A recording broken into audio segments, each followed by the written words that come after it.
now in session. The Honorable Penny Astorano. Morning, Judy. Please seat for order. All right. Good morning. All right.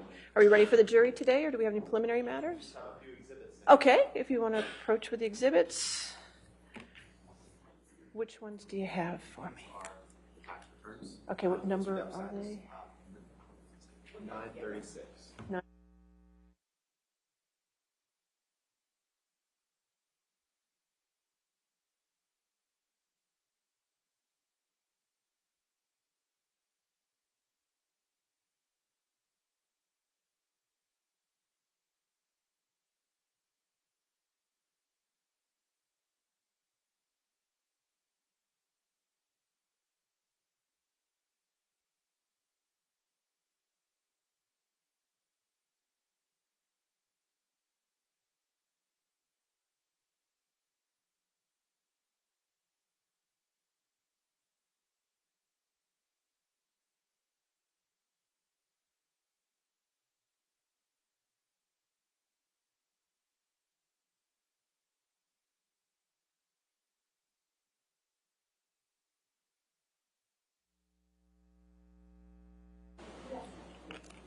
All right. Are we ready for the jury? Okay. Thank you.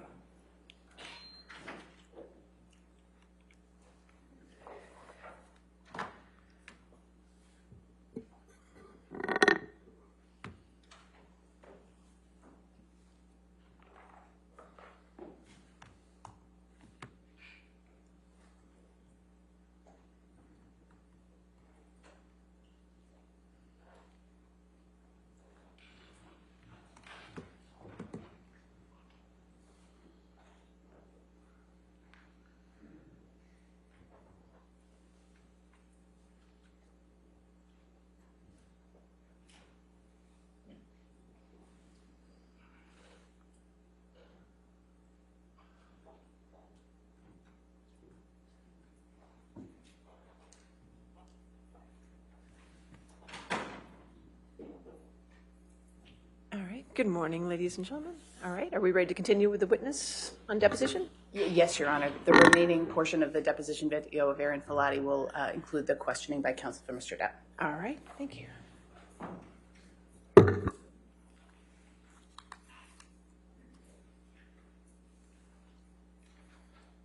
Do you have any professional responsibility to report or document suspected physical abuse of one of your patients? If I witness or find out information of domestic or child abuse, yes. And so what is that responsibility? I need to notify superiors of the information I was provided with. When did you first meet Ms. Heard?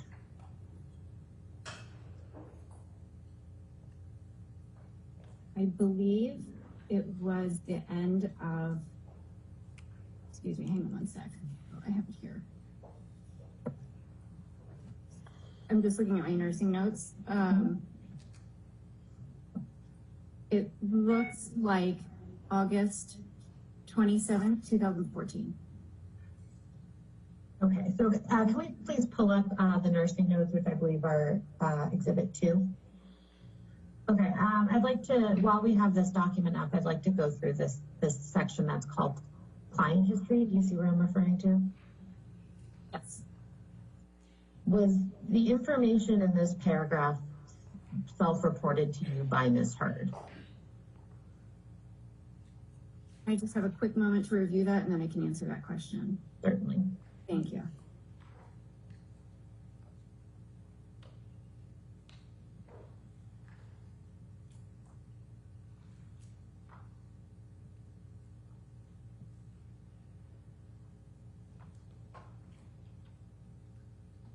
So to answer that question, I believe this was information given to me from Ms. Heard. I'm not positive, but I can say that anytime I refer or begin a sentence with client states or client reports, those I can confirm, you know, I received that information from the client.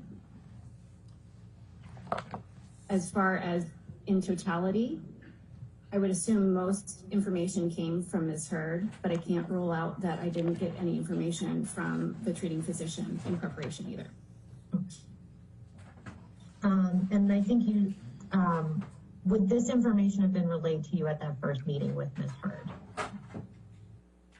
This information, if it was information I received from Dr. Kipper, I would have had that information probably prior to meeting her. But anytime that I said states and I can confirm that I got that information, I would assume that it was sometime within the first day or two of meeting her, because I usually take a client history when I meet a client. Go down a couple more sentences. It says, AH reports history of substance abuse, including an addiction to cocaine and liquor.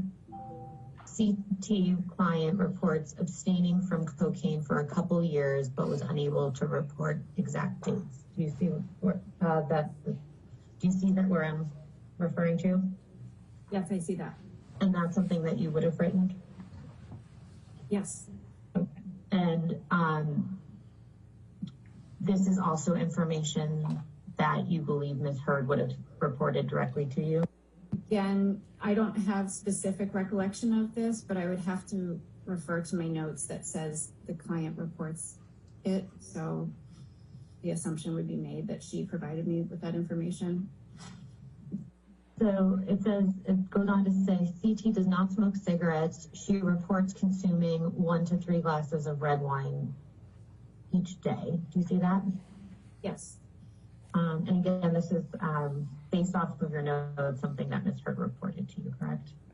Again, I don't recall the specifics of that. I would refer again that in that particular sentence you're referring to, I use the verbiage of she reports, meaning Ms. Heard reports. So I would make the assumption that she reported that information to me.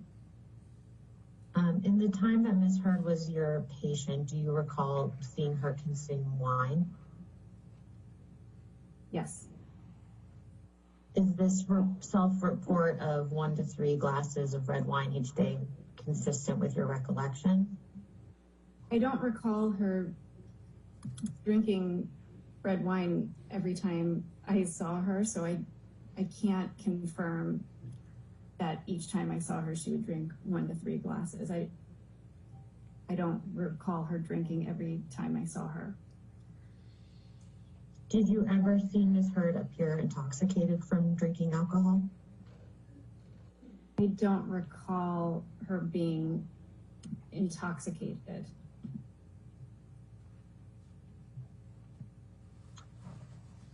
Okay, so moving on to the next sentence here, it says she reports a familial history of substance abuse. Both mother and father have abused and become dependent on stimulants, methamphetamine, opiates, and alcohol. Did I read that correctly? Yes. And the she here, it refers to Ms. Heard? That's correct. Okay. So this is also something that Ms. Heard reported to you as far as your notes reflect? Again, I don't have specific recollection of this. It appears that she did report that, but I don't remember. So a couple sentences later here, it says, client admits to history of anxiety, eating disorder, attention deficit disorder, bipolar disorder, codependence issues, and occasional insomnia. Do you see that sentence? Yes. And based off of this note and specifically the language that says client admits, you believe that this is something that Ms. Heard would have reported to you? As you stated, because it says client admits, I would make that assumption. What do you recall Ms. Heard saying about her history of anxiety issues? I don't recall specifics. As I stated earlier in the morning, I remember a general anxiety with many issues in her life. What do you recall Ms. Heard telling you about her codependence issues? I have vague memory of discussing codependence issues within previous relationships. I couldn't give you specifics on that. I just sort of have a vague memory of discussing that. Do you have any non-specific recollections of Ms. Heard being angry or enraged? Other than that time that I spoke about in London 2014, I didn't specifically witness anger and rage from Ms. Heard. The next sentence here says her mood has been labile. Am I pronouncing that correct? Yeah. So first of all, what does that mean? Emotional ability is typically when emotions swing on a pendulum. You know, for example, you may see someone very sad at one moment and quickly transition to extreme happiness. It sort of swings from, like I said, sort of a pendulum. And did you ever in the time that you treated Ms. Heard, did you ever personally witness this type of emotional ability? I don't recall specifically. Okay. The next sentence says, client expressed concern to husband and Dr. Kipper that she's nervous about being alone while husband is working on movie set in London, and expressed she has difficulty dealing with feelings of insecurity and jealousy when not in the presence of her husband. Did I read that right? Yeah. Do you recall learning this during your initial meeting with Ms. Heard? I don't recall learning this during the initial meeting, but again, when I initially met Ms. Heard and Mr. Depp, it was fairly brief because then after that we traveled to London. So I don't recall if I learned of this instantaneously or if that was gathered, throughout the next day or two, spending time with her. Is this description of Ms. Heard having feelings of insecurity and jealousy when not in the presence of Mr. Depp, is that consistent with your recollection when you were treating Ms. Heard? I wouldn't say all the time that was an issue. I have a vague sense of those issues popping up throughout the years, but I wouldn't say that was a constant theme. But you do have recollections of that being an issue at some time while you were treating her. I would say that's a fair statement. Please go to the entry for August 29th, 2014. Okay, so in this note, I'd like to direct your attention to this section that starts with 2345. And specifically the first sentence, it says, client RN and Debbie RN went to dinner together. You see that? I do. And Debbie RN is Debbie Lloyd, is that correct? That's correct. I'm going down a couple sentences here. It says, client verbalizes feelings of confusion as she feels fiance would like her to decrease/eliminate acting career and stay home. Do you see that? Do you remember having this specific conversation with Ms. Heard?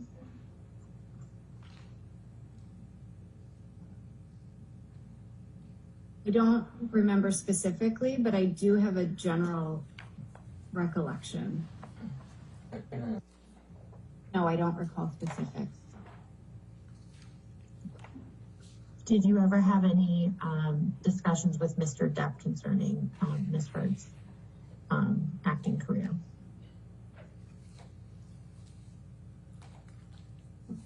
I have a sort of vague general memory of discussing that before. As to specific details, I don't think I can provide you with specifics, but it sounds familiar.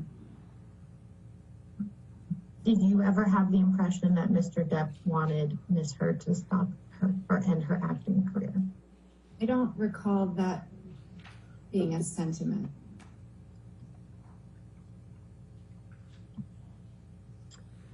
Let's, if we could scroll down to the entry for September 2nd, 2014.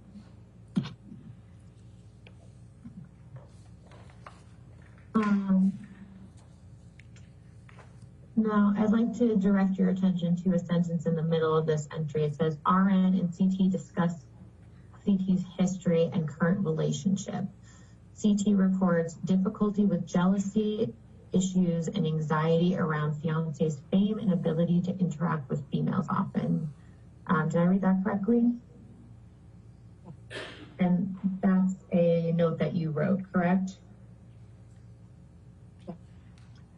Do you recall Ms. Hurd expressing the sentiment to you? Again, like we discussed earlier, I don't recall that specifically. I do have a general sense of jealousy, anxiety issues popping up throughout the years, but I don't remember that specific discussion to give you anything deeper than that. Let's please move on to the entry for September 4th, 2014.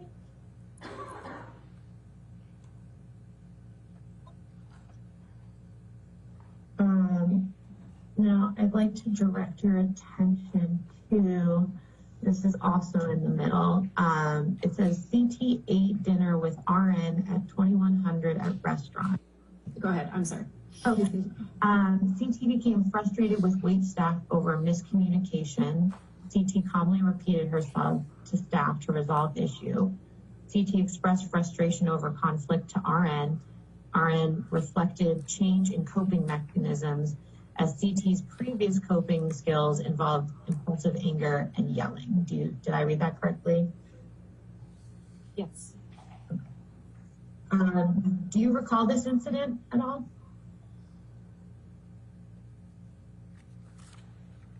I wouldn't have said that I remembered this in preparation for the deposition. When I was rereading through these notes, I have sort of a vague memory of this, but I think my notes here probably are more specific than what I exactly remember. Let's actually go to the entry for September 21st, 2014, and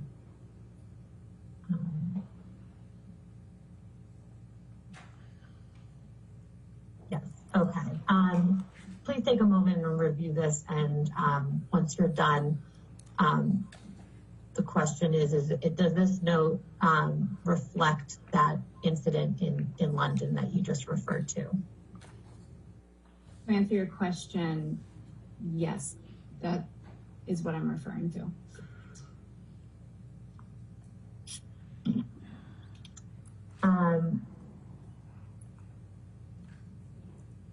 It says down here at the bottom of the notes, client's fiance offered emotional support. Is that accurate to your recollection? I don't recall. I would have to refer to my nursing note, as it's probably a lot more reliable than my current memory. I believe you testified earlier, though, that you recall that Mr. Depp was present on this occasion. Is that right? That's correct. Okay.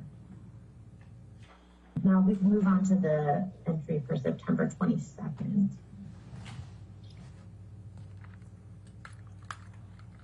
Okay, so this note begins,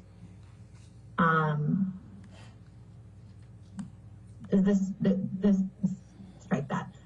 This starts with 0100. Is that 1 o'clock in the morning on September 22nd? Yes, that's correct. Okay. And it starts, RN notified that client who requires assistance. Upon arrival, client noted to appear irritable, loud, and angry.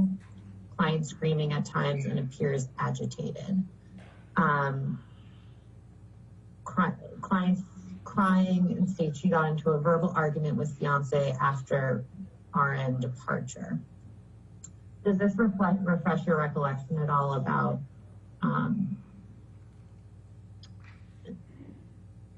Ms. Heard having an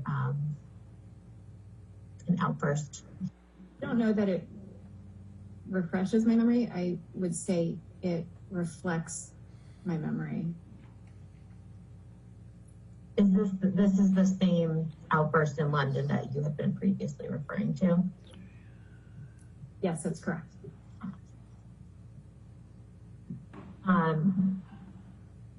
Do you recall anything about what the fight between Mr. Depp and Ms. Heard was about that's reflected in this note? I don't really recall.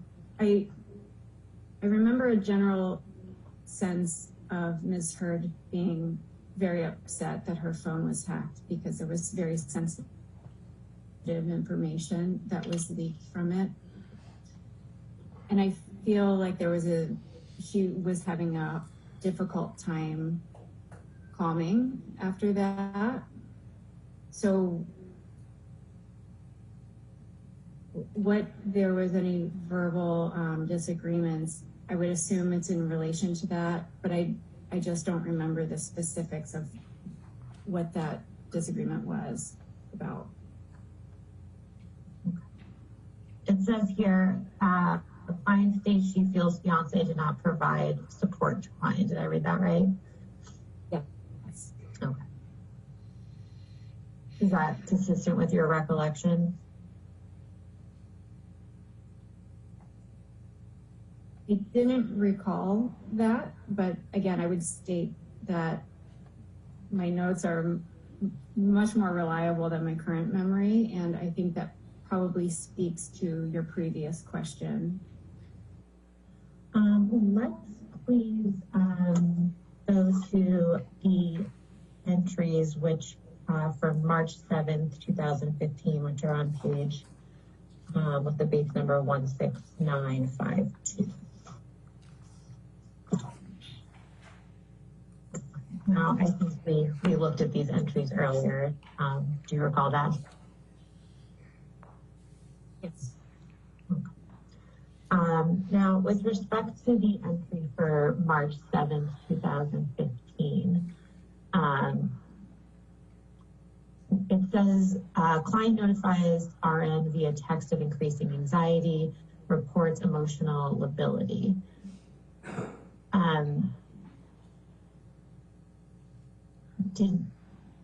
Do you recall Ms. Heard reporting why she was feeling anxious at this time? No, I don't recall the specific reason of why she is notifying me of that at this time.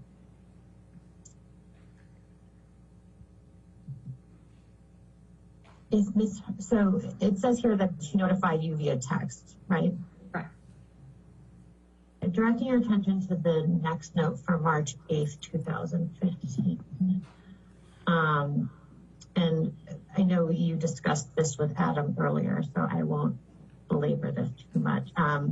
But do you recall that at the time of this entry on March 8th, 2015, Ms. Heard was in Australia?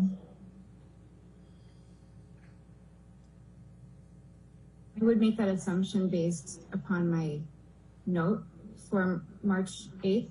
I state that client will be returning to Los Angeles, accompanied by house manager Ben. I'm paraphrasing there, but yes, I believe she was coming from Australia for this particular entry. It says here RN plans to meet client upon arrival. Do you see that? Oh, yes, I do. And I think you testified to this earlier. You did see Ms. Heard the next day when she arrived back in Los Angeles. Is that correct?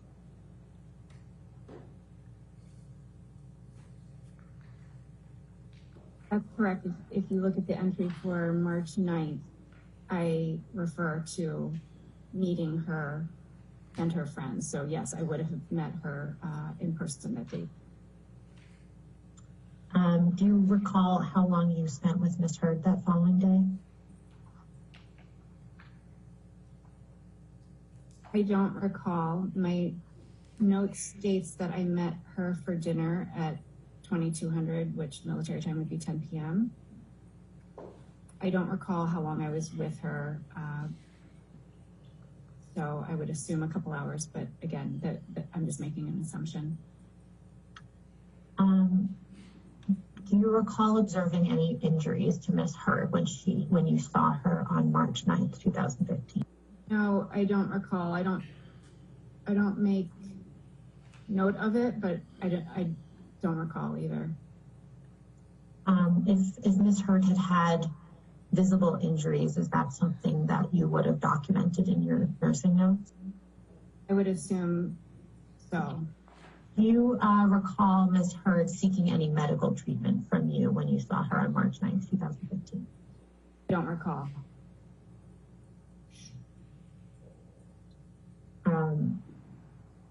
If Ms. Hurd had sought medical treatment from you on that date, is that something you would have documented in your notes? Perhaps if there were requests for medical treatment that differed from sort of day-to-day status, then yes, I might have put it in my notes if I hadn't discussed with Dr. Kipper, but I don't make any reference to it in this particular note. Could we please pull up what should be I think I would have uploaded as document B. It bears the base numbers Filati 0134. Is it 14?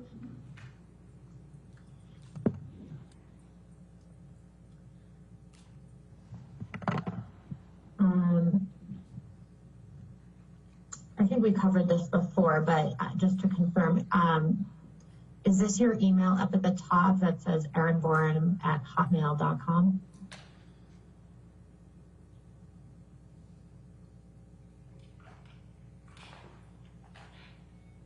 I'm sorry, did you respond? Yes. Oh, great. Thank you. I'm sorry. I didn't hear that. Okay. I'd like to direct your attention down to this email from David Kipper on March 9th, 2015. That starts out, Erin, love you too much. Do you recognize this email?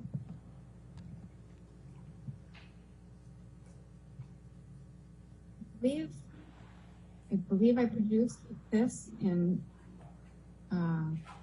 reference to the subpoena.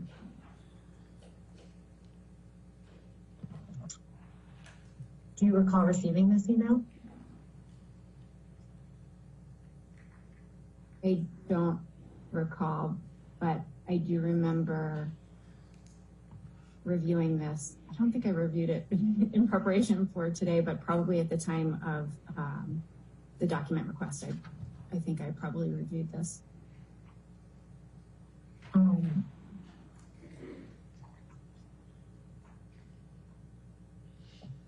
Directing your attention to the middle of the email, do you see where it says,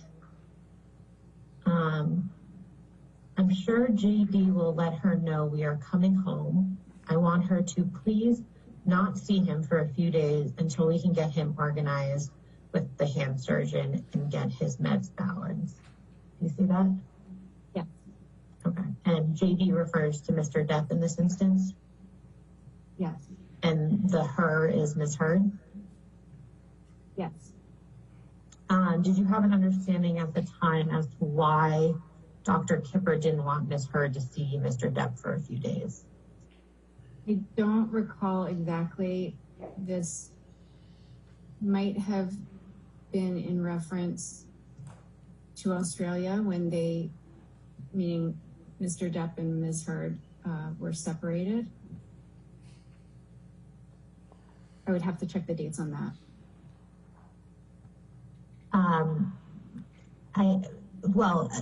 Turning back to your notes where Ms. Hurd was returning from Australia on March 9th, 2015, does that orient you? Yes, thank you. Yeah, that would be the same time period. Okay.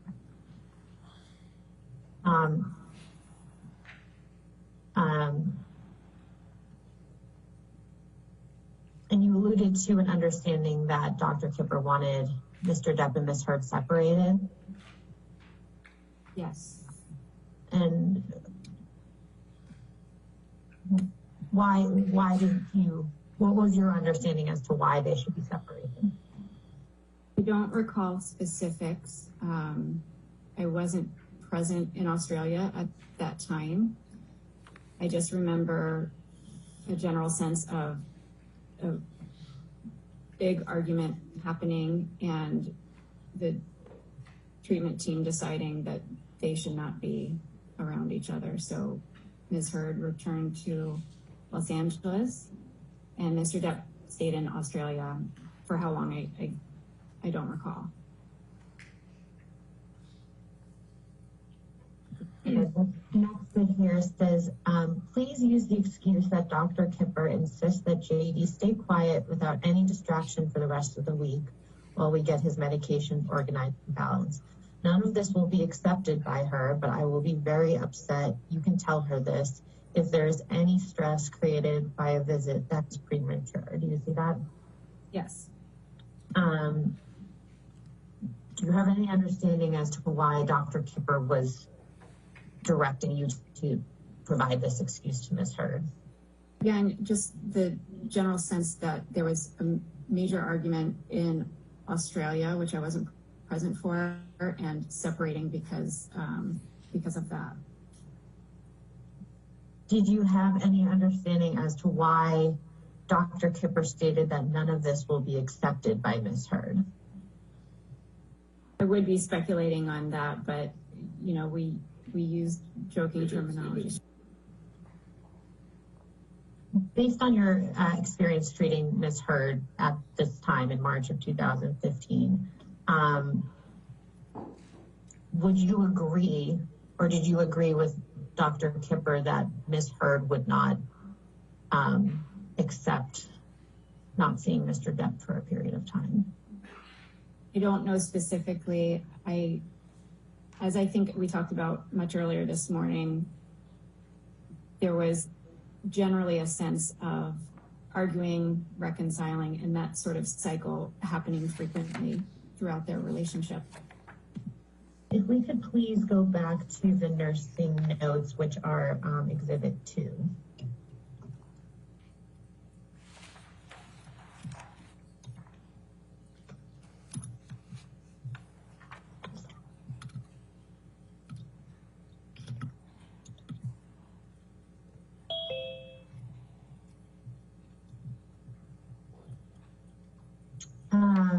And could we please go back to the entries from March 2015 that are on the page with the base number 16952?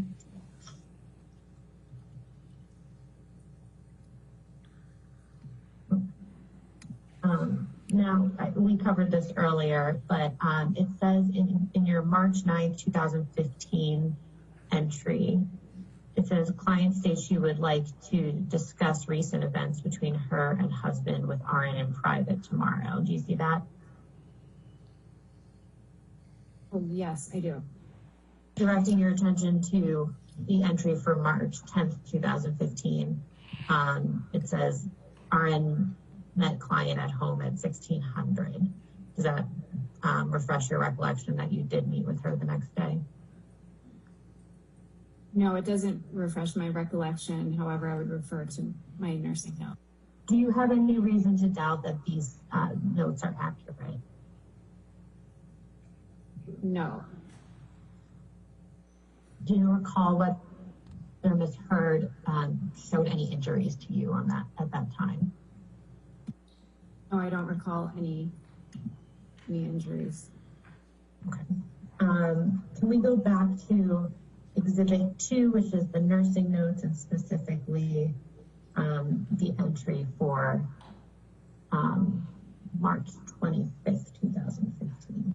Just go back up to the top of this entry for March 25th, please. And I just want to ask you about one more part of this. It says, states she is concerned about ability to trust fiance following argument on March 23rd, 2015. Do you have any recollection of Ms. Heard expressing concern about her ability to trust Mr. Depp? I would say I have a generalized memory of there being as I stated before, jealousy and anxiety issues, including mistrust within the relationship. Do you recall Ms. Heard ever telling you that she thought Mr. Depp was cheating on her? No, I don't recall that specifically. I just, as I've said, have a general sense of remembering jealousy being an issue. If we could,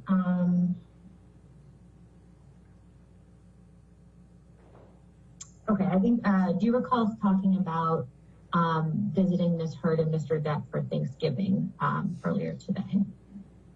Yes. Does anything stand out in your mind as from that Thanksgiving dinner that you can recall? Nothing really stands out other than it was, I sort of have a general sense of it being a really jovial, fun time together. Do you recall how long you stayed at the dinner? Not specifically, I would assume a few hours. Could we please just quickly go to the note from November? This is in Exhibit 2, and then entry for November 26, 2015, which is on page 16954.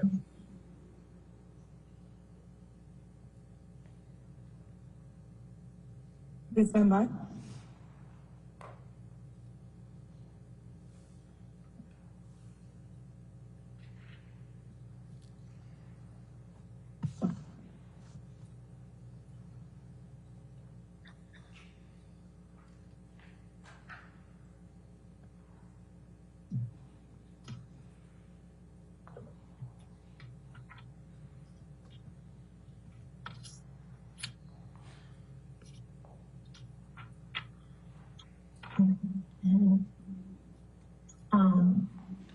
Ms. Filati, directing your attention to the entry for November 26, 2015. You recall seeing this entry earlier today? Yes. And I believe you testified that this is the entry from the Thanksgiving dinner that you spent with Ms. Heard and Mr. Depp? I believe it is. You see in the middle where it says JG appeared calm and coherent. I do. Is that accurate to your recollection of that evening? Again, I don't remember that specifically, but I just remember a general sense of it being a fun, happy evening. So this is consistent with your recollection of that evening? I would make that assumption. And you have no reason to doubt the accuracy of your note, correct?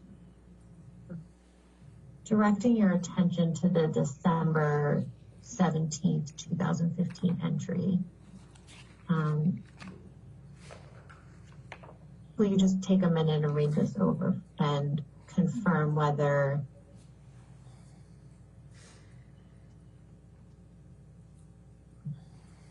strike that. Do you recall going and visiting Ms. Heard on December 17th, 2015? I remember it in so much as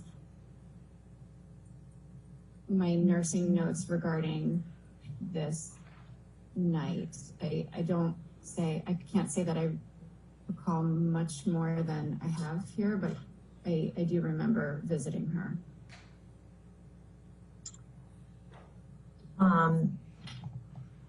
It says here that the client had visible bright red blood appearing at center of lower lip. Do you see that? Yes. Did you, other than the blood on Ms. Heard's lip, do you recall seeing any other injuries to her on that date? I don't recall other than what I state. Do you recall examining Ms. Heard's lip at all? I don't think I examined it other than a visual examination. I didn't physically examine her lip. The note says here, client also stated her head is bruised and that she lost clumps of hair in altercation. RN briefly looked at client's scalp, but was unable to visualize hematomas client had described. Is that what you wrote in your note? Yes. If you had observed the bruises or hematomas that Ms. Heard had described, would that have been reflected in your note? Would assume, but again, I'm not trained in looking for those types of injuries, which is why my note continues that I encourage her to be seen by a professional that is trained to do so. Can we drop down to the next page? And this is just the end portion of this note. It says here, RN reminds client to hydrate with oral fluids and to limit abstain from alcohol. Client was consuming red wine when with RN left, but assured RN she would consume in moderation. Is that what you wrote in your note?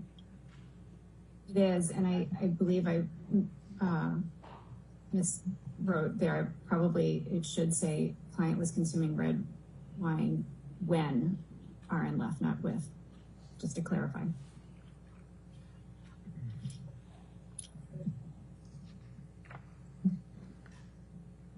Why would you advise Ms. Heard on this occasion to limit, or why did you advise Ms. Heard to limit or abstain from alcohol on this occasion?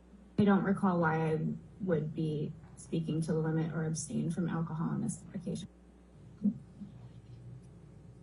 To confirm, based on your nursing notes, you were aware that Ms. Heard claimed to have been injured by Mr. Depp in December of 2015, right? Correct. And you went and actually saw her shortly after that alleged incident, correct? Not that same day, but possibly the following day, I believe. And you, on that occasion, you observed that she had a bloody lip, correct? Correct. And she told you that that was a result of the altercation with Mr. Depp, right? Right. If she had had any other injuries on that occasion, would you have recorded them in your nursing notes? Make that assumption based upon my other notes that reference the blood on her lip. Could we go back to Exhibit 2 in the nursing notes for April 21st, 2016? Which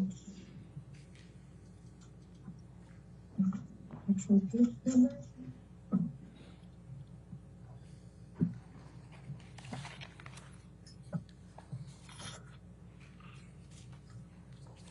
Which is on page number 16957.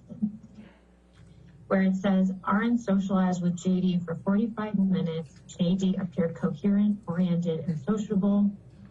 Thought process logical and clear. Do you have any reason to doubt that that's accurate? That's an accurate description of Mr. Depp on that date? Jessica, I apologize. Can you just use your cursor to help me see the note that you were just reading? Sorry, I actually don't have control of it, but it's down towards the middle. It says RN socialized with JD at times 45 minutes. JD appeared coherent, oriented, and sociable. Oh, yes, I see it. Thank you. Thought process logical and clear. Yeah. Okay. Oh, I'm sorry. What was your question regarding that?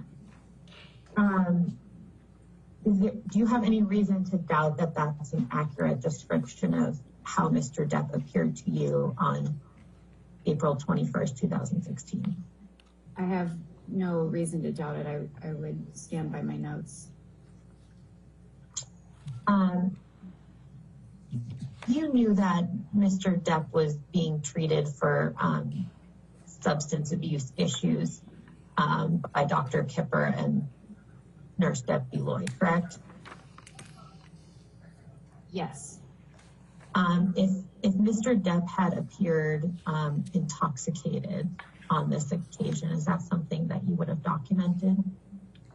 If it had been outwardly visible for either client, I would have made reference to that. If we could go back to the nursing notes, Exhibit 2, please.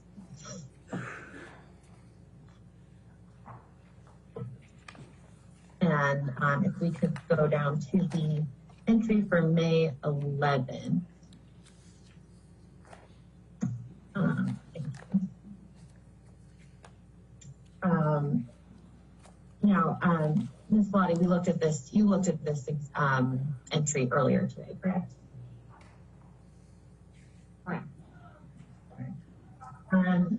Directing your attention to just a couple lines down, it says, client discussed her birthday trip to Coachella Music Festival. Trip was April 22nd, 2016 through April 24th, 2016.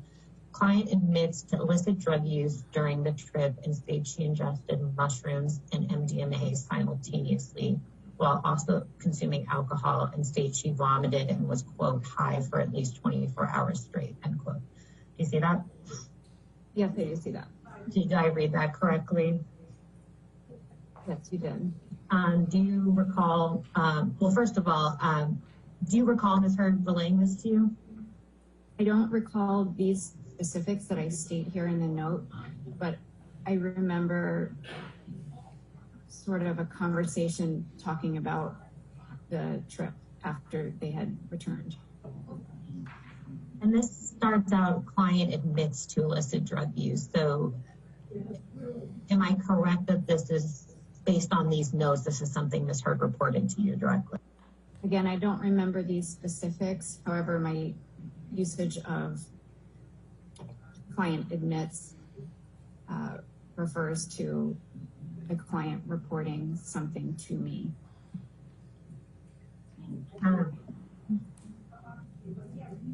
Had Ms. Heard ever admitted to illicit drug use to you before this time?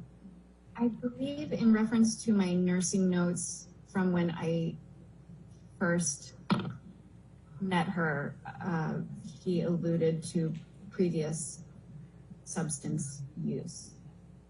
It says here, RN reminded client that illicit drug use will not be tolerated by medical staff and that any medications or drugs that are not prescribed can interfere and cause adverse effects with her prescribed medication. Client laughed and also reported using illicit drugs, mushrooms and MDMA on May 9th, 2016 at home with a high-profile male acquaintance. Did I read that correctly? Yes, you did.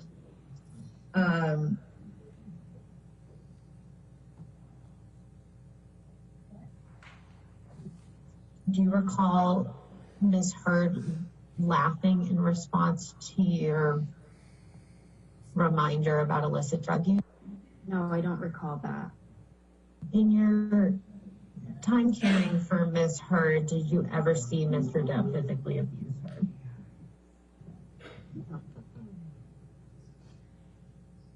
Did you ever see Ms. Heard physically abuse Mr. Depp? Did you ever see Ms. Heard throw anything at Mr. Depp in the time that you cared for her? No, I did not witness that. In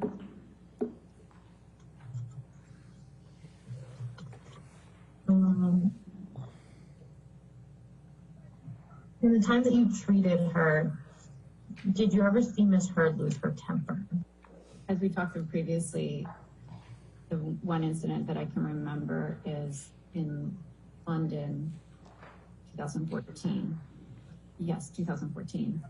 In regards to her phone being hacked and sensitive material being leaked. Did you ever feel that Ms. Heard was hostile towards you at any time during your treatment of her? No. Did you ever feel like she was ignoring attempts by you to contact her? Yes, I have a general memory of not often, excuse me, I misspoke, of that happening on more than one occasion where I would reach out and not get a response. I remember feeling frustrated by that. When had you treated domestic violence victims prior to this time? The time that I worked with them was in nursing school. I don't want to say the specific place for confidentiality reasons, but it was for domestic violence victims. Sort of a safe house. Ms. Filati, do you remember when you were treating Ms. Heard that at some point she had a cyst on her eyelid? Yes, that sounds familiar. Okay. And do you remember that you had a procedure to have that cyst removed? Yes. And was that a surgical procedure to your recollection? From what I recall, that was handled at an outpatient surgical center. Other than that, I don't know the details of that specific process.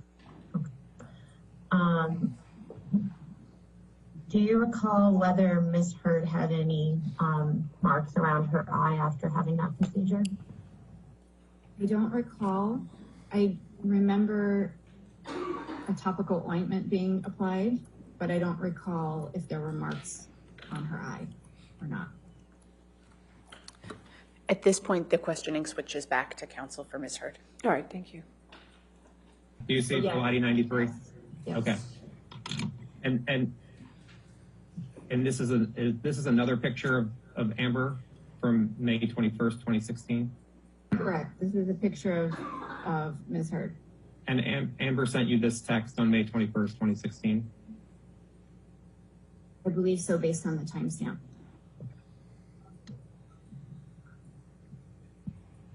And the same for this picture on the next page. Amber sent you this picture of her. Correct. And the same for this page, the next page. Amber sent you this picture of her on May 21st. Yes. When you saw Amber on December 17th, 2015, and you spoke about that, how long were you with her? Do you recall? Don't recall. I would assume, based on the fact that I stopped by briefly, maybe an hour or two. Okay. Did you go inside her house, or were you outside the door? From what I recall, I was inside Okay. the penthouse, yes. By the way, when you saw Amber on December 17th, was she wearing makeup or not? Do you recall? I don't recall. Yeah, I don't recall. All right, thank you. Before we get to the next witness, could I have counsel approach on the plaintiff's 46?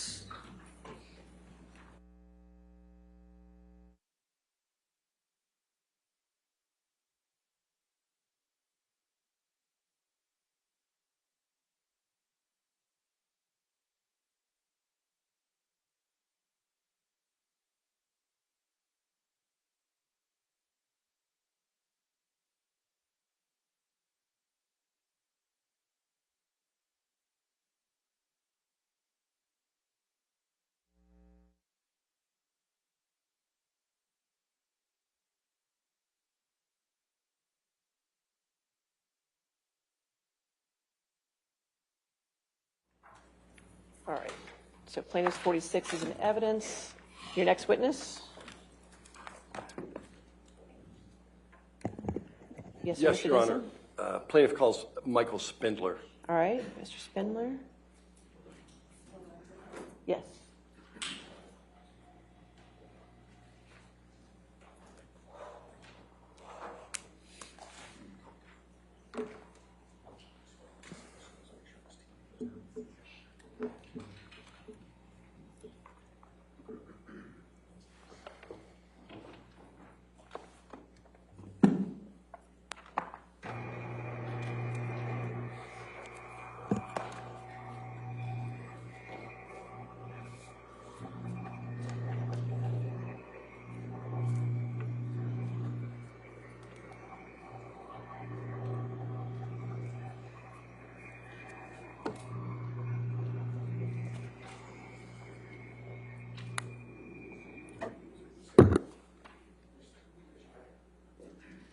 Do you solemnly swear or affirm to testify truthfully in this case and penalty of law? I do.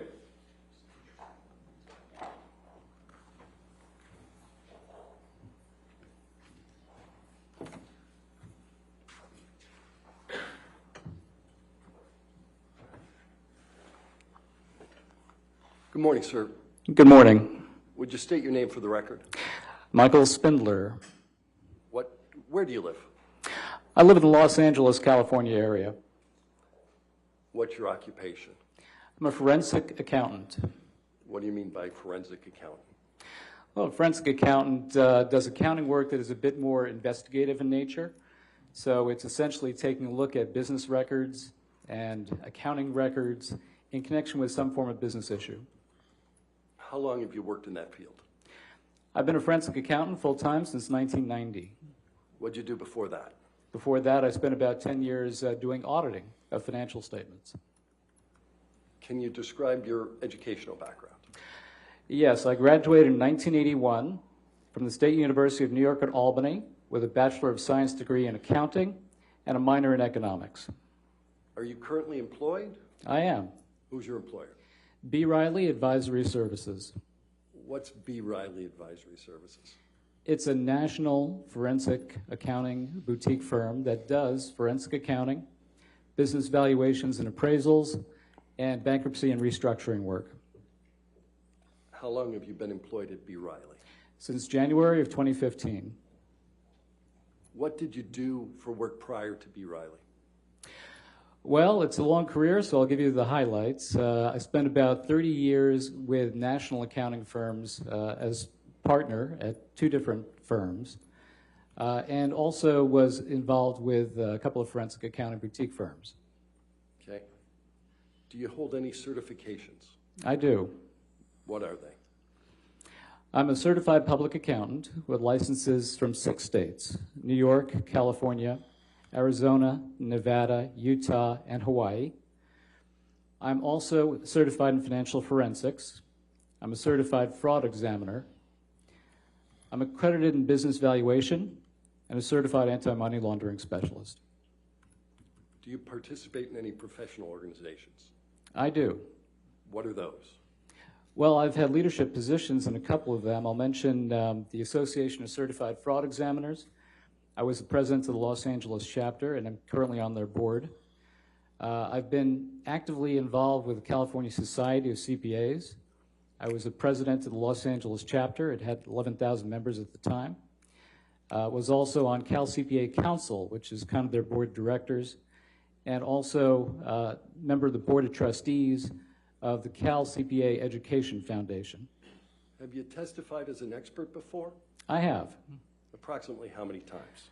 About 100 times, roughly. About half of that in trials and arbitrations. What's your typical role in those cases? Typically, it can take a number of forms, but commonly I will testify with respect to damages. Have you done any film industry work? Yes, I have. What was that?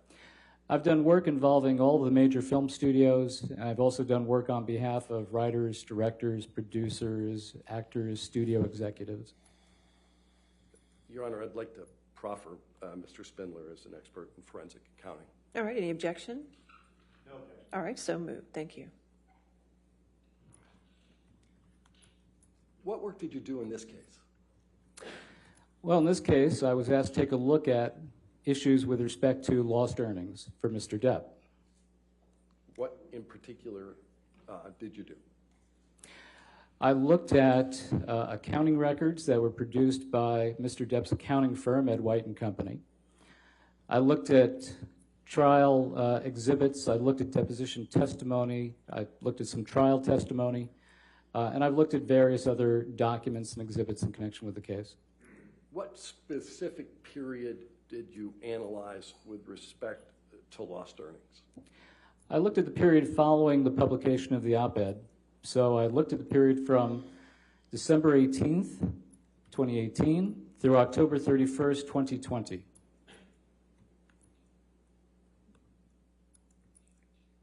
What materials did you review? I looked at the accounting records that have been produced by Mr. Depp's accountants. Any other materials? Various deposition transcripts, trial testimony, contracts, etc. What conclusions did you draw from your review? I concluded that Mr. Depp suffered lost earnings of approximately $40 million.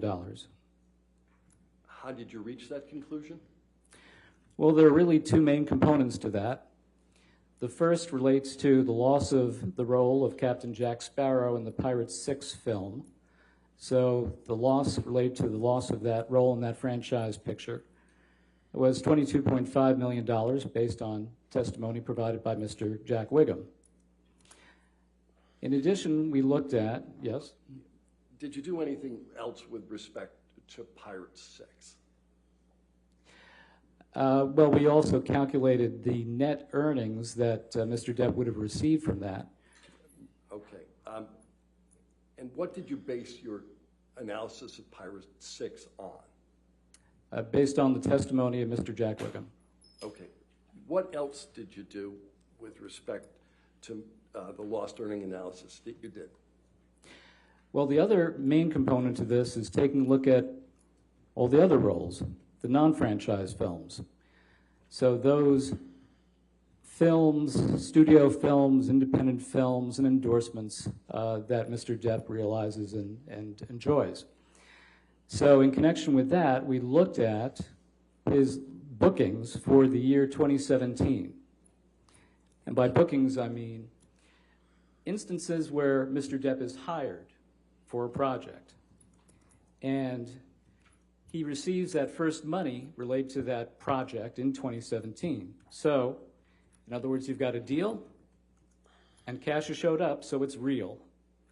So we looked at his 2017 bookings, and we calculated for that year, for that period, his bookings were about $17.5 million. The main components of that, Mr. Wiggum testified to. We then looked at the period of time following the op-ed of December 18th, 2018 through October 31st, 2020. So if annual earnings was $17.5 million, in what is known as a typical year, a reasonable base year, at that rate, what would we have expected Mr. Depp to have earned from that period of October 18th, 2018 through October 31st, 2020? And we then compared that to his bookings, his actual bookings for that period of time. Why did you use 2017 as a typical base year? Well, a couple of reasons. First of all, Mr. Wiggum testified that that was a typical year for Mr. Depp. And it's also the most recent clean year that was experienced. In 2018, you had the publication of the op-ed. That didn't happen in 2017. Okay. Did you do anything, did you prepare anything to assist the jury with respect to the analysis that you performed? We did prepare a chart, yes. Okay. Your Honor, may I approach? All right. Yes, sir. Good.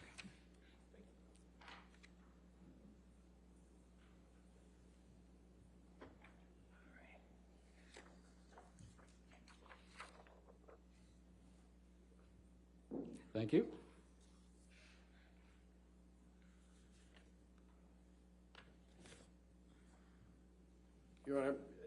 think this is Plaintiff Exhibit 1240. I'm going to, I'm not going to move it into evidence. I'm simply just going to use it, with your permission, and publish it to the jury so that the witness can explain it. Any objection to demonstrative 1240? All right, demonstrative, well, do you have electronic copy of it? Okay, that's fine. We do. Okay.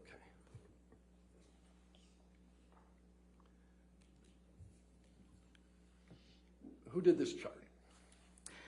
I, in combination with people working under my direction from my firm. All right. Can you explain to the jury what you've done here? Sure, I'd be happy to. So, as we discussed previously, Mr. Depp lost the role in Pirates 6, and the effect of that was lost earnings of $22.5 million based on Mr. Wiggum's testimony. And then what we've shown here is the 10% agent commission. So why did you deduct 10%? Because that's the rate for Mr. Depp's agent. That's what his agent receives out of Mr. Depp's earnings in connection with setting up a project for Mr. Depp. So we deduct that 10%, which comes to $2,250,000, just 10% of $22.5 million. And the net effect of that, the amount that Mr. Depp would have received after deducting that fee, would have been $20,250,000. And that's the first component of this. All right. What did you do in terms of the analysis of lost bookings for non-franchise films? Okay, so that's the next section of the chart. And as I mentioned before, his 2017 bookings were about $17.5 million. So that rate of earnings over the period from mid-December through the end of October 2020, or mid-December 2018 through the end of October 2020, would come to about $32.8, $32.9 million. We then compared that to actual bookings during that period of time, of mid-December 2018 through the end of October 2020. That amount was $10,586,000. We deducted those bookings, the actual amounts, from what we would have expected to arrive at his lost bookings for non-franchise activity, and that comes to about $22.3 million. And once again, we've deducted the 10% agent's commission. So the net effect, the lost earnings to Mr. Depp after that agent's fee for non-pirate films comes to about $20 million. What does the figure at the bottom corner of the chart, the $40,318,237, what does that represent? Well, that's your grand total. That's the sum of those two components for total lost earnings of $40.3 million. No further questions, Your Honor. All right, cross-examination.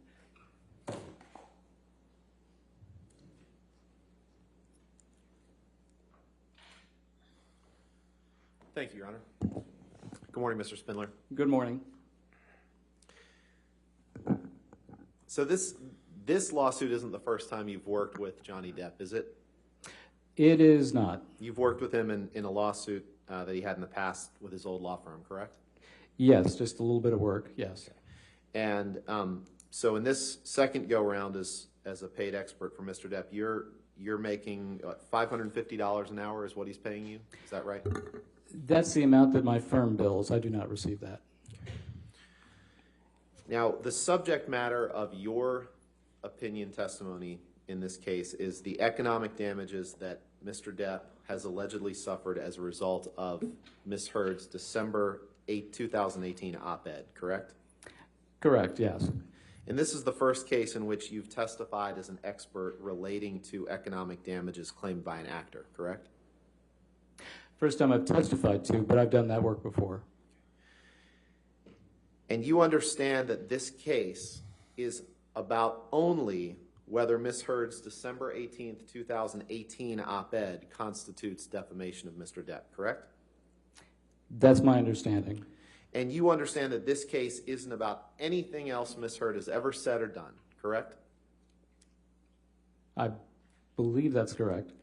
And to be clear, you were testifying only as to alleged damages, right? Correct. So you are not offering any opinion or any testimony on whether those specific damages that you just discussed were caused by the op-ed, correct? That's correct. And you're assuming for the purposes of your report that the damages that you're testifying about were caused by Amber's op-ed, correct? Yes. So you're therefore not looking into whether anything else that's happened with Mr. Depp's life or career could have caused him economic damages, correct? I believe that's generally correct, yes. So you're not looking at whether the article published in the UK in June 2018 calling Mr. Depp a wife beater caused him the damages, correct? Correct. You're not looking at whether the lawsuit that he brought in the UK against the publisher of that article caused him those damages, right? Correct. You're not looking at any of the evidence that came out in that lawsuit about alleged instances of abuse against Amber, correct? Correct. You're not looking at whether the consequences of Mr. Depp's drug and alcohol use have caused him the damages you're discussing, correct? Correct.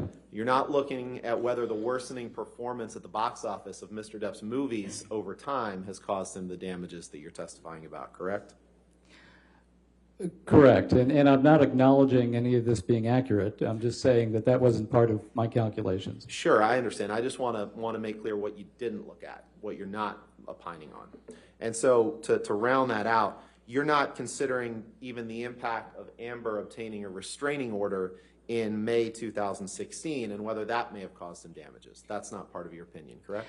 Well, since we were taking a look at lost bookings using 2017 as a base year, any activity that preceded that would have been baked into those calculations that way. And we'll get to those calculations in a minute because I'm going to put up the chart that you put in your expert report. But first I want to talk about Pirate 6 because that's basically the two components of your damages is Pirate 6 and then this non-franchise lost bookings, right? Correct. So for Pirate 6 specifically, you assume that he would have made $22.5 million on Pirate 6, right? Correct. And you took Jack Wiggum's word for it in making that assumption, correct? I based it on his testimony, yes. Now, you never saw a contract that Mr. Depp had for Pirate 6, correct? Correct. Because no contract exists, to your knowledge, correct? So far as I know, I've not seen one. And you didn't take into consideration Jack Wiggum's testimony that Disney was non-committal about Mr. Depp being in Pirate 6 even before the op-ed, correct? Correct. And you didn't take into consideration the press articles that came out prior to the op-ed that suggested that Disney had made a decision not to cast Mr. Depp in Pirate 6, correct? Correct. And you have no idea whether Pirate 6 will ever be made, right? I wouldn't know that. And you have no idea if Disney has decided one way or the other whether Mr. Depp would be in it or whether they'd offer him a role in it if it is ever made, correct? Well, my understanding is that they made a public statement that he would not. Okay. And you have, if Disney decided that he wouldn't be in it, you have no idea when they decided that, correct? I know that there was a public announcement subsequent to the publication of the op-ed. What public announcement are you talking about?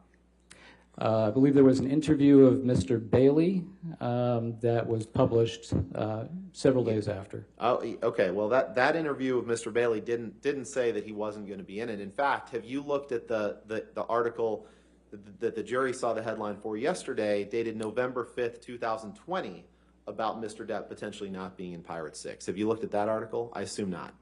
No. Okay. And you didn't take into account Mr. Depp's statement that he wouldn't do Pirate 6 for $300 million and a million alpacas, correct? That sounded like hyperbole to me. I didn't take that very seriously. It Okay. sounded like somebody who was a bit hurt or in pain as a result of the loss of the role. So if Mr. Depp didn't lose a role in Pirate 6 because of the op-ed, but he lost it for other reasons, then your damages opinion relating to Pirate 6 would drop to $0, correct? I believe that's correct. If it's not lost for that reason, if it's lost for some other independent reason, then I think that would need to be considered. Okay, thank you. Now let's shift gears and talk about the non-franchise earnings for a moment. You claim this number is about $21 million, right? Roughly. 20. We'll pull it up. Well, actually, we'll look at the chart here. $20 million, about $20 million after agent fees. Correct. Okay. And to reach that number, you looked at what his historical earnings records showed, right? Correct. And you got that information from Ed White's office? Yes. And you assumed that the information you got from Ed White's office was accurate, right? I did, yes. Can we please pull up the chart that's in this expert report? Your Honor, this is, or Mr. Spindler, I'd like you to take a look at this and confirm for the court that this is the chart that's in your expert report, if you would. It appears to be, yes. Your Honor, I'd ask for permission to publish this just as a demonstrative. Any No objection? objection. All right.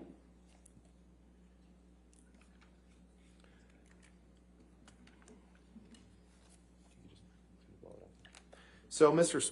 Spindler, this chart shows Mr. Depp's earnings by year based on the information that you received from Ed White, correct? Correct. From 2009 to 2020? Yes.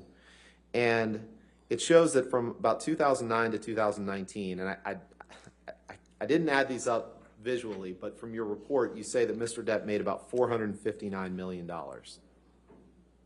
Correct? Correct. Now, the two highest earning years in this time period were 2010 and 2011, right? Yes. You see that? You made about $70 million in 2010. I do, yes. And then the third highest year was 2014, right? Yes. Shade under 60 million. And you'd agree that from the period 2010 to 2020, his annual income on average was decreasing. Yes, but you have to take a look at the components of this. Right. And And in as 2000, I was just wanted to get your agreement that from 2010 to 2020, his annual income was decreasing. Now, in 2020, he earned more than he did in 2016, correct? On an overall basis, yes. And in 2020, he earned more than he did in 2018, correct? Yes, just After the based on op-ed. earnings. And in 2018 and 2019, he earned an almost identical amount, correct? Yes, And just based on 2019 and earnings. 2020 were both after the publication date of the op-ed, correct? Yes. Okay, now I want to talk about some of these non-franchise earnings because when I looked at your chart that was displayed to the jury, I didn't see anything specific listed. So can you just confirm for me that you can't name a single lost business opportunity other than Pirate 6 that Mr. Depp lost as a result of the op-ed? That's correct. That's And not the you can't nature of this identify calculation. a single television, if you could just answer my questions yes or no as best you can, please. You can't identify a single television project that Mr. Depp allegedly lost out on as a result of the op-ed, correct? Correct. That's not the And nature you of this. can't identify a single advertising campaign or marketing opportunity that Mr. Depp lost out on as a result of the op-ed, correct? Right. These are the calls And so that he did it's not fair to receive. say that for the lost opportunities that you can't name, you're assuming, as with Pirate 6, that those opportunities were lost because of the op-ed, correct? Correct. Now, you mentioned something interesting in your direct and in your report. You say that you used 2017 as the base year to calculate what you claim Mr. Depp's should have earned in 2019 and 20, correct? Correct. And let's take a look at this because 2017 he made that much, correct? About 45 million or so? Yes. But in 2016 he made just a shade over 20, correct? Correct. 2018 he made a shade under 20, right? Yes, Same with 2019, right? correct. And then 2020, he actually made more than he had in the prior 2 years or in 2016 and made about, what, 22, 23 million or so? Is that right? Right, but as I indicated, this is So- just based on earnings. You need to get behind it. Right. So you said, there were a couple interesting things you said.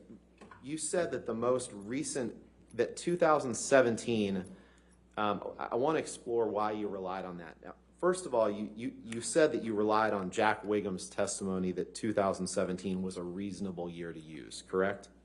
Correct. yeah. Despite the fact that 2017, he made more than twice as much as he's made in any year over the last 5 years, correct? Yes, And you but when say you're that taking a this- look you said that the at most their, recent- if I can No. finish You this answer thought. my question. No. Well, I want to get to your thoughts because you said that one of the reasons you used 2017 was because it was you said, I wrote it down, the most recent clean year, right? Correct.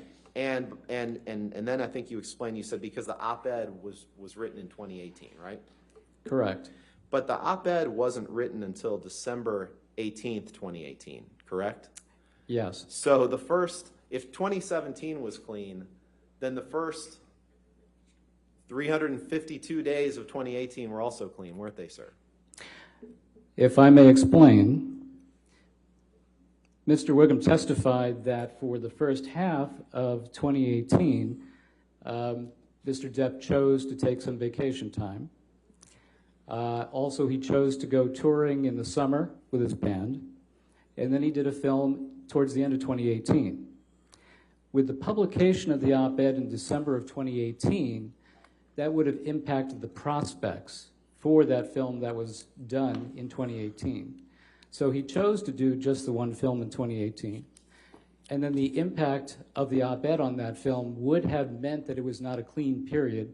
You could not have looked at that film to get a good sense of what his earnings should have been because he didn't have the chance to earn box office bonuses or Okay, profit well- participations. Well, So that's why 2017 is a much, much better year to use than 2018. Well, And let's also when you break take that. a Let's look break at the that. No, bar that, for- I think let's break that down a little bit. You said that 2017 was a much cleaner year, but isn't it also true that there were other reasons why 2018 wasn't clean? For example, the April 2018 article by Dan Wooten calling Mr. Depp a wife beater, correct? That did occur in that year, yes. The June 2018 lawsuit that Mr. Depp filed in the UK against the Sun for calling him a wife beater, correct? Yes. And how about the October articles reporting that Disney had decided to move on from Mr. Depp and not cast him in Pirates 6, correct? I'm sorry, what effect would that have had? Well, it came before the op-ed, so it's another reason why 2018 isn't a clean year in your mind, correct? An article No, 2 those months aren't the before the reasons op-ed, why- an article those- 2 months before the op-ed saying that Disney had decided not to cast Mr. Depp. That would also keep 2018 from being what you would call a clean year, correct? I've described the reasons why I believe 2018 was not a clean year. Okay. Now, you're aware, as we talked about, that Amber's op-ed wasn't published till December 18th, 2018, correct? Correct. So Mr. Depp could not have lost out on any opportunities as a result of the op-ed prior to December 18th, 2018, correct? Correct. And he couldn't have lost out on any opportunities in 2017 as a result of the op-ed. Fair? Fair. And he couldn't have lost out on any opportunities in 2016 as a result of the op-ed, correct? Correct. And so in calculating your damages, you didn't use 2016, you didn't use 2018, but you chose to use 2017, correct?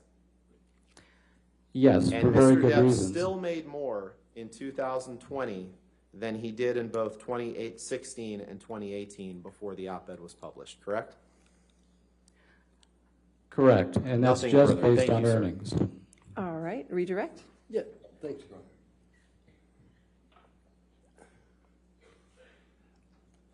You explained 2018. Why didn't you use 2016? Well, first of all, 2017 was a more recent year. 2017 was a year in which Mr. Wiggum indicated that that was a typical year for Mr. Depp. He had a studio film, he had a independent film, he had an endorsement deal. 2016 is further back in time. As I understand it, his earnings capacity for that year would have been just about the same or even higher than 2017, because there was an endorsement deal that Mr. Depp passed on that would have been worth a lot of money, according to Ms. Jacobs. So 2017 made the most sense. Why did you ultimately use the method that you did to determine the lost earnings? Because it just makes sense. It's the correct approach to take. You're taking a look at what Mr. Depp would have been expected to earn in a typical year, and then you're comparing that to the period of time where you're analyzing following the op-ed from December of 2018 through October of 2020. So you're taking a look at what you would have expected him to earn. It's very simple compared to what he actually did earn. No further questions, Your Honor. All right, thank you. Is this witness subject to recall? All right. Sir, since you're subject to recall, do not discuss your testimony with anybody, but since you are giving expert testimony, you're free to stay into the courtroom, okay, sir? Okay. Thank you. You have a good day. Thank you very much. All right, Thank you, everyone. watch your step there. All right. Plaintiff rests his case. All right, plaintiff rests. All right, ladies and gentlemen, we're going to go ahead and take our morning recess. It may be a little longer because I have a few issues to take up with the attorneys, but then we'll proceed after that, okay? So please do not talk about the case and do not do any outside research, okay? Thank you.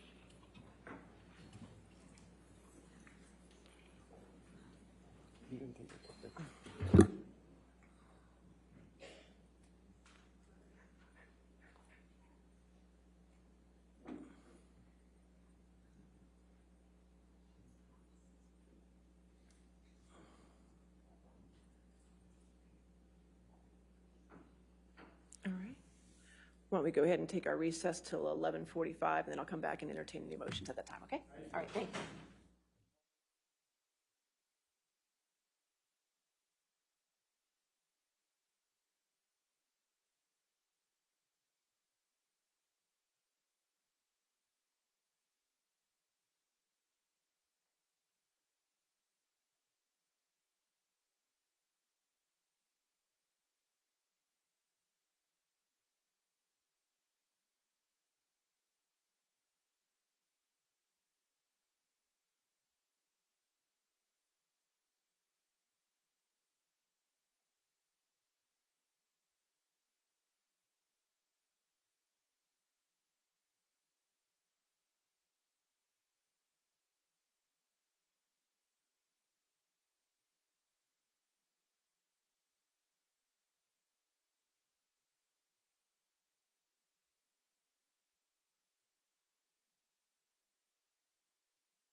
But at the same time, granting a motion to strike is appropriate when the plaintiff, as is the case here, has failed to present evidence sufficient to create an issue of fact on his claims. And in addition, the court may not draw inferences from the evidence that defy logic and common sense. That's the Austin versus Shoney's case, 254 Virginia 134. So the issue here, Your Honor, is a couple-fold, and I'll take the statements, well, two of them in one category and one of them in the other category. But I think we're all clear that the sole issue here is whether Amber Heard can be held liable to Mr. Depp for defamation arising from the 2018 op-ed and the 2018 op-ed alone. And to establish that, Mr. Depp has to prove the following elements. He has to prove that the publication of the op-ed and that it was written by Ms. Heard. He has to prove that the statements in the op-ed were both false and defamatory. So falsity and that they contained a sufficient defamatory sting, and he has to show that the statements were made with the requisite intent. In this case, actual malice on the part of Amber Heard. I'll save that argument till the end, Your Honor, and I'll focus on the first two at this point. And because it seems like plaintiff is proceeding under a theory of defamation by implication, under the Pendleton case, 290 Virginia 162, plaintiff bears the burden of proving that the statements at issue were designed and intended by Ms. Heard to imply a defamatory meaning. Designed and intended to imply a defamatory meaning. So, and to satisfy those first two elements, publication and falsity and defamation or defamatory nature of the statements, Mr. Depp bears the burden of proving that by a preponderance of the evidence. And to satisfy the requisite intent and show that Ms. Heard acted with actual malice, he has a heightened standard of proof that he must prove by clear and convincing evidence that Ms. Heard acted with that malice. So just want to talk about the two statements on domestic abuse in the op-ed. And Your Honor's well aware of the ample Virginia case law talking about how you have to view the op-ed as a whole. You have to view words in context. So these are the statements that read, then 2 years ago, I became a public figure representing domestic abuse. And then the other statement that says, I had the rare vantage point of seeing in real time how institutions protect men accused of abuse.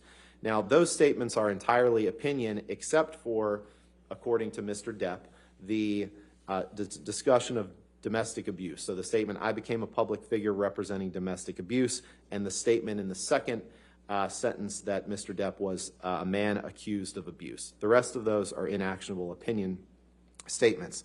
Now, the evidence adduced thus far, Your Honor, shows that Mr. Depp can't sustain a claim on these for two reasons. First of all, the statements are true on their face. I don't think that there's any dispute about that, and that's been the subject of some testimony in this case. 2 years before she wrote the op-ed, Ms. Heard did, in fact, become a public figure representing domestic abuse when she obtained a domestic violence restraining order against Mr. Depp, and Mr. Depp was indeed accused of abuse. Those are facts that are true. Now, to the extent that Mr. Depp will argue that he's proceeding on a defamation by implication claim, again, the court should grant the motion to strike because the undisputed evidence is that he did, in fact, abuse Amber. Now, there's a dispute in this case. There's ample evidence that he physically abused Amber, but we acknowledge that there's a dispute in this case on that. But what there isn't a dispute in this case is non-physical abuse. Both Mr. Depp and his expert Shannon Curry have testified that abuse may come in many forms. It may be physical, certainly, but it may also be verbal, may be emotional, may be psychological. You'll recall Mr. Depp even kind of setting the baseline for what abuse was when he talked about the non-physical abuse that he allegedly suffered at the hands of his mother. He said it was worse than the beatings, and the example he gave was that his mom used to call him One Eye as an example because he had a lazy eye, I guess, as a child. That was something that Mr. Depp himself said was abuse, his mom calling him One Eye. So we setting aside the evidence of physical abuse in this case, which is already overwhelming, Mr. Depp's claims relating to these two statements should be stricken because of the ample and undisputed evidence in the record of non-physical abuse by Mr. Depp toward Ms. Heard. There's evidence in the record of recordings, messages, including messages written in blood with his finger, blood and paint, vile names, shouting, menacing and threatening statements, There's the video, the kitchen video in Sweetser. There's the audio of him calling Miss Heard, like I say, numerous vile names.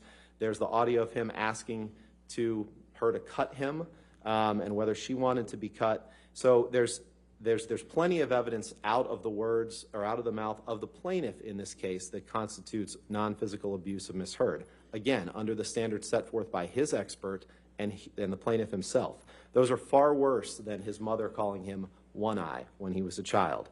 In addition to that, Your Honor, there's Travis McGivern's testimony from yesterday in which he testified that at a minimum on the night of March 23rd, 2015, both parties were being verbally abusive to each other. Mr. McGivern also testified about Mr. Depp, quote, rearranging her closet, throwing racks of clothing down onto the floor and throwing at least one rack down the stairs. Now, in California, property damage alone can be a basis for getting a temporary restraining order under California law. So further evidence of non-physical abuse or non-physical toward Miss Heard. You saw the cupboards in the Sweetser kitchen video. And then Dr. Laurel Anderson, Your Honor, testified that she believed that the parties engaged in mutual abuse and that at least some of the time that was initiated by Mr. Depp. This is all evidence. We haven't gotten to put on our case yet. And to the extent that this case proceeds, and that will start now, but this is all evidence that has come in while plaintiff controls the playing field of what evidence has come in, and he can't overcome that. In this case, Your Honor, if Mr. Depp abused Miss Heard physically, verbally, emotionally, or psychologically even one time, then she wins on those claims. Then she wins. It's that simple. And the evidence is overwhelming and undisputed in the ways that I've just described that he did. So for that reason, Your Honor, those claims should be stricken. And I'll just cite the Union of Needle Trades versus Jones case. This is 268 Virginia 512 that states, if the plaintiff does not establish the falsity of the statement by a preponderance of the evidence in his case in chief, he has not met his threshold burden, and the trial court should strike the evidence and grant summary judgment to the defendant. That's exactly what should happen here. Now I'll move on to the second issue, which is the headline containing the phrase sexual violence. That should be stricken for a couple reasons. First, Your Honor, the evidence has established that Ms. Heard didn't write the headline. Mr. Doherty from the ACLU, that's the only evidence that's come in this case thus far. Plaintiffs control the evidence. Well, I understand, but there's also a stipulation that Ms. Heard would not be called in the plaintiff's case because they would then use her testimony for part of their case. In your case, right? That's correct, Your Honor. Yeah, I agree, and that goes to a different issue that I'm not arguing. I'm not arguing that the court should strike because they haven't put Ms. Heard on to testify about the headline. But I assume part of that would be that they would, I guess they intend to get from Ms. Heard is that she either wrote it or republished it. Yeah, what happened the next day is Ms. Heard posted it on her Instagram account and said, look what I published yesterday in the Washington Post. So she adopted the title, and her name was on the article which contained the title. And Mr. Ronborn, the only reason I'm sorry to interrupt you, only because I know that was a stipulation, so it's hard for me to say that that's all the evidence for motion to strike if there's a stipulation that they're still going to get more evidence in on that particular issue. I think, and I'm happy to hand the court the transcript of the April 8th hearing, because one of the things that we're not arguing today is that because they haven't put in evidence of I think it was a tweet, but Mr. Chu says it was Instagram, I don't know, whatever it was, that because there was... It was a tweet adopting the op-ed she published the day before in the Washington Post. Okay. All right, so what I'm not arguing today is that because they haven't gotten that tweet into evidence or had Ms. Heard say that she tweeted that we're entitled to summary judgment at this point. I'm not arguing that, but that's all that we discussed on April 8th, and I'm happy to hand the transcript up, Your Honor. And we actually it wasn't a stipulation, it was simply an agreement that they didn't need to call her in their case in chief to make that point. And then Ms. Bredehoft said, we'd have to agree on the language of any stipulation, and they haven't proposed anything to us and haven't gotten back to us. So I think that that's only relevant we're not basing our request for motion to strike here on Ms. Heard not having testified to sending that tweet. But you're saying for the motion to strike, the only evidence before the court is that the Washington Post wrote that title. Correct, and that's very different from what happened the next day. The stipulation didn't go toward who wrote the title. That was never part of anything, and it's undisputed, and Ms. Heard will testify that she didn't write the title. Well, I understand that, but I think it's not undisputed, Your Honor. I apologize for interrupting. Okay. But I think the issue is that whether it was republication. Well, and I'll get to that next. But I know, but the problem is, how do I do a motion to strike when that evidence isn't before me yet? Well, the republication isn't. So the evidence that's before you is that the Washington Post wrote the headline, or that Ms. Heard didn't, and that's the only evidence, and that's not going to change. The tweet, which was the only subject of the discussion at the pretrial conference, where there was no stipulation, it was just an agreement that we're not going to base a motion to strike on them not introducing evidence of the tweet. That was what it was. I'm happy to hand the transcript up if Your Honor would like to see that.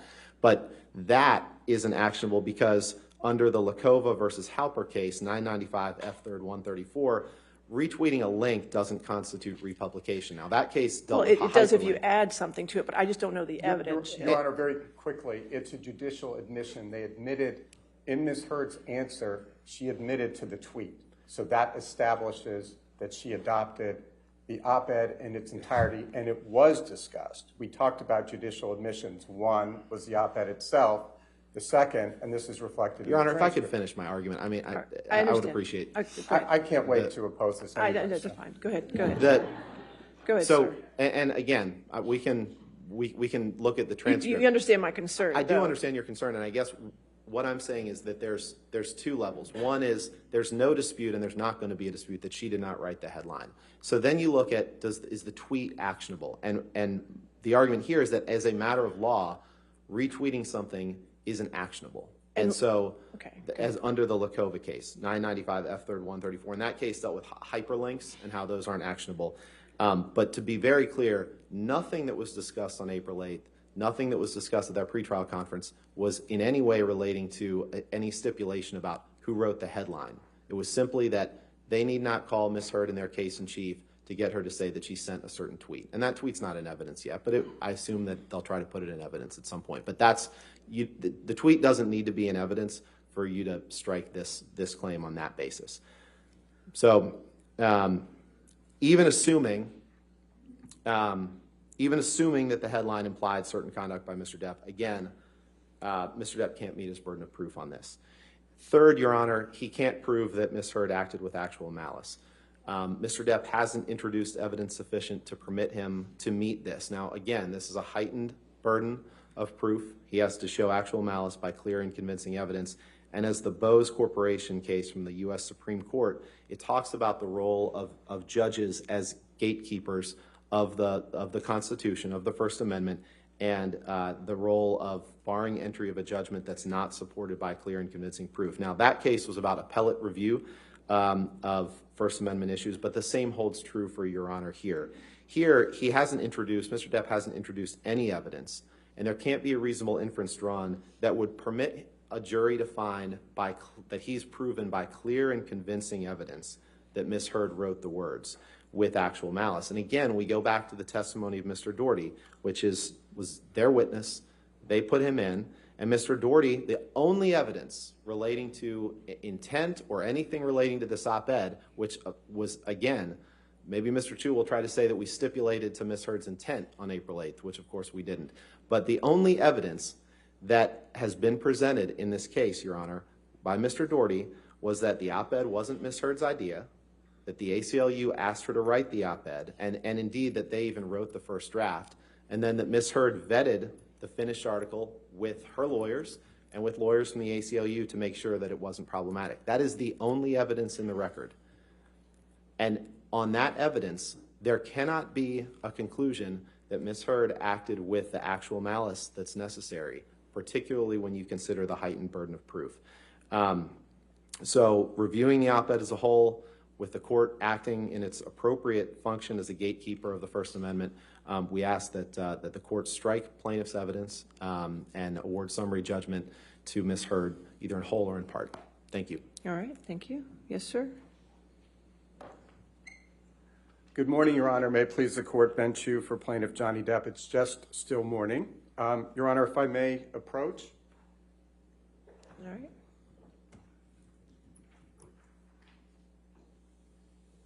Thank you. Thank you, Your Honor.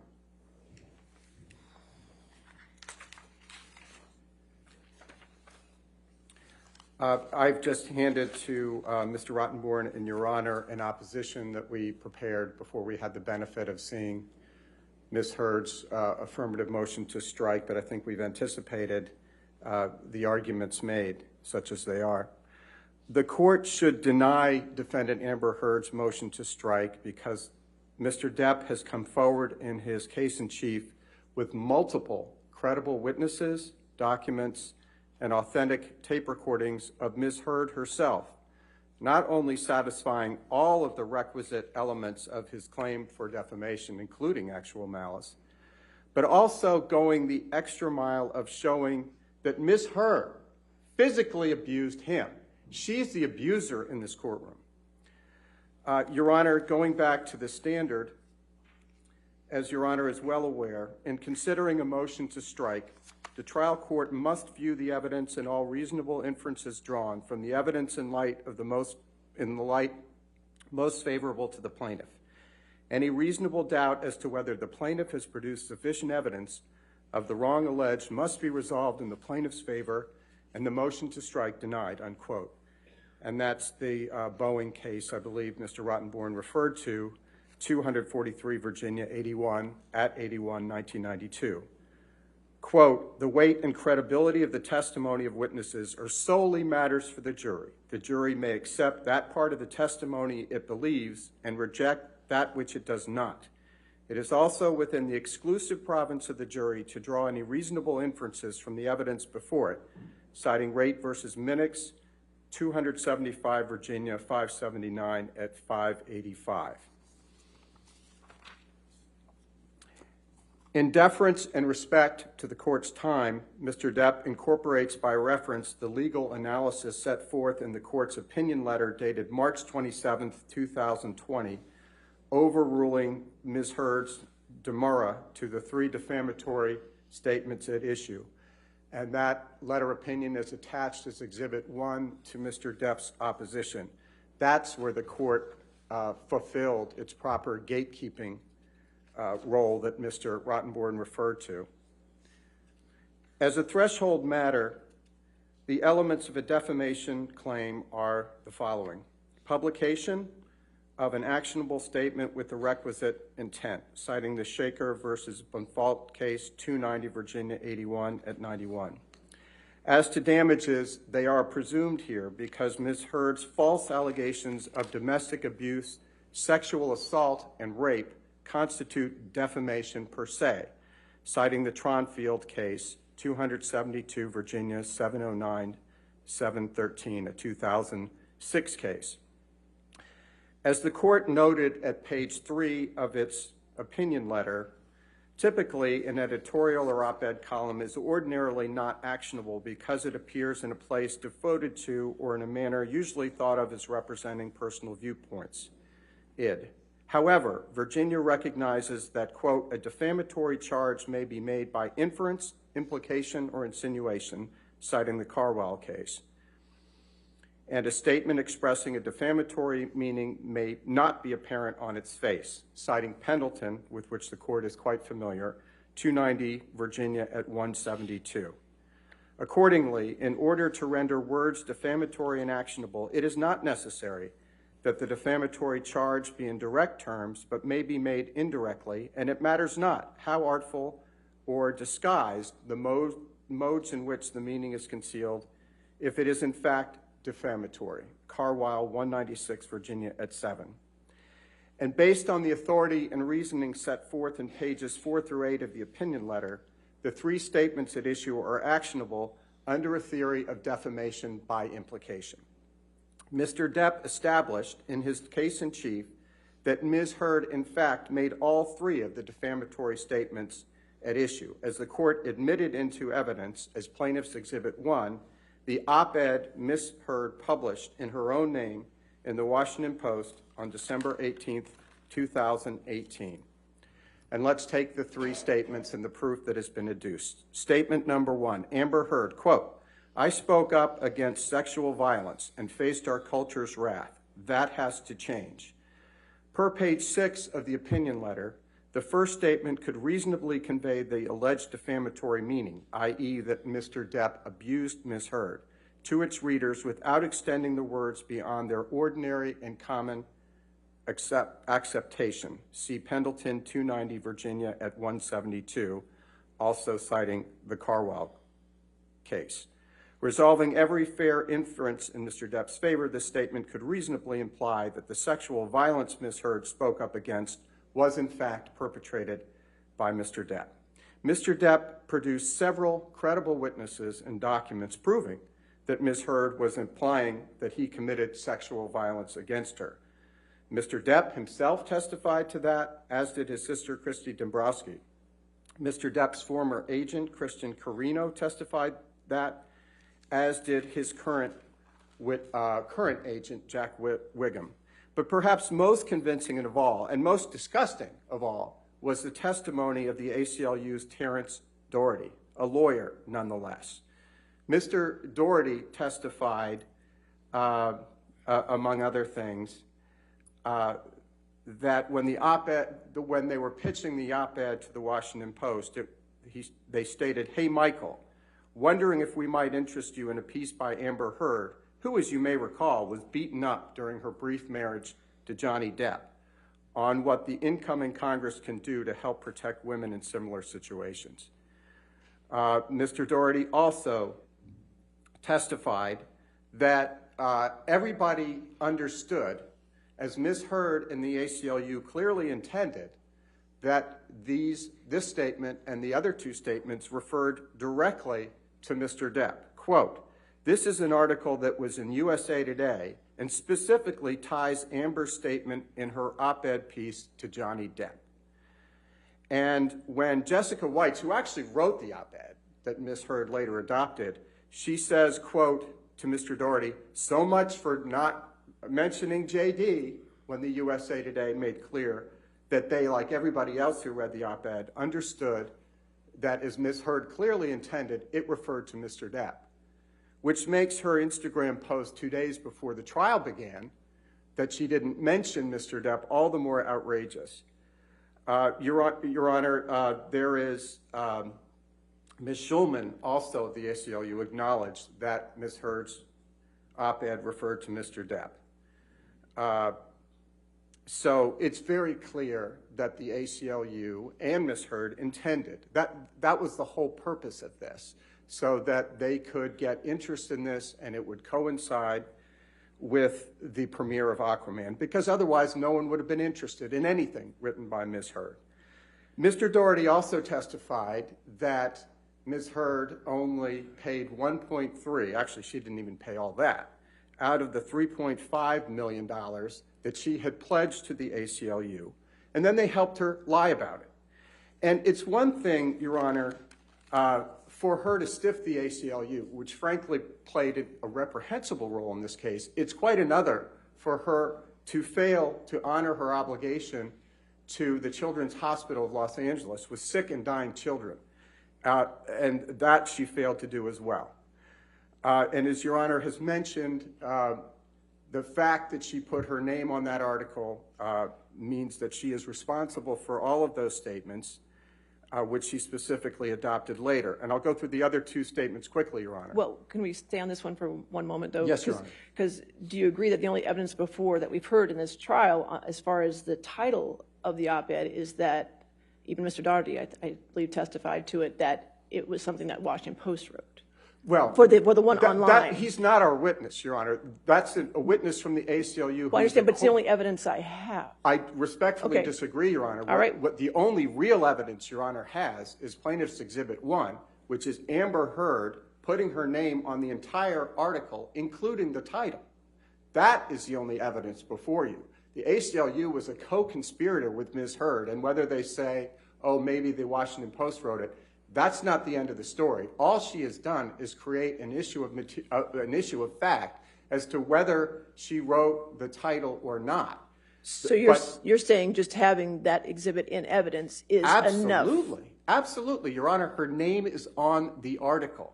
Okay. What does an average reader expect? So that alone is sufficient to beat a motion to strike. If they want to come back later and say, gee, she didn't write the title, as if that were a defense, I hope they make that argument I hope they make that argument to the jury, because it's about as credible as her argument that, oh, I wasn't referring to Johnny Depp. She didn't have to.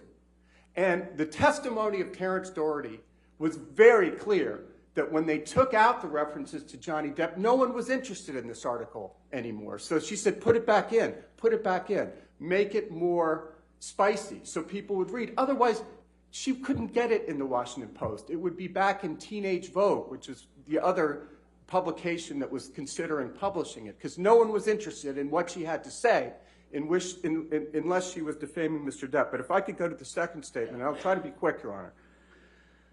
2 years ago, I became a public figure representing domestic abuse, and I felt the full force of our culture's wrath for women who speak out. As for the second statement, defendant called herself a public figure representing domestic abuse, which can be read to imply that she became a representative of domestic abuse because she was abused by Mr. Depp, not just because she spoke out against alleged abuse.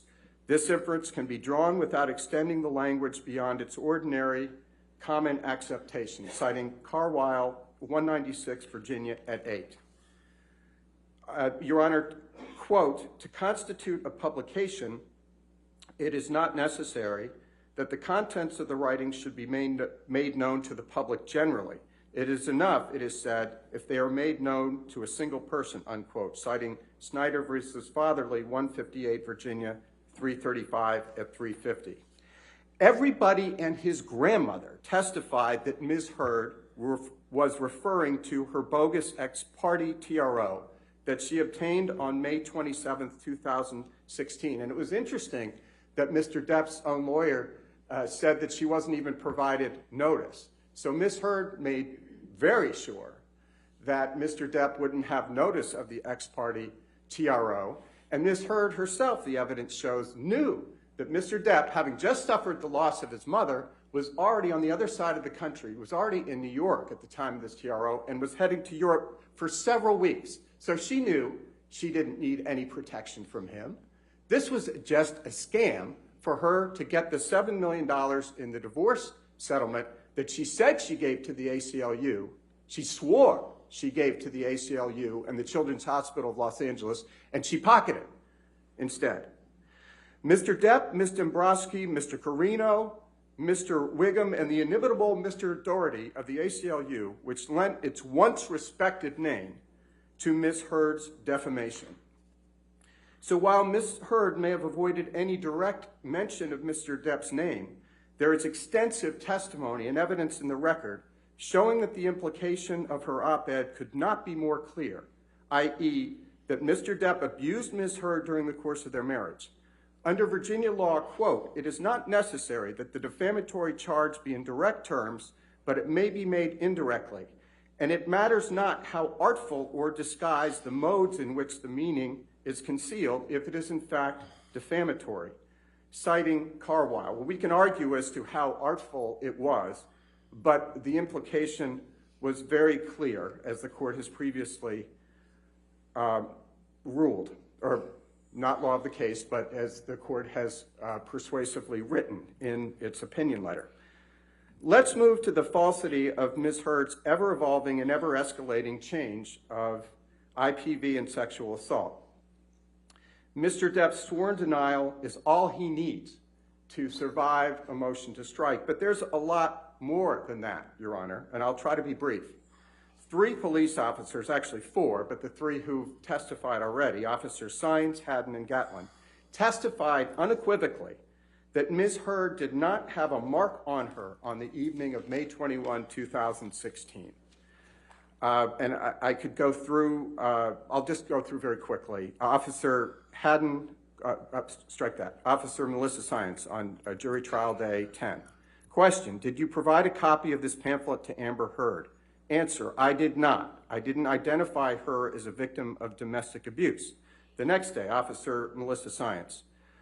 Okay, at this time, did you notice any injuries on Ms. Heard? Officer Sines, I did not.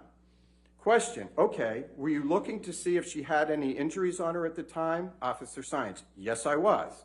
Question, and so you were looking to see if Ms. Heard had any injuries and you determined that she did not. Is that accurate? Officer Science, correct. Question, okay.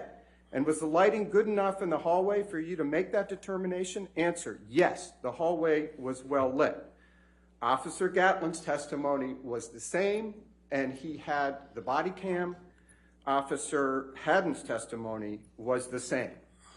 The testimony of nurses Debbie Lloyd and Erin Borem, who, like the police officers, did not work for Mr. Depp. In fact, they worked for Dr. Kipper, also belie Ms. Heard's false allegations of abuse.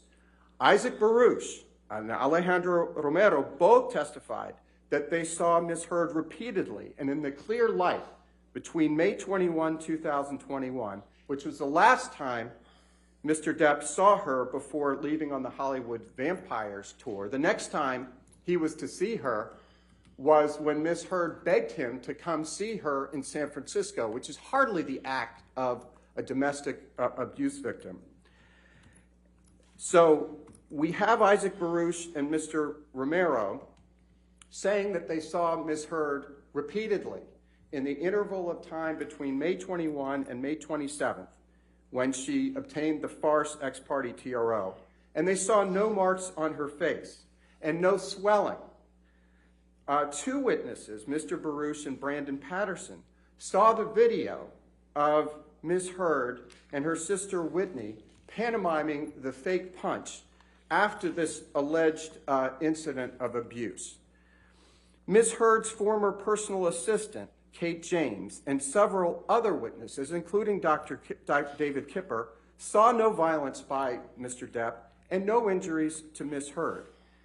Indeed, witness after witness has come forward to testify that Ms. Heard, far from being a domestic figure representing domestic violence, unquote, is in fact a recidivist perpetrator of domestic violence on Mr. Depp and others.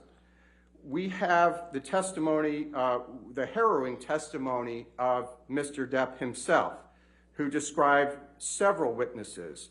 One, as Your Honor will recall, when he was hiding in the bathroom after escaping one of her attacks, and she claims to have hurt her foot kicking the door. Mr. Depp opens the door to see if she's hurt, and then she kicks the door in on him and punches him. We have the incident of December 15, 2015, when Ms. Heard threw punches at him wildly at the back and side of his head. Mr. Depp testified that he ducked and covered to protect his face. Eventually, he turned around to grab her and stop her arms from flailing. December 15 in the Bahamas, during an argument, Ms. Heard grabbed a can of mineral spirits and threw it at Mr. Depp's face, striking him in the forehead, bridge, and nose area, and the jury saw a photograph of the bridge on the bruise of his nose. We have testimony from Mr. And by the way, Tara Roberts, who is the manager of the island, confirmed that the incident with the mineral spirits. You have Mr. Depp's testimony of what happened on April 22nd, 2016. And we've heard testimony today from Erin Borem-Filati that Mr. Depp was very responsive, was very sociable, was not in any way inebriated that day when Ms. Heard says he was, and she attacked him that night as well. And I'm getting to the end of this, Your Honor.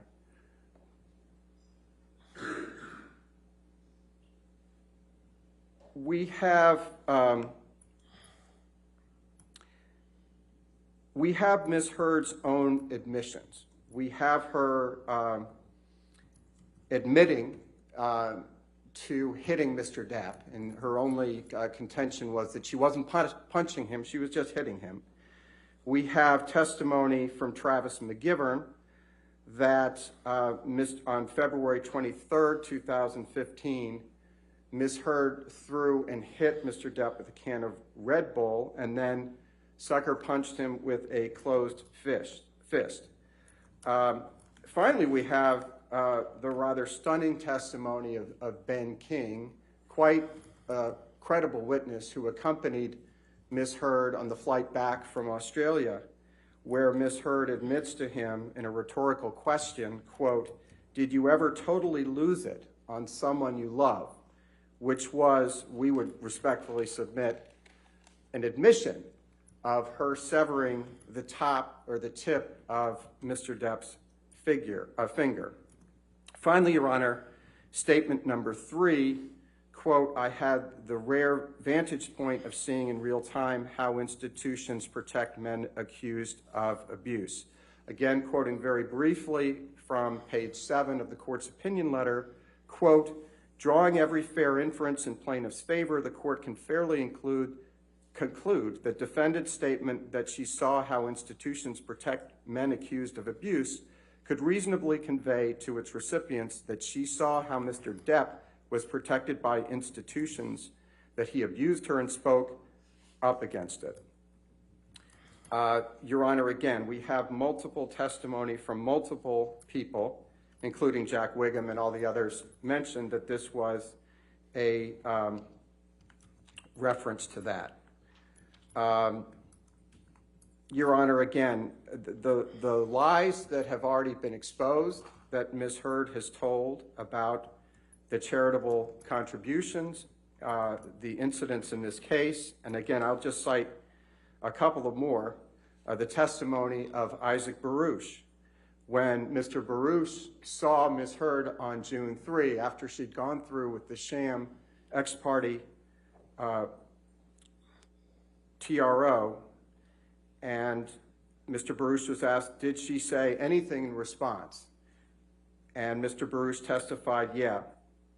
In response to that, she, meaning Ms. Heard, looks at me and said, "I told Johnny I don't want anything.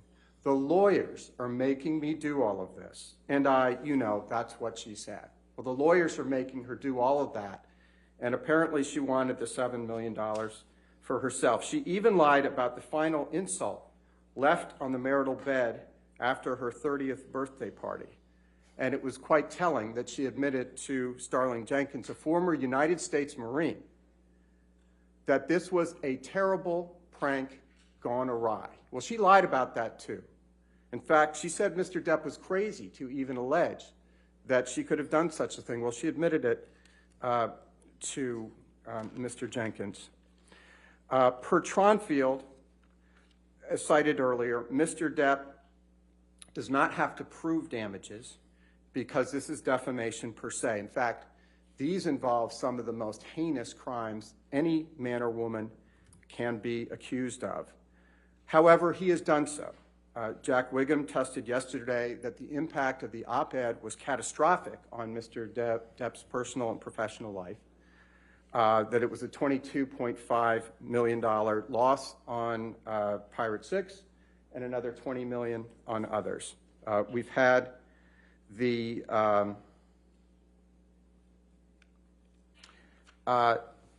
testimony, so we had Mr. Wiggum testifying as to the 22.5 lost on Pirate 6 and another 20 lost on the other films, the other studio films, the indie films, and the other ways Mr. Depp would have made income. We have Richard Marx's testimony, Douglas Banya's testimony, and the testimony of Michael Spindler just this morning. Finally, Your Honor, none of Ms. Heard's affirmative defenses, which would include, her trying to create an issue of fact on the title, can support a motion to strike, as to which she bears the burden of proof of her affirmative defenses. Quote, "Whether the defendants have met their burden cannot be resolved when considering a motion to strike."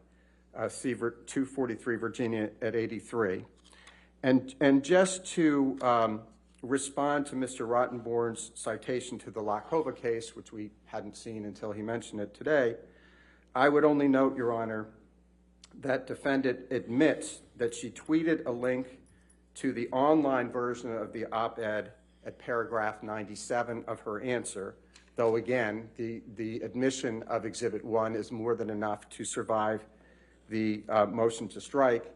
And the Lakova case at 995 F. 3rd 134 holds that republishing a hyperlink doesn't necessarily start the statute of limitations. not that a hyperlink cannot be defamatory. So with that, Your Honor, we respectfully request that the court deny the motion to strike in full, and let's hear from Ms. Hurd. Thank you, Your Honor. Yes, sir. Thank you. Your motion? Thank you, Your Honor.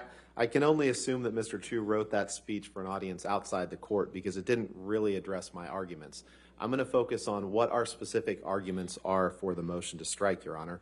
Mr. Chu spent almost 30 minutes of the court's time talking about the disputed evidence of physical abuse in this case, which Ms. Hurd hasn't even put on her case, and I can tell you she's not the abuser, and if the case moves forward, she and her witnesses will put on even more evidence of the physical abuse she suffered at the hands of Mr. Depp.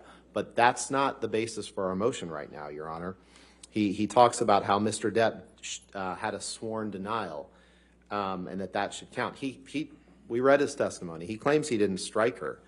But again, that's not the basis for our motion. The basis for our motion is the clear and undisputed evidence of non-physical abuse. By his definitions, by his standards, by the standards of his expert, there is no dispute that Mr. Depp abused Amber. And therefore, if he did it even one time, there is no dispute that even under their theory of the case, the implication that they want the jury to draw from the article, which again, I'm not arguing for the purposes of today, because under the legal standard, I'm not going to argue that. I'm not going to waste the court's time with that. But even under their standard, the undisputed evidence is that Mr. Depp did commit abuse against Ms. Hurd, and therefore that those first two statements were false. That's our argument on that. As to the headline, it's funny, Mr. Chu, we played 2 or 3 hours of an ACLU deposition. Now he says, well, that wasn't our witness. It was his witness, Your Honor. He just spent 10 minutes talking about what Mr. Doherty said, and Mr. Doherty testified that the Washington Post wrote the headline. That is the only evidence, Your Honor. I understand he says, well, Exhibit 1 has her name on it. Exhibit 1 has her name on it.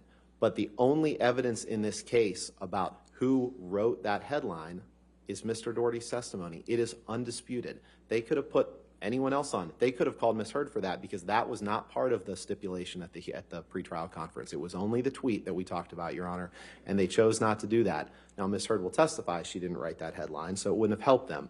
But they've had 3 weeks to put on their case, Your Honor. They've controlled the playing field of evidence. There is no dispute that Ms. Hurd did not write that headline.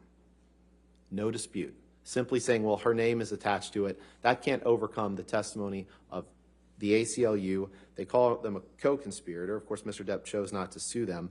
But the testimony of Terrence Doherty that she didn't write that headline, that takes care of the sexual violence headline, Your Honor. And I'm not going to take up any more of the court's time addressing portions of Mr. Chu's argument that don't go to our motion, unless Your Honor has any specific questions. But I want to be respectful. All right, thank you, sir.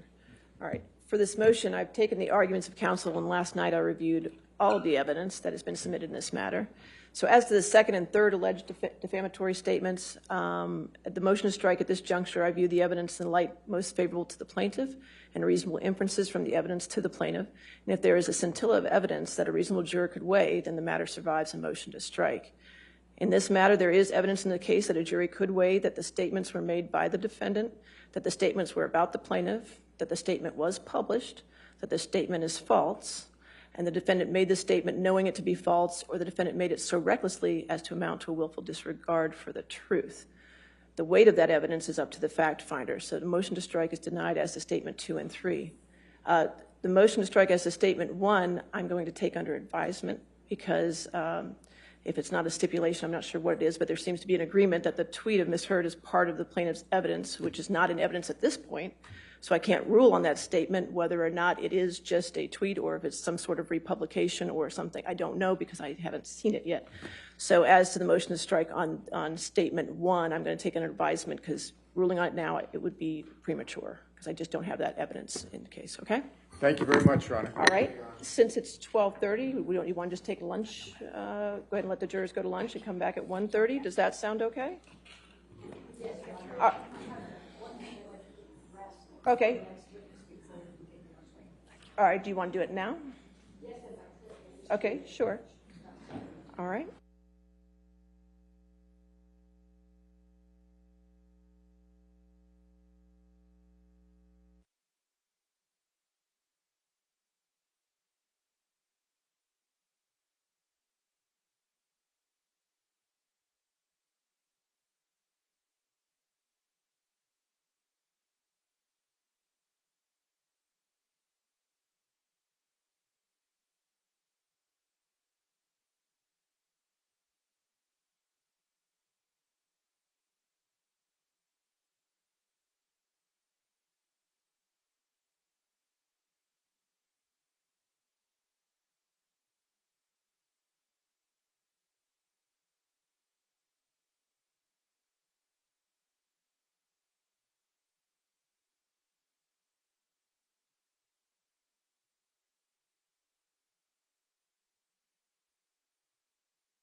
Anything further?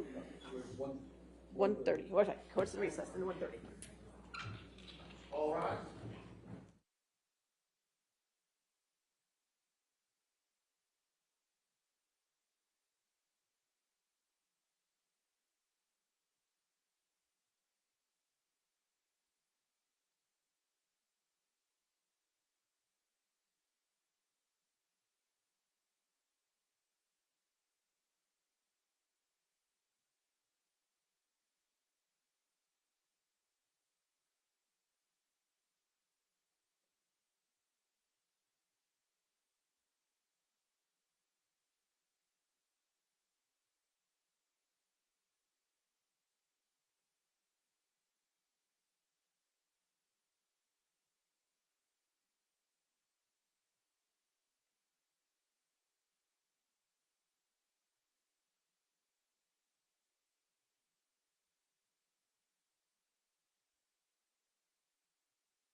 All right, thank you.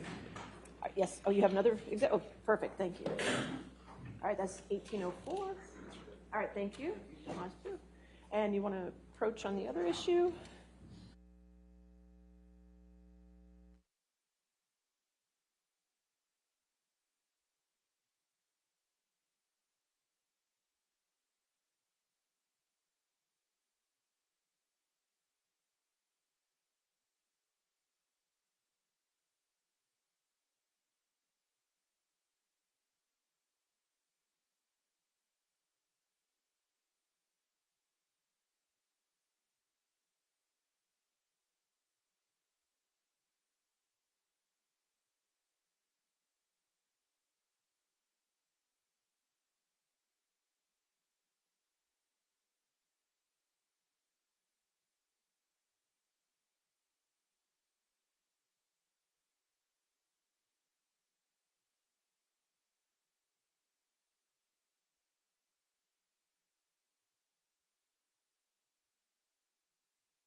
Or, yes.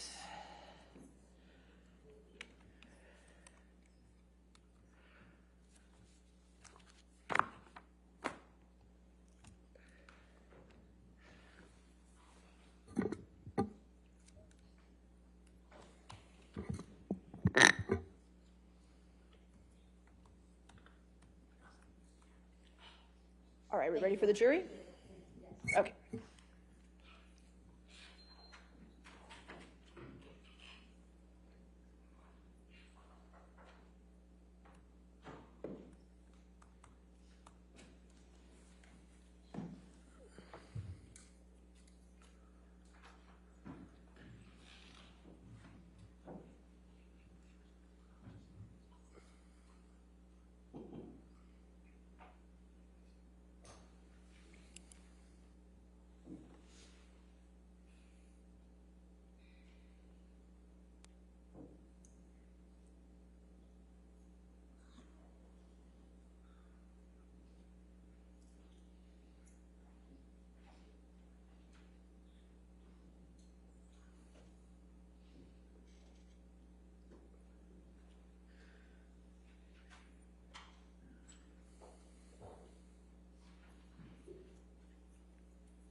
All right, thank you, ladies and gentlemen. All right, be seated. All right, the plaintiff has rested in the defense case. Your witness, Your Honor, I'd like to call Dr. Don Hughes to the stand. Dr. Hughes.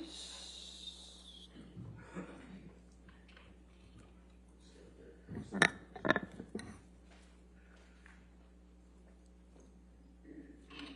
you solemnly swear or affirm to testify truthfully in this case for penalty of law? Yes, I do.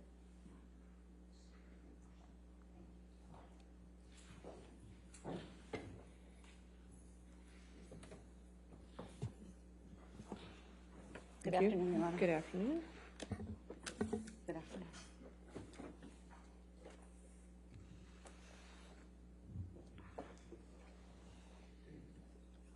Thank you, Your Honor. Will you please state your name? Dawn Hughes.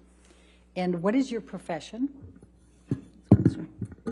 I am a clinical and forensic psychologist. And where is your practice located?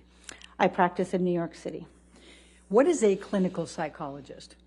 Sure. So a clinical psychologist is somebody who assesses, evaluates, and treats individuals who are suffering from a variety of ailments or problems that they have in their lives. It could be a major psychiatric disorder, and it could be problems in living.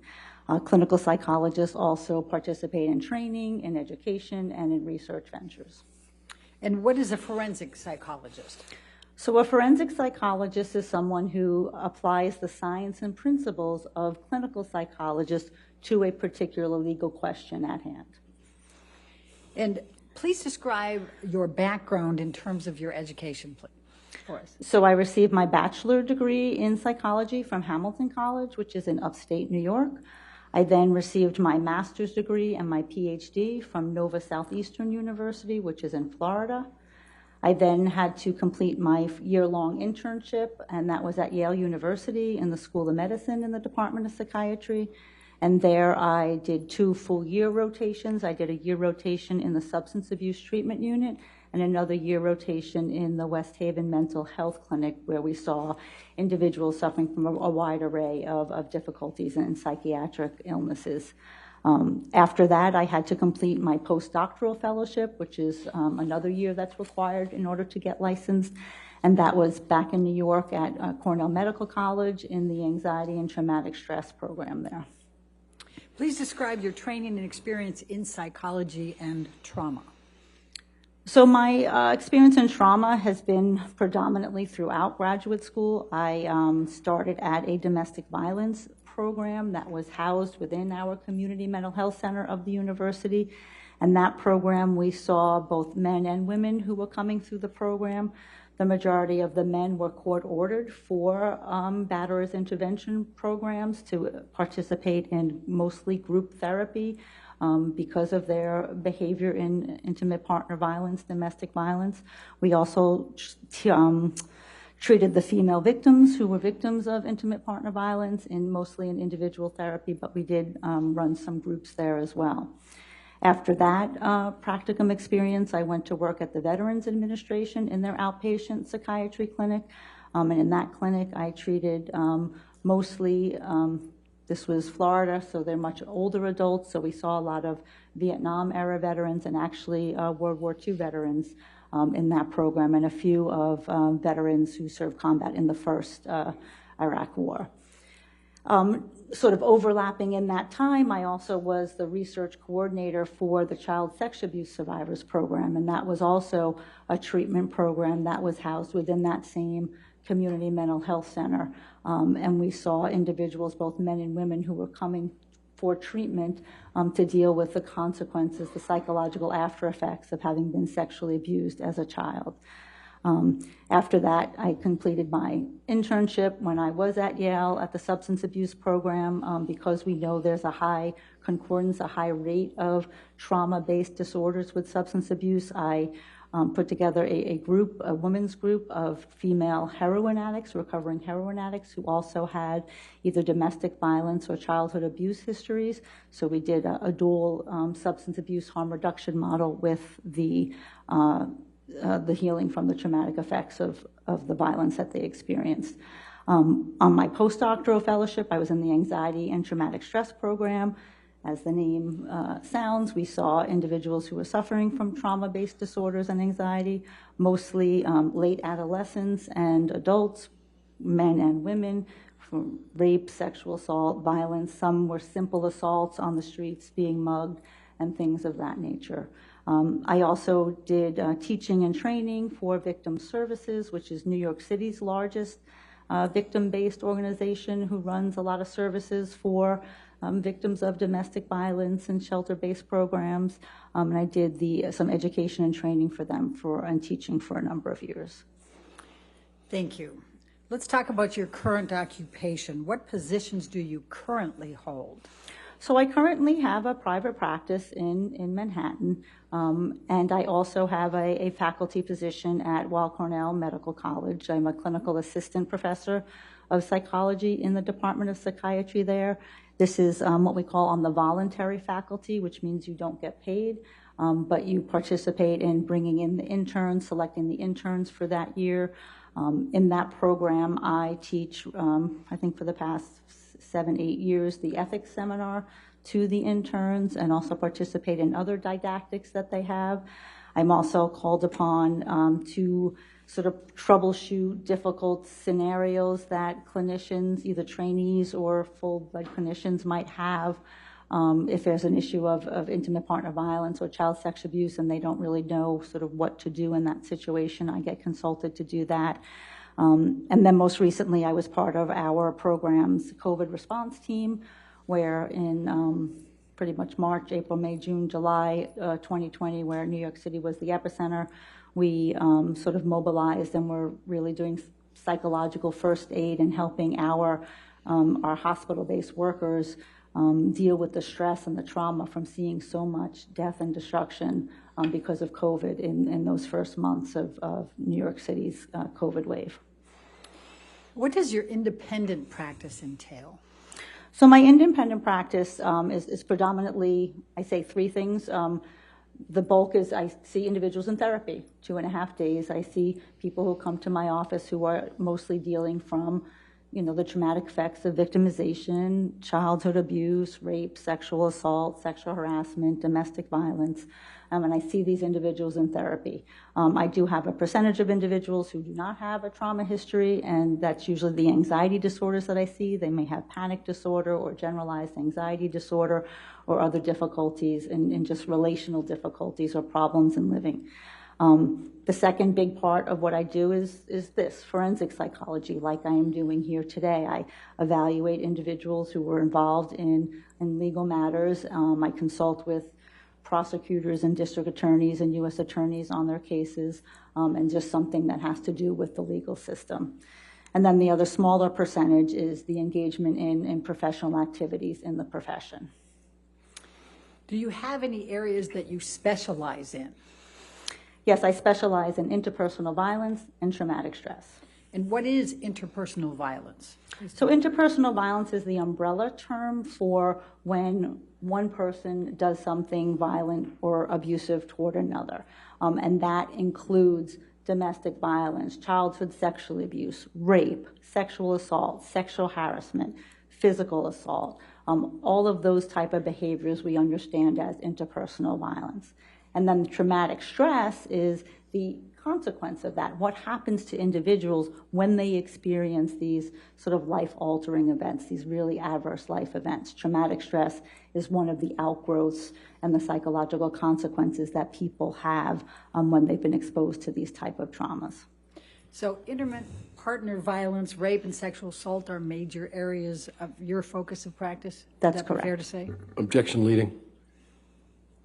I'll sustain the objection. Okay. I'll just move on. What types of patients do you treat in your private office? So I treat adults mostly, men and women in my practice. I sometimes will treat late adolescents, 17 or 18. They'll come to me usually after a rape or sexual assault, and I'll treat them in short-term treatment.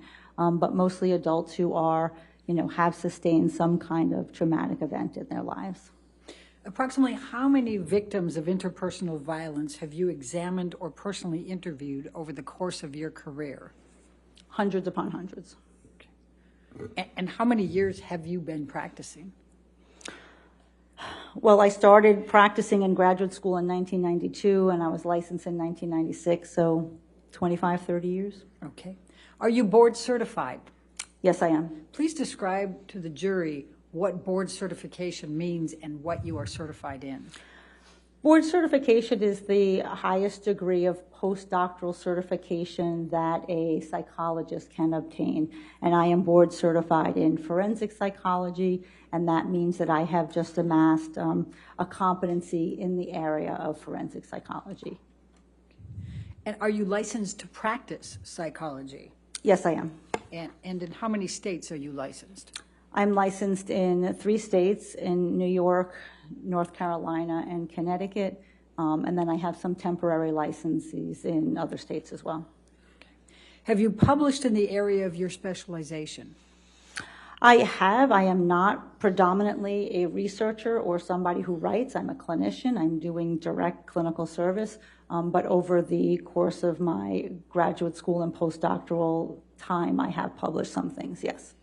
And have you published a book chapter relating to rape and sexual assault? Objection yes, leading. Overruled. Yes, I have. Rape and sexual assault in adult women. And have you published any book chapters relating to structured or clinical assessment of risk or violence? Yes, I co-authored a book chapter entitled Structured Clinical Assessment of Risk and Violence.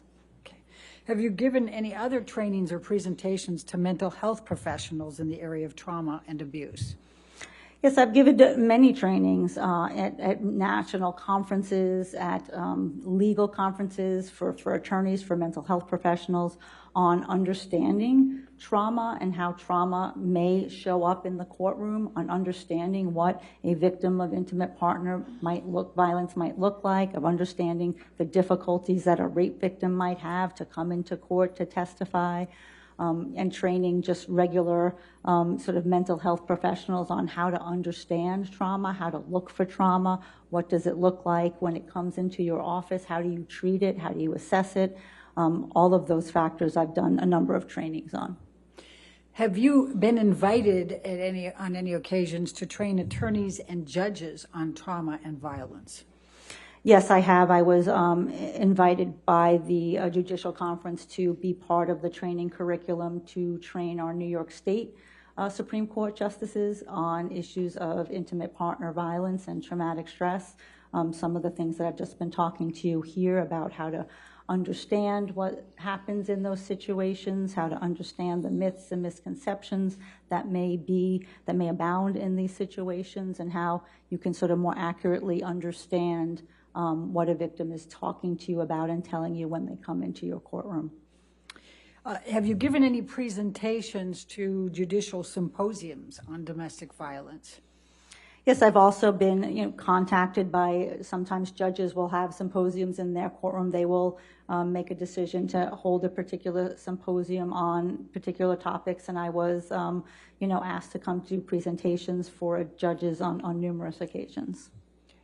And what, if any, presentations did you do on understanding women's use of force in IPV? That was a recent presentation, and I think that was invited by one of the judges of the Office on Domestic Violence in New York. And the title is When Women Use Force in Situations of Intimate Partner Violence. And my topic was to talk about the complexities of that issue and what does that look like and how can we differentiate if both people are fighting. How do we know that this is intimate partner violence? So what does the research tell us about that? How do we understand that, and how can we really accurately assess that? And that was sort of the bulk of what that training was about. What professional organizations do you belong to? I belong to a number. I belong to the American Psychological Association, which is the largest body of psychologists in the United States, over here, headquarters in D.C. Because it's so big, there are subdivisions of American Psychological Association, so I belong to the Division of Trauma Psychology. I belong to the Division of Psychology and the Law, the Division of Psychologists in Private Practice. I belong to other organizations, the International Society for Traumatic Stress Studies, which As the name says, it's an international society where we are interdisciplinary, mostly psychiatry and psychology, researchers and clinicians, to really understand and further our awareness about trauma and traumatic stress. I belong to the International Society for Trauma and Dissociation. I belong to the Anxiety Disorders of Association of America. I'm a fellow in the American Board of Forensic Psychology. I don't know if I'm forgetting any. Okay. Are any of these specific to interpersonal violence or trauma? Well, clearly the trauma division of the American Psychological Association, the International Society for Traumatic Stress Studies, and the International Society for Trauma and Dissociation, and then also the Anxiety Disorders of Association continues to talk about trauma because prior to this new DSM-5, PTSD was originally categorized under the anxiety disorders. So there are still colleagues and researchers in the anxiety disorders organizations who talk about PTSD and trauma. Do you hold any leadership roles in these organizations? Yes, I am currently the president-elect of the Trauma Division of the American Psychological Association. That is an elected position. You have to be elected by our membership. And now I serve as with the presidential trio, so there's three of us. You serve with the immediate past president, the current president, and the president-elect, so it's a 3-year term. And what we try to do is continue to disseminate best practices in trauma psychology and also interface with the larger American Psychological Association organization to continue to disseminate best practices and have just a voice for trauma psychology with our larger body and policy making. I've been involved in the Trauma Psychology Executive Board since its inception. I was a founding member of that division. I served as a membership chair, a program chair, an awards chair. I was the APA Council of Representatives, which means I was also elected to serve a 3-year term and sit on the governance board of APA, representing the Division of Trauma Psychology. So I've been very actively involved in the trauma division. And what is the Division of Trauma Psychology? So the Division of Trauma Psychology are psychologists who come together who want to disseminate best practices in trauma psychology. We want to make sure that we have our finger on the pulse of research and evidence-based interventions for people who are struggling with traumatic events that have happened to them. Okay. Have you served in leadership positions of other professional organizations? Yes, I was. There's a New York City-based organization. It's called the Women's Mental Health Consortium, and that's also an interdisciplinary organization. It's psychology, psychiatry, nursing, social work, and this was formed in order to give women sort of a referral base and more information about mostly like reproductive psychiatry. We know that certain difficulties and psychological difficulties that you have can erupt when you're pregnant or postpartum. So we wanted to have a number of resources available to women in the New York City area. I was a membership chair there for a number of years, and then I was the president of that organization, I think 2009 to 2017. I don't have my CV, but I think that's about right. Why is participation in professional organizations important in your field?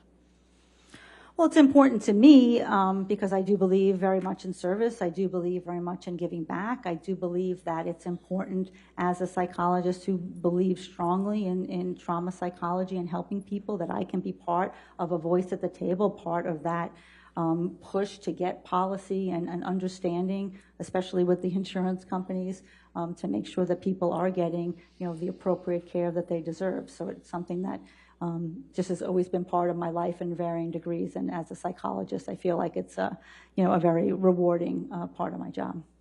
Do you attend professional conferences? Yes, I do, typically multiple times a year. Of course, COVID threw a little bit of a wrench in that since some things are virtual, but yes, I routinely attend conferences. And why do you think that's important? It's important to stay abreast of developments in the field. It's important to meet with your colleagues across the country and see what they're doing and what they're hearing and what's working and what's not working. So when you're at a conference and somebody's presenting new or novel research, then you can take that information and bring that back to your clients and bring that back to my forensic work. So it absolutely enhances the work that I do. Have you ever been qualified to testify in the field of psychology as an expert witness? Yes, I have. How many times? I was first qualified in 1998, so since then, about 50 times. Okay. And how often in that 50 times has the specialty been in interpersonal violence and traumatic stress? Probably more than half. Okay. Have you ever worked for or testified for the prosecution in criminal matters, like the district attorney's office, U.S. attorney's office? Yes, I have, frequently. Okay. Do you testify for both sides in lawsuits, plaintiffs and defendants? Yes, I do. Have you ever worked on other cases that didn't go to trial? Many. Okay. Have you ever found an individual that you evaluated did not suffer from the effects of interpersonal violence or PTSD? Frequently. Okay.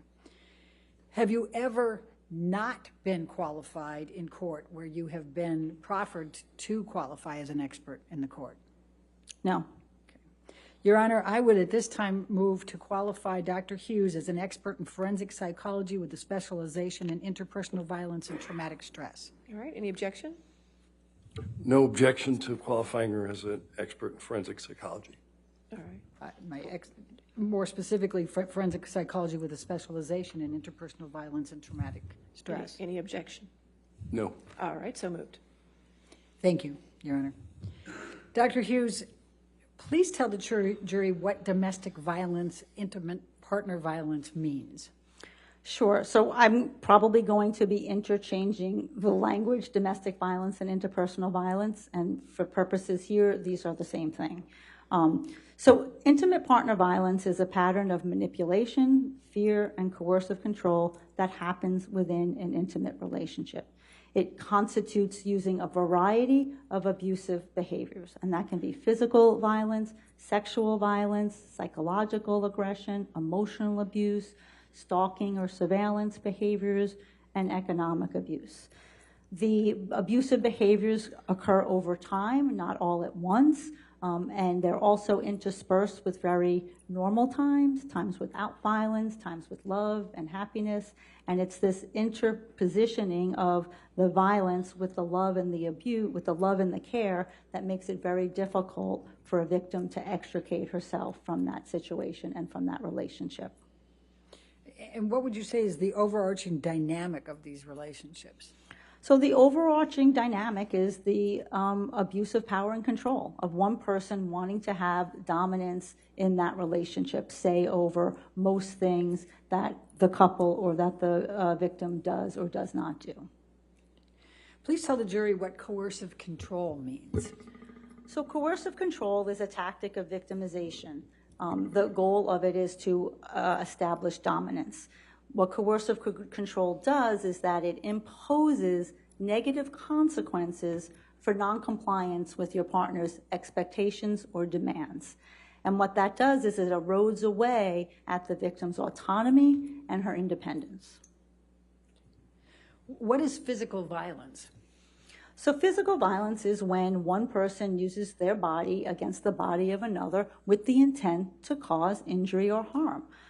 That can be push, shove, slap, kick, punch, beat up, meaning multiple types of physicality in one instance, throw, slam into a wall, push into something hard that you could hurt yourself.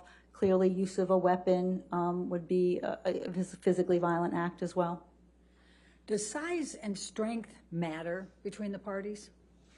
Yes, very much so. This is very well documented in the literature about violence and abuse in relationships, and that's just physics. That's just proportional force. That if a 185-pound man is going to push a 120-pound woman, that's going to feel quite different than a 120-pound woman pushing a 185 pound man. And it's just about proportional force and the size and strength differential. And that is why specifically, if you look at wrestling or boxing, they match weight classes. And they do that for a reason, because they know that it's not fair if somebody is bigger and stronger than the other. So it's certainly not the only factor, but it is a factor that one has to consider if a relationship is violent. What is psychological aggression? So psychological aggression is threats and the imposition of threats with the intent to control someone's behavior. So it's doing a threat so that you will modify your behavior and do what your partner wants. Some psychological aggression techniques are intimidation, slamming your hand on a table, punching a wall, throwing something, mumbling under your mouth, cursing, screaming, sort of these high emotional balance type of activities that can cause a victim to feel afraid and feel intimidated. And then if there has been an act of physical violence where that contingency has already been established, that this person, your partner, has said, okay, I not only have the ability to use violence against you, I also have the willingness to do it, the intimidating tactics take on greater flavor. They take on greater salience. They mean more because you know what could be coming down the pike. What is emotional abuse? So emotional abuse functions to denigrate a person's sense of self-worth and their self-perception.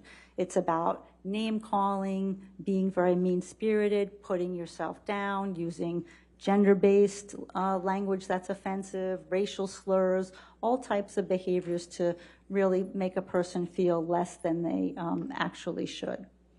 And what is sexual abuse? So sexual abuse in an intimate relationship functions to establish dominance and establish power. What it is simply in the psychological and psychiatric communities is forcing someone to do something sexual against your will when you did not want to. It can be forced sex, either forced vaginal, oral, anal sex. It can be forced to engage in any other type of sexual act that you may not want to do. And when I say force, it doesn't mean it has to have physical force. There's a lot of psychologically coercive tactics that are used that many times when violence has already been established in the relationship, the victim often feels that she can't say no for fear of reprisal, for fear of retaliation for saying no to those acts. So sexual abuse, does happen in intimate partner relationships. A lot of people don't want to talk about it, and they don't want to ask about it because it makes people very uncomfortable. Is digital penetration of the vagina sexual abuse? Leading. What, if any, role does digital penetration of the vagina play in sexual abuse? If it is non-consensual, then it is abusive. What, if any, penetration of inanimate objects into the vagina plays a role in sexual abuse? Again, the operative word is consensual. If you are not consenting to those acts, then it is sexually abusive. Okay. Is there a distinction between sexual violence and sexual abuse?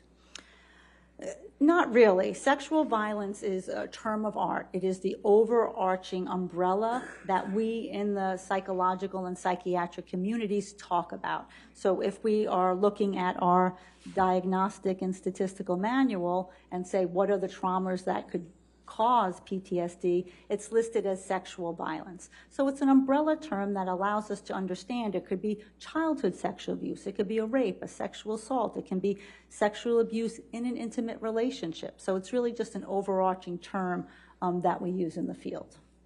What are So it doesn't mean, I think people often mistake it to mean that when you are being sexually abused, that someone's punching you or someone's hitting you or someone's doing something like that because you hear the violence. It does not mean that. That could happen, but that term does not require that, nor does it mean that.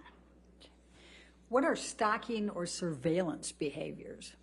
So stalking and surveillance behaviors are a common tactic of typically men who use violent behaviors in an intimate relationship. What they do is they allow the woman to know that wherever she is, wherever she goes, he's going to know. I'm going to maybe look at your phone, see who you're talking to, track you on Find My iPhone, look at your Instagram, look at your emails, really having a way of knowing all of the personal information about you.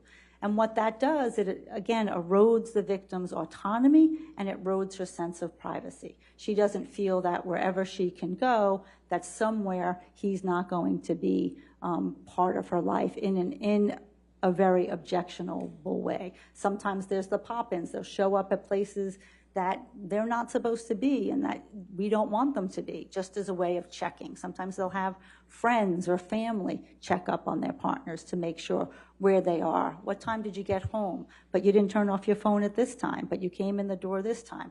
Like all of the sort of constant questioning and interrogation about an individual's whereabouts. What about economic abuse? What is that? So economic abuse is a way to, again, continue to maintain control over your intimate partner. Sometimes it's withholding information about the finances, of not letting you have access to the finances. If you can't have access to a credit card or a checking account or, Apple Pay on your phone, then you're rendered usually much more economically dependent on your partner, and that limits tangible options for you. For individuals where that sort of tangible options isn't there, we see the economic abuse or the economic restriction when one partner refuses to share any information about the funds. So it's not like I can't go shopping because I won't have money, but I don't have any decision-making in our family money. I don't have any idea of what we're doing in our family vis-a-vis our finances. So it's a way of definitely keeping that very separate and not in a consensual. Some couples make that choice. One person does all the money, that's fine. But when it doesn't come from a place of consensual choice-making, it can be abusive. So you just described a number of these abusive behaviors. Are all of them present in every domestic violence relationship? Right. No, they're not all present in everyone, and that's why it's very important to do a thorough assessment of a relationship that may be mired in violence to see which ones are present and which ones have a great impact in the relationship, which ones are sort of making the structure of this relationship. After a sexual assault in an intimate relationship, how might a victim in those circumstances interact with her partner? So this is one of the myths that people say, well, if she was sexually assaulted by her partner, she would have just left. And nothing could be further from the truth. That's not what happens, especially when it's your husband or your boyfriend or your partner. So what women do is they bury it. They compartmentalize it. They put it away, they avoid it, because then they continue to reach out for the kind and the loving man that they got into this relationship with. The problem is that it does fester belief and causes more sort of psychological distress in the victim.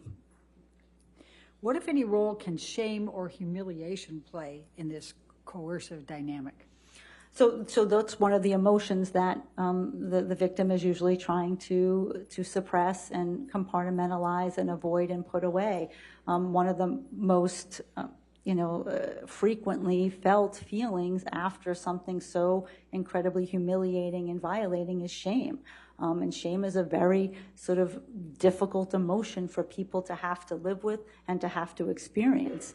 And then a lot of times what we see in these relationships, especially ones where sexual assault is perpetrated, there's typically the emotional abuse as well. So now if you're called names like a whore and a slut and easy and fat, and you're feeling the shame from the sexual assault that just happened, it sort of acts as a compounding effect, and it sort of kind of slowly deteriorates the psychological functioning of the victim, and where they're just really trying to get back to the good guy, get the good guy to come back, but they're suffering these symptoms underneath.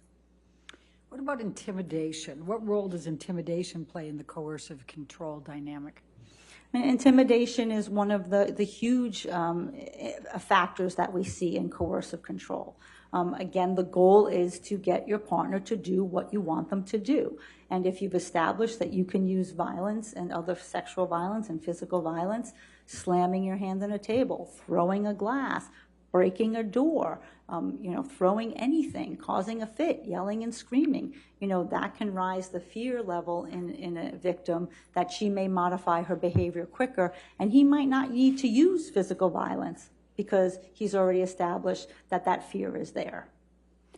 What, if any, role could writing obscene messages play in being considered intimidating behavior? Objection leading. I said, what, if any, Your Honor? Overruled. I mean, certainly writing obscene messages to your partner could absolutely be an intimidating behavior. What, if any, role does emotional abuse or degradation play in the dynamics? So emotional abuse and degradation, as I stated before, functions to decrease your sense of self-worth. It decreases your sense of agency. It makes you feel bad about yourself. And when you feel bad about yourself, you're less likely to actualize and see options for leaving. You're so sort of mired in this dynamic of abuse that you come sometimes to believe the bad things that the person is telling you about. So, you know, maybe I am not talented and fat and lazy and stupid, and it interferes with that ability to problem solve and figure out, you know, can I get out of this relationship? And sometimes you feel you don't even deserve to get out of the relationship when the abuse is so chronic and so repetitive. What role does surveillance as a means of control play in that dynamic? So surveillance... Objection leading. I don't think that's leading, Your Honor. Overruled. Go ahead. So surveillance functions to let the victim know wherever you are, there I am. So it makes her feel not secure in her movement, feeling that she has to restrict her movement. Her movement is not hers alone. It usually increases hypervigilance. It increases fear. It increases the need for yourself to mark where you've been and what you've done so that you can go back and prove it to your partner, because you know that there is going to be an interrogation later. When this pattern has been established, show receipts, you know, show me your iPhone, where were you, what's your Google location at? You know, those are some types of surveillance behaviors that puts the victim very much on edge and increases that level of anxiety and trepidation. What role does possessive jealousy play in these relationships? So possessive jealousy is a very difficult dynamic in intimate partner violence. It's very common in situations of coercive control. It's rooted in possession, that the gentleman feels that he can possess her and that he can have her whenever he wants. It's very possessive dynamic. But the accusations, the problem is when you make the accusations, the woman's forced to refute the accusations. So they're continuing in this dynamic where she's trying to prove, I didn't do what you said, this didn't happen. And then unfortunately, sometimes it escalates because the man is not taking the no for an answer, because this is a perseverative, obsessive pattern that's very difficult to penetrate, that often these type of conversations lend themselves to physical and sexual violence. Does this dynamic happen overnight? No, it doesn't happen overnight. It happens over time. We don't, a woman doesn't get into a relationship with a man who's beating her up and sexually assaulting her and calling her names and doing all that. She gets into the relationships for all the right reasons, just like we all get into relationships, for love, for companionship, for kindness, for a future. But then slowly, all of these behaviors start to take form. And I always say it's sort of like sucking the oxygen out of the room, and then before you know it, you're suffocating. So, and that brings me to my next question. What role do physical abuse and coercive tactics play interspersed with normalcy and positive moments? Objection compound. I'll sustain the objection. Okay. I'll figure this out some way. What role does love and normalcy play in these dynamics you've been describing? Objection compound. Overruled. Thank you. So love and normalcy are almost always in these relationships.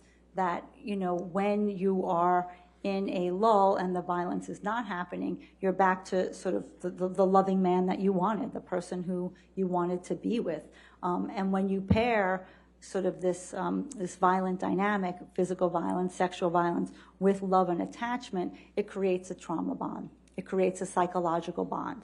An emotional dependency is created. So it makes it very difficult for the victim of the abuse to sort of extricate herself from that relationship, and for her to even believe frankly. I mean, that takes a lot of time to even believe that she can and that she should. And what, if any, role does that dynamic you've described have in the victim thinking they can fix the problem? So what do we know from the research? The research with working with battered men who come into treatment is that the only person who can change the abuse is the abuser. So no matter what the tactics that the woman uses, she's trying to do all these different things to fix him, to have him not be violent, to have him not be sexually violent, to have him not be obsessively jealous. And all those things don't change his behavior because it's up to him to change his behavior. And this was played out a million times in the batterers intervention groups that I led. And the men would tell us, it doesn't matter what she does. I don't care. So the problem is that the woman continues to think that she can fix it, and yet she can't. But she's the one who's then rendered sort of helpless and hopeless because everything that she's trying to do is failing. What is the cycle of violence? So the cycle of violence is one way to describe this domestic violence pattern. Typically what we see, and the cycle can be different in a variety of relationships, but typically what we see is in the first phase, so sort of multiple 3 to 4 phases. In the first phase, there's a tension building phase. You're sort of starting to feel that apprehension. He may be throwing his papers on the table a little more. He may be slamming the fridge door a little more. He may be mumbling under his mouth a little more. He may grab a glass a little more forcefully than he normally is. And then there's the incident phase. Then there's the blow up, where the violence, the abuse, the screaming, the sexual violence or the physical violence, all that occurs. Then we come to the contrition phase. I'm sorry. I didn't mean it. It wasn't me. I'm not going to do it again. The promises for change. And then we sort of slide into the calm phase where, you know, this isn't going to happen again. I'm back to stable ground. I'm going to live in this place, this sort of honeymoon place.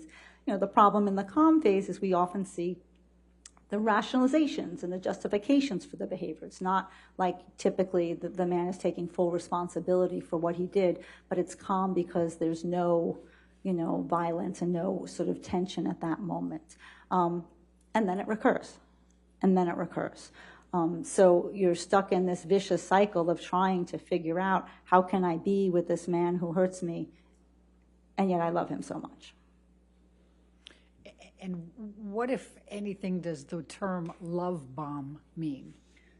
So the love bombing is, it's more of the colloquial term for the younger folks here, but, you know, where you shower someone with affection and love, you know, in this contrition and calm phase where, you know, everything about you is special. You're the best thing in the world. I'm never going to do anything to hurt you again. I would never let anyone hurt you. And it could be sending flowers and buying gifts or going on trips or your favorite restaurant.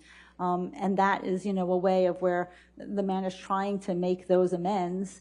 And then it gets the woman hooked. So they get hooked on the kindness. They get hooked on the love. They don't get hooked on the abuse. I've never met one woman in the hundreds and hundreds and hundreds that I've evaluated who was not concerned about the violence. They're all concerned about the violence, but they go for the love. So in your experience with these dynamics that you've described, does the victim ever yell at her partner? Absolutely. Why? We know from the research that women use verbal and physical acts of aggression in these relationships. That's not uncommon. This has been researched for 5 decades. And a woman may yell at her partner because she's angry. And anger is a very normal emotion to having been abused. She can also be afraid, but they don't have to be mutually exclusive. We can absolutely, as human beings, feel 2 or 3 or 4 different emotions at once. You know, people do often say to me, oh, she would never yell at him if she knew he was going to hit her. And that's not true. That's just patently not true. That's not supported in the research, and that's not supported in my clinical practice. You know, the problem is there's a classic double bind. And the violence has been so normalized in the relationship now. She gets hit if she does yell. She gets hit if she doesn't yell. So for women who feel at certain moments that they need to preserve some sense of their autonomy and their independence and stand up for themselves, they will yell and they will fight back, even though the risk of violence is there. So it doesn't mean that she's not afraid and that she's not concerned about the violence. And it doesn't mean she doesn't also use placating and compliance strategies most of the time as well. Does in the cases that you have and in your experience, does the abuse typically take place in front of others? No, I mean, this is classically what we talk about behind closed doors. Most of the intimate partner violence, the domestic violence, happens, in the privacy of your own home. So sometimes we see the remnants of it, the after effects, or victims talk to their friends or family about it, but very rarely are you seeing it happen, the actual blow-up phase happen in the middle of witnesses and other people. What does the term bystander effect mean?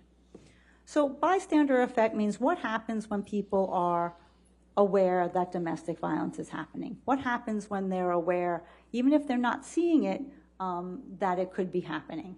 And what happens is we know that it's very difficult for people to stand up and say something. It's very difficult, especially in situations where there's a larger community of folks and the person who perhaps is perpetrating the abuse is the leader of that community. It becomes very difficult to go up against that, to go up against the sort of the head honcho of the community. People are very fearful of losing their jobs. I've seen this time and time again in the cases that I've worked on, either the Boy Scout cases or the clergy abuse cases, all of those type of cases where the USA Gymnastics, where when we go back and we look, we see people knew. But the secretary doesn't want to lose her job. She has kids to feed. The guy who, checks you in, he doesn't want to lose his job because he has a mortgage to pay. So people are quiet and they don't say anything. And then other people are very, it's a very worrisome dynamic. They don't want to put their foot out there if they're wrong, and maybe I didn't see it right, or I don't really know what happened. I certainly am not going to jeopardize my job if I don't really know what happened behind closed doors, even if I see a trashed room or a bruise. And then people still believe it's a family matter. It's between Amber and Johnny. Let them figure it out. I'm not going to get in the middle. So those are dynamics that happen. What's the objection? Motion to strike. What's the objection? We identified two names in the answer. Overruled. Next. Thank you. Question. Did you finish your answer? Yes, I believe so. Okay. What about mutual abuse? What is that? What role does that play? So mutual abuse isn't really a term of art that we use. What we look at is situational couple violence and intimate partner violence. And when we look at situational couple violence, that really does characterize the majority of types of violence and abuse that happens in relationships. That's when a couple gets out of hand. They may push, shove, slap, yell, say some things that they don't want. And it's not that those behaviors are okay, but those are sort of what our larger scale community-based studies say happens in these relationships. That's distinguished from intimate partner violence, what I'm talking to you about, that has this constellation of symptoms and is rooted in the abuse of power and control. Is there research that addresses this mutual abuse? Yeah, there's research that addresses what does gender symmetry look like, male and female. Are they the same? And there's certainly, as I said, research that on the lower end types of violent behaviors, push, shove, slap, we may see similar rates between men and women. In psychological aggression, yelling, name calling, putting down, in some of our big community scale studies, we may see similar rates of perpetration in those behaviors. But then there are, other situations where we don't have gender symmetry. And what the research talks about very clearly is you have to examine context. You have to examine the differential of power and control and coercive control in the relationship to make a full determination. Do women use violence in relationships? Yeah, absolutely. Again, we've known this for 5 decades in our research. We've been studying this since the 70s. And when we look at what happens, women do report their use of violence. The majority of violence that we do see is what we call reactive violence or self-defensive violence, or sometimes violence that's perpetrated independently of an assault, of something that's going on. But mostly that when the partner begins to become violent, then she may become violent and fight back. And that's not an uncommon dynamic, that if somebody is being pushed or shoved or hit, that a person would fight back. That has been established in the research.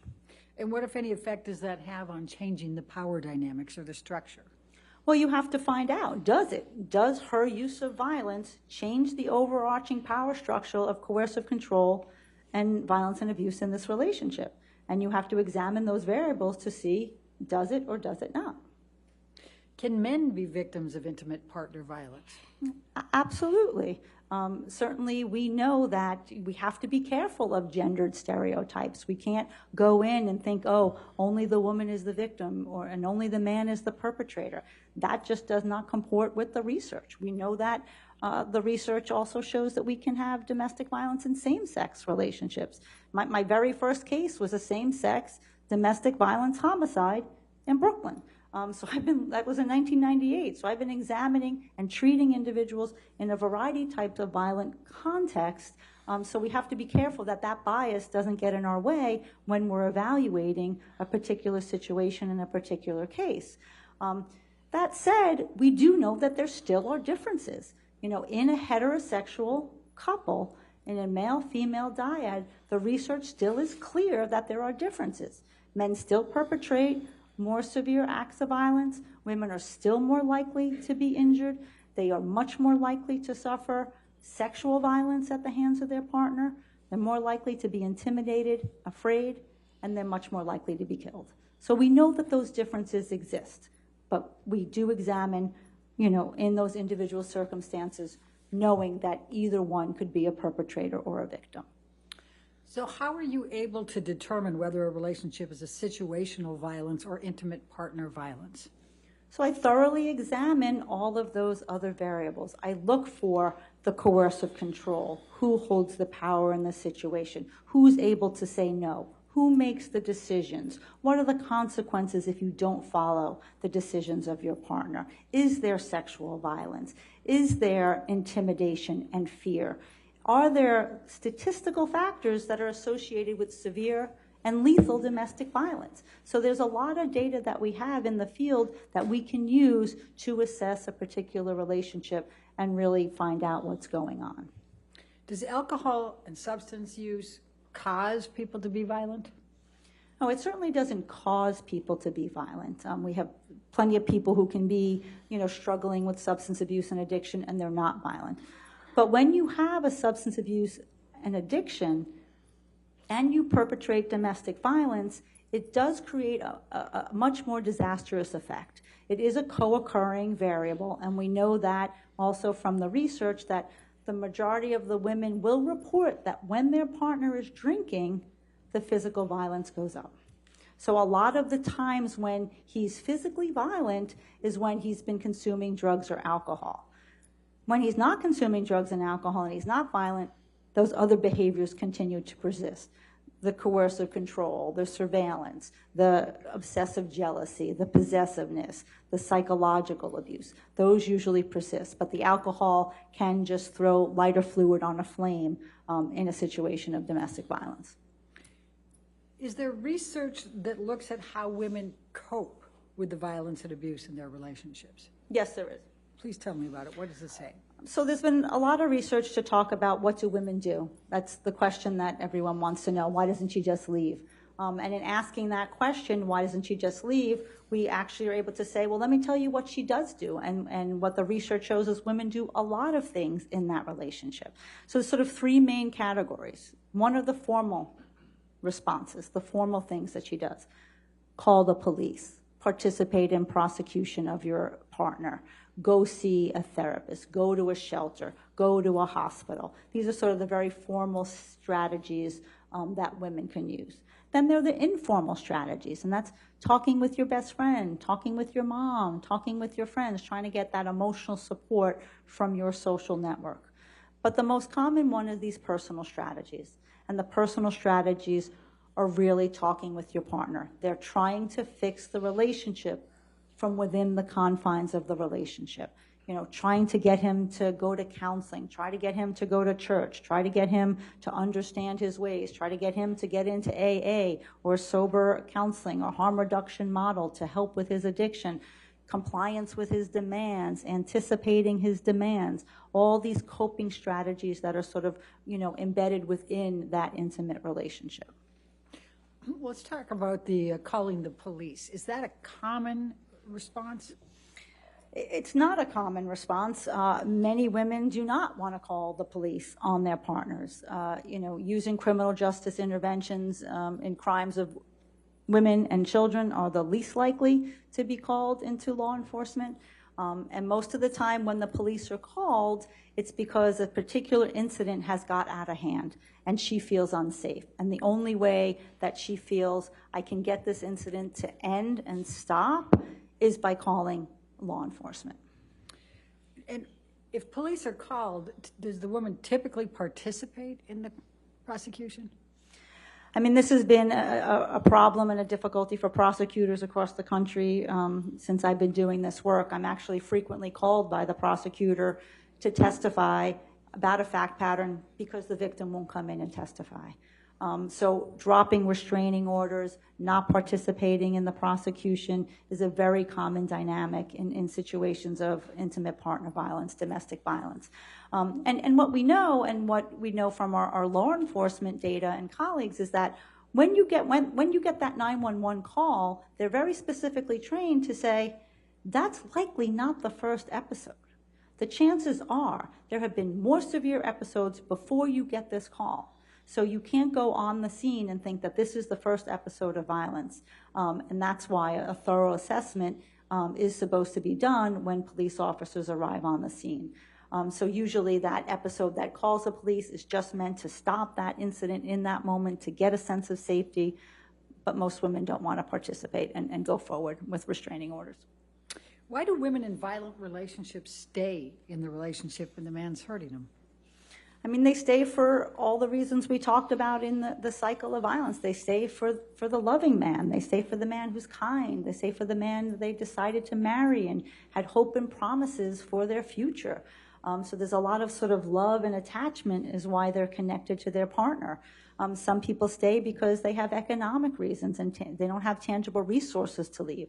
Some people have children in common and they don't want to deprive their children of a father.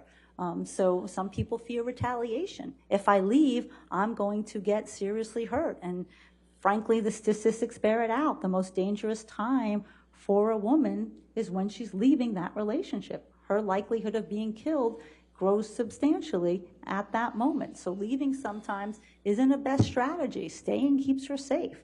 So there's usually a whole multitude of factors of why a woman decides to stay in the relationship. And again, as I said previously, it doesn't mean she's unconcerned about the violence. It's just she hasn't figured out a way out yet. What, if any, role does emotional attachment and love play in that? That's, probably the biggest one, is that you have this, we talked about that trauma bond that has developed, that psychological attachment to your partner. You don't want to leave him. You've connected with him on so many other levels that giving that up just feels like a threat to your integrity. You're just sort of, and a threat to his, because you're just so intertwined and attached. What, if any, role does hope and optimism play? Hope and optimism are really what keeps victims alive in these situations. That's what gets them going from one episode to the next, to get up the next day and maybe he's not going to drink today. Maybe it's going to be on his good side. Maybe he's going to come home and not disappear for 3 days. Continuing to hope that some type of change is coming down the pike. Now, you mentioned lethality a little earlier. Can you please explain to us what that means? So lethality means death, means fatality, and we have very well validated instruments and data that looks at what factors happen in a relationship where a woman ends up dead. And we do that through looking retrospectively, saying, here's, this person ended up dead, killed by her partner in a homicide, and let's see what factors were there so that we can work at preventing it. It's very methodologically sound over different case-controlled designs over multiple cities, used by the FBI and law enforcement. So these are a number of factors that tell us that somebody is in a very dangerous situation. So some of the factors are an increase of frequency and severity of the violence, threats to kill, choking behavior, sexual assault, obsessive and possessive jealousy, controlling behavior, the perpetrator's use and abuse of substances, alcohol and substances, the perpetrator's threatening of suicide himself, right? Those are some of the top factors, and there are more that are very, very dangerous. When we hear that and we hear a woman is in a situation where those are present, then we are moving out of situational couple violence. What, if any, role does destroying property? And destroying property, destruction of property, personal property is also one of the risk factors for danger and fatality. And what, if any, role does leaving threatening messages play? Yep. That's also a risk factor for lethality. What are the psychological and traumatic effects that such interpersonal violence has on victims? Objection compound. Psychological and traumatic effects are kind of interchangeable. I'll sustain the objection. What are the psychological effects that such interpersonal violence has on victims? So these have also been well researched, and they are wide and varied. We see depression and depressive disorders, sometimes with suicidality. We see anxiety and anxiety disorders, a lot of stress. We see post-traumatic stress disorder. We see substance abuse and substance abuse disorders. We see trust difficulties and difficulties in interpersonal relationships. As a result, we see a lot of shame and humiliation.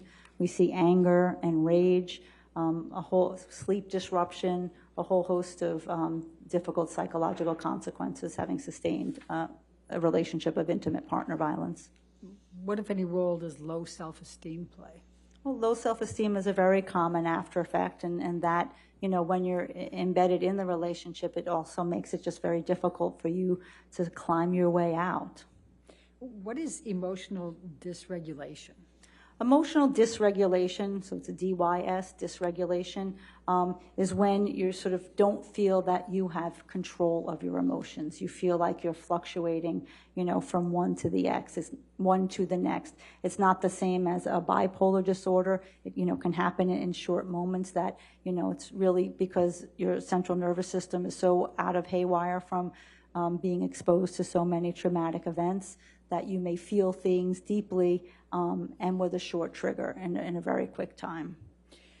In your experience, is there a particular way victims of intimate partner violence remember the violence they endured?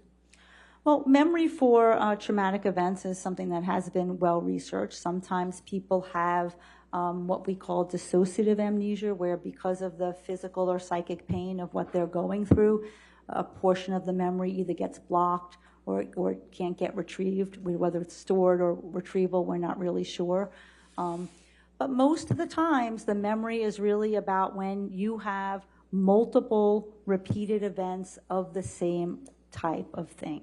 So if you are abused multiple times and the abuse is very similar, it's very common for the victim to lose discrete details of a particular incident. They may not retain the memory for the complete incident, and that might not be to dissociative amnesia. That just might mean to forgetting because you have so many chronic events that have happened to you. Are there common myths or misperceptions about domestic violence? There are. I hope I've dispelled some of them here already, but I mean, the myths, certainly are that women are meek, are passive, are, just sitting there and letting the abuse happen, that women don't fight back, that women don't yell back, that some old ones, that they like the violence, they're not concerned about the violence, that if it was really bad, she really would have left. If it was really bad, she really would have told the police. All of those myths and misconceptions that just don't comport with the research. Are there also myths about trauma survivors, how trauma survivors present? Yes, there are, and what we say is, how lay people think someone who suffered a traumatic event is supposed to act. So in the immediate aftermath of a trauma, people think, oh, they should be hysterical and abreacting and emotional all over the place. And that's typically not the first reaction of a trauma survivor. The first reaction is, suppression, emotional numbing, emotional constriction. How do I get through this? Women who are beaten, they get up the next morning, they get their kids dressed, they get them to school, they go to work, they do a presentation in their office, they go on with life. The most normal thing that a person does who's experienced trauma is to get up and try to be normal. They're striving for that all the time. So sometimes if you see somebody who is more emotionally constricted, looks maybe stoic, looks like they're not feeling, it doesn't mean that they're not having internal reactions. We say this in the field of clinical psychology all the time. The inside doesn't match the outside. What you're seeing on the outside may not match what's going on for the person inside, because they have to be so controlled, because the fear is that if I let out a little of this emotion, I'm not going to be able to put the floodgates back on. It's just going to be too overwhelming. And that's true for people who are involved in litigation, and also true for my private patients who are, even though they're coming to me for help, they try very, very cleverly to not want to feel the difficult emotions of the trauma that they experienced.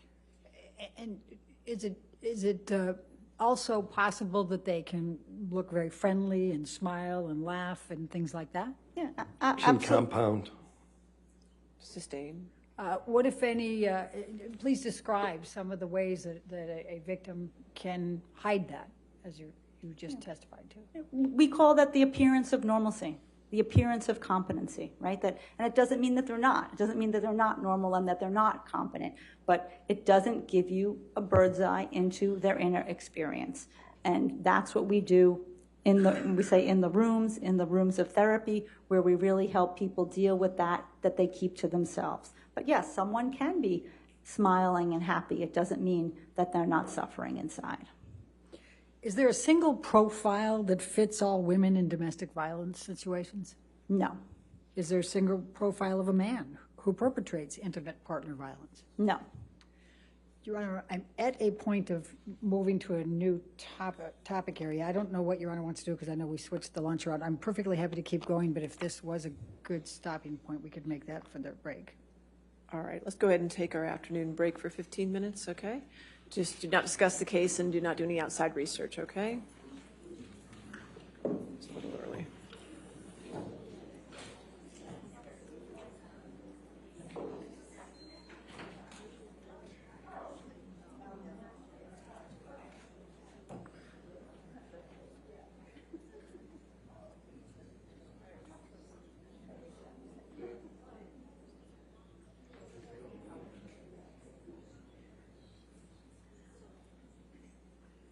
All right, and Dr. Hughes, since you are testifying, please do not discuss your testimony, including the attorneys at this point, okay? Yes. All right, we'll come back at 3:15 then, okay? Thank you, Your Honor.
right. Are we ready for the jury? Yes, Your Honor. Okay.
All right.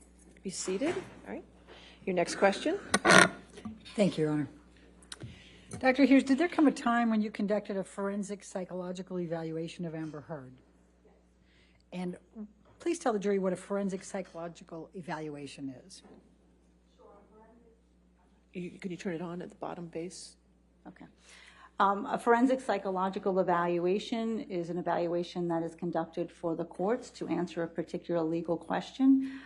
It contains multiple parts. Ms. Heard is not a client of mine. She's never been in therapy with me. She's not under my clinical care. It is an objective evaluation to determine a particular legal question. Forensic evaluation follows a methodology that what we say it's a multi-method, multi-hypothesis-driven methodology, which means I look at a variety of different documents and data using multiple hypotheses. It's not just one hypothesis, one theory of the case. You're going in looking to see, what possibly could be going on here. And then you use the data to arrive at that opinion. You look for consistency across the data to arrive at that opinion. And the forensic psychological evaluation has many parts. It has the clinical interview part, a structured or semi-structured clinical interview where I'm asking Ms. Heard lots of things about her life, both before Mr. Depp and after. It involves a psychological testing component of the evaluation, which allows me to do a good broad scan of different symptomatologies that people might have in their lives, as well as to have indicators of how she approached the test. Is she defensive? Is she malingering? Is she feigning? Is she exaggerating? It gives me indications about how she approached the evaluation. I review a number of documents, medical records, psychological records, the text, the audio, all the different things that we've had in this case, and then I conduct collateral interviews. So, Dr. Hughes, just to be clear, do you assume everything the victim reports is true when you conduct these examinations? No, of course not. I always approach a forensic evaluation with a healthy dose of skepticism. With any forensic evaluation, there exists a motivation that the individual may be telling you something that is not accurate. It doesn't mean that that's there, but you have to control for that and know that you're looking for, again, what does the data tell you, the external data, about what the person is also telling you. Did the forensic evaluation follow a standard methodology, or was it specific to Ms. Heard? No, this is my standard methodology that I would use with any individual who's in a forensic matter, and I would just call to evaluate them.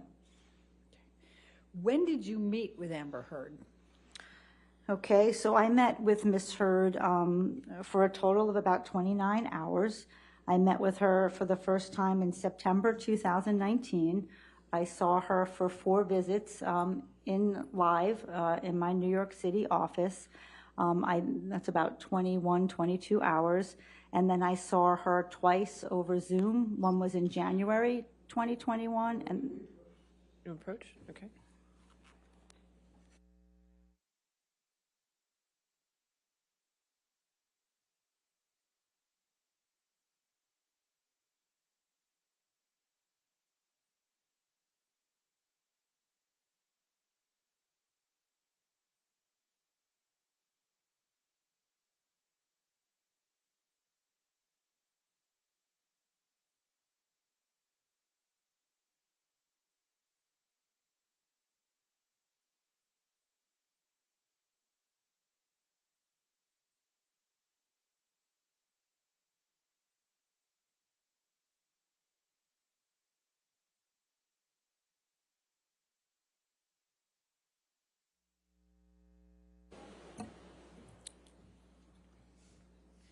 Dr. Curry, in answering that question, were you consulting anything? Dr. Hughes.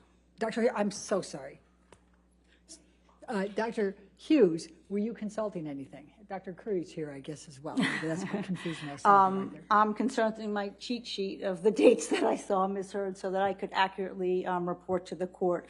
I also have my final designation in front of me so that I could give the most accurate information to what I put in that report. Okay, okay. And do you want to see that? Okay. Should we just take the break now and have him look at it, or does he want to? Would you like to look at it now or before cross-examination? It's just to post it. Okay, before cross-examination. Okay, All right, that's that's fine. fine. Thank you. Okay. Please continue. I think you were telling us when you saw Ms. Heard. Sure. So there were 4 dates in person in New York City for a total of about 21 and a half hours. And then I saw her in January 18th, 2021 over Zoom for 3 hours, and then December 27th, 2021 for 4 hours over Zoom. And what did the evaluation consist of? So as I stated, the evaluation consisted of psychological testing, a semi-structured clinical interview with Ms. Heard, a review of a whole host of documents relative to this case and medical records and psychological records, and then 3 collateral interviews, 2 with her treating therapist, Dr. Bonnie Jacobs, Dr. Connell Cohen, and also with her mom. And in the semi-structured clinical interview, what were you assessing? Well, when someone comes in for the evaluation, you sometimes don't know what you're going to see or what you're going to get. So you absolutely have to do a full clinical interview and have a sense of their life patterns, things that have affected them in their lives, you know, where they have worked, where they have lived, just get a full sense of their sort of being before the incident for which they're talking about. Then I do a full intimate partner violence assessment, looking at all those characteristics that I talked to you about earlier to get a sense of the full structure of and the dynamic of this relationship. I also did looking at what were the effects, what were the psychological consequences of being in that relationship. And I also looked at the psychological consequences of some of the statements that were made by Mr. Depp through his attorney that are part of this, the counterclaim in this lawsuit. At the end of that process, considering all the data, did you arrive at any expert opinions? Yes, I did. All right. I would like to start with your main expert opinions and then go through those. Can you please tell the jury what your main opinions were? So like I said, there are opinions embedded within them, but the main opinion is that Ms. Heard's report of intimate partner violence and the records that I reviewed is consistent with what we know in the field about intimate partner violence, characterized by physical violence, psychological aggression, sexual violence, coercive control, and surveillance behaviors. And what was the other main opinion that you had? The second main opinion was that that Ms. Heard demonstrated very clear psychological and traumatic effects or the exacerbation of trauma from those statements that Mr. Depp made through his attorney. There were 3 statements that we evaluated to see how they affected her emotionally and psychologically, and it was my determination that they did. And did you arrive at any diagnostic conclusions? Yes, I did. And what were those? I diagnosed Ms. Heard with post-traumatic stress disorder. And what, if any, etiology was associated with the post-traumatic stress disorder? So the etiology is the cause. In order to meet criteria for post-traumatic stress disorder, you have to have an actual cause. It's one of the few diagnostic entities that we have to have a cause for, and the cause was the intimate partner violence by Mr. Depp. That was what was pushing the symptoms. That was what's related to the intrusive phenomena. That was related to her avoidance. That was related to her differences in her mood. That was related to her avoidance efforts. So it was the cause was the intimate partner violence by Mr. Depp. Okay. Now, let's first go back to the forensic evaluation. You mentioned you reviewed documents. What documents did you review? So I'm going to refer to my list of documents so that I can be clear for you all. It is a 4-page. All right, if you want to approach.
Dr. Curry, if you, Dr. Hughes, I don't know why I keep doing that. My apologies. Dr. Hughes, I think it's the confusion of having her in the courtroom. Dr. Hughes, if you need to consult your notes to answer something, let us know that you need to consult your notes. Otherwise, try to answer to the best of your ability. And then if you need to do that, just let us know you're consulting your notes, okay? The concern is that you not read from them, that you consult them as you need to, okay?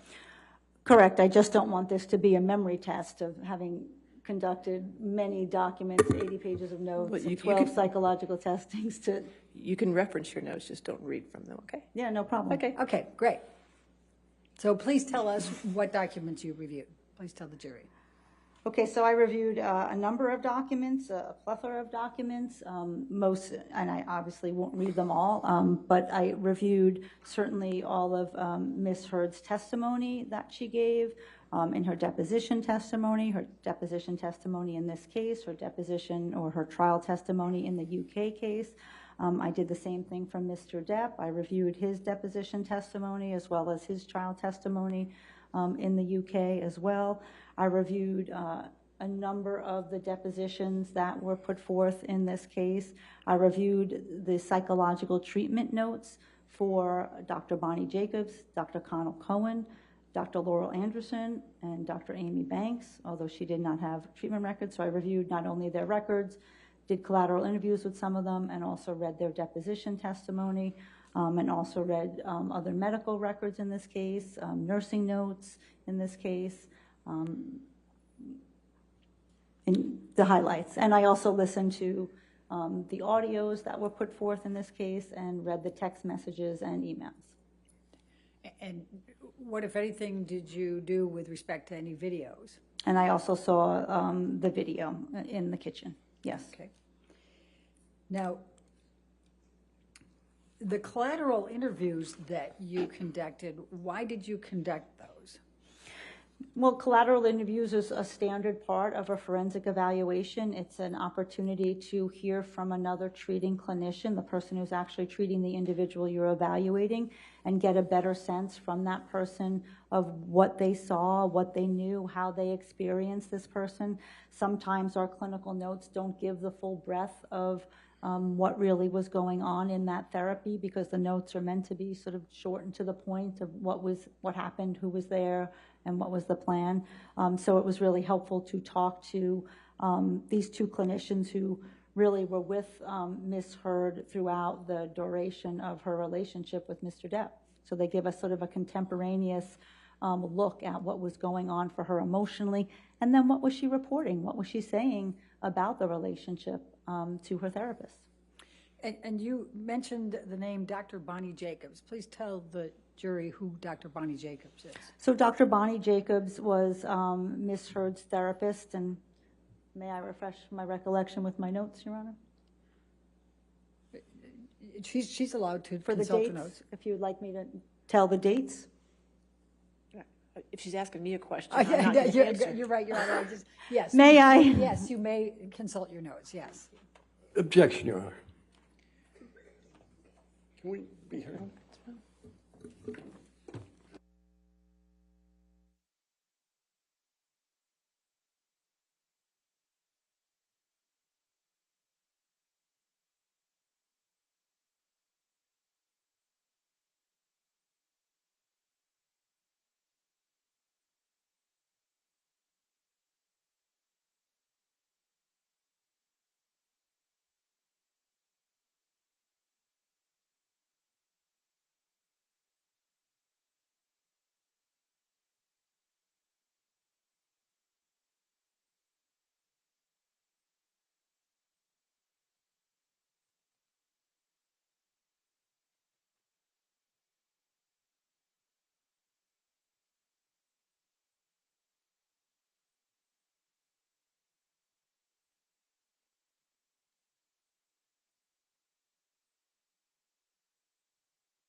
Go ahead. Oh, thank you.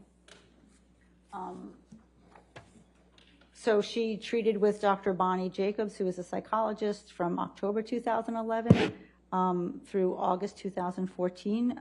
She actually was seeing Dr. Jacobs somewhat earlier, before she got in the relationship with Mr. Depp. And then she transferred care to Dr. Connell Cohen, who was referred by Dr. Kipper, who was the treating physician for Mr. Depp, and then later for Ms. Heard.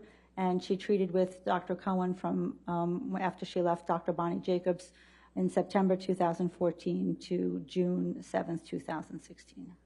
Okay, thank you. And so and I guess you got ahead of me there, so you also talked to Dr. Connell Cohen, correct? That's correct. Okay. And you also spoke with Paige Heard, did you say? That's correct. And who is Paige Heard? Paige Heard is Amber Heard's mother. Okay.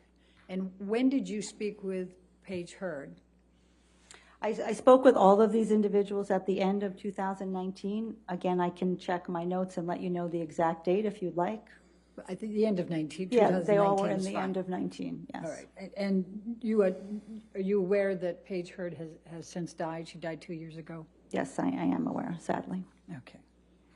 Now, let's talk about the psychological testing.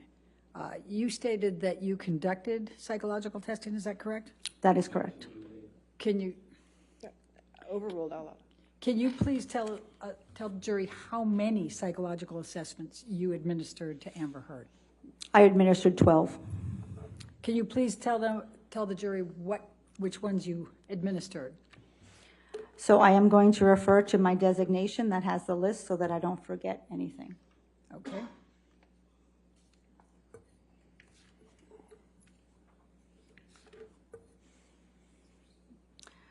So I administered. Objection, hearsay, Your Honor. She can refresh her recollection. As long as she's not reading it. Right, you just can't read, that. You're not supposed to read from it, but you can refresh your recollection as you're speaking. So I can look and just look up, and that's refreshing my recollection? Okay. All right, if we could approach for a moment.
Dr. Hughes, can you tell the jury the tests that you administered, please? Yes, I can.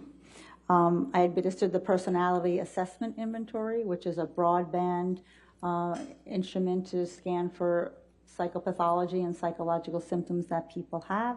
I administered the Trauma Symptom Inventory, too, which is an instrument to scan for common traumatic effects that people have. I administered the Miller Forensic Assessment of Symptoms Test, which is a measure of malingering. I administered the Post-Traumatic Stress Disorder Checklist for the 5th edition for the DSM-5. I administered the Clinician-Administered PTSD Scale for DSM-5. I administered the Beck Depression Inventory, the Beck Anxiety Inventory, the Mood Disorders Questionnaire, the Danger, I did 3 intimate partner violence measures, the Conflict Tactic Scale, the Abusive Behavior Observation Checklist, and the Danger Assessment Scale. And then I also did the Life Events Checklist, which scans and gets us to ask about a lot of traumatic events that an individual may have experienced, and we administer that typically before either doing the PCL or doing the CAPS. Thank you. Were there any tests you administered to Amber Heard that were designed to reveal malingering or feigning? Yes, there were. Okay, can you please tell the jury about those? So malingering is the false production of psychological symptomatology for the purpose of some external material gain. Feigning is the false production of psychological symptomatology with no identification of what that gain may be. So basically feigning is saying your mental health is worse than it actually is. So I administered 3 of the tests, had validity indices built in that could allow us to address that question. The MFAS, the Miller Assessment, a Forensic Assessment of Symptoms Test, is a specific malingering instrument. It looks at malingering psychopathology. Is this someone, malingering psychopathology? She scored a 0 on that scale. So on that test, sorry, not the scale, that test. So on that test, there was no evidence of malingering. On the TSI, there are 2 validity indices, and she scored within the normal range on those scores as well. One was slightly elevated, but when in testing the limits, because it has rare symptoms and over-endorsed symptoms, I determined that also was a valid measure. And then finally, the PAI, the large scale, 344 question instrument, has very robust validity scales on it to test for exaggeration or feigning or malingering, and she did not score in any of those scores and those scales at all. Those were not elevated. So the combined results between those 3 tests suggest to me that Ms. Heard is not malingering her psychological symptomatology. Now, Dr. Curry testified that one test showed, quote, intentional exaggeration in the 98th percentile, meaning that she engaged in extreme levels of exaggeration, end of quote. Do you agree with that? I do not. Why? Because that test, the scale that she is referring to is it's called ATR, it's the Atypical Response Scale. As I said, that combines rare symptoms and over-endorsed symptoms.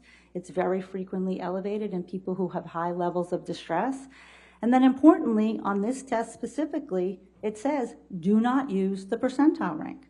It is in the manual, it is in italices, because the way that this test was normed, it was normed on people who have trauma. So it's what we call negatively skewed. That means it falls on the tail end of the continuum.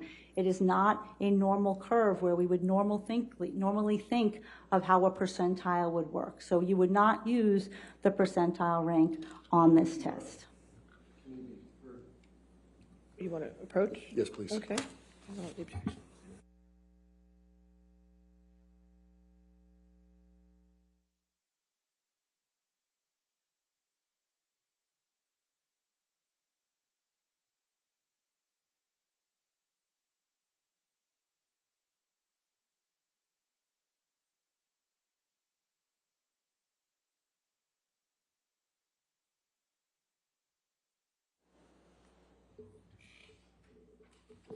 Dr. Hughes, please continue. So that is a very inaccurate way to describe that scale and that test. And so the ATR scale on this test is probably the least robust of our validity scales, so you would never make a comment like that based on one scale if you don't have consistency across data. And when you look at the consistency across the testing with the PAI, the TSI, and the MFAS, and there's research to support that when they go together, you have a higher degree of likelihood that this is not feigned PTSD, that this is not feigned symptomatology. And then actually, if I look at the validity scores on the MMPI-2 that Dr. Curry administered, those scales are not elevated for exaggeration or malingering either. So if I add that, now I have really robust data that Ms. Hurd is not malingering or feigning her psychological symptomatology. Thank you. Did you administer any tests that are specific to domestic violence? Yes, I did. Which ones? So that was the conflict tactics scale, the abusive behavior observation checklist, and the danger assessment scale. And what did they show? Would like to refer to the testing. To refresh To your refresh recollection? my recollection, just a glance so Yes, I can you may be do that. clear with the jury.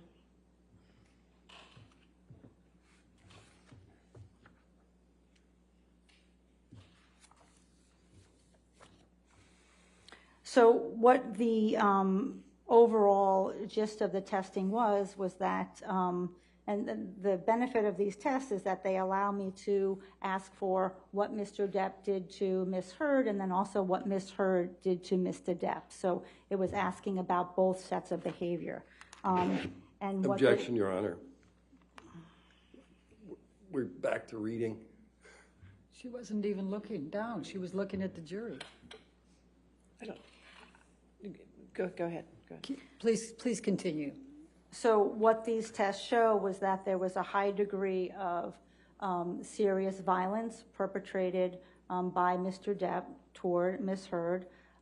There was violence more on the mild level perpetrated by Ms. Hurd toward Mr. Depp, with one severe indicator, which was the punching that she indicated to me.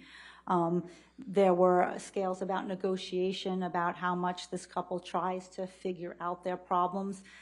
They both scored, again, this is Ms. Hurd reporting that, but they both scored in the high range where they're both saying that, yes, we're trying to figure this out, we're trying to work out this relationship.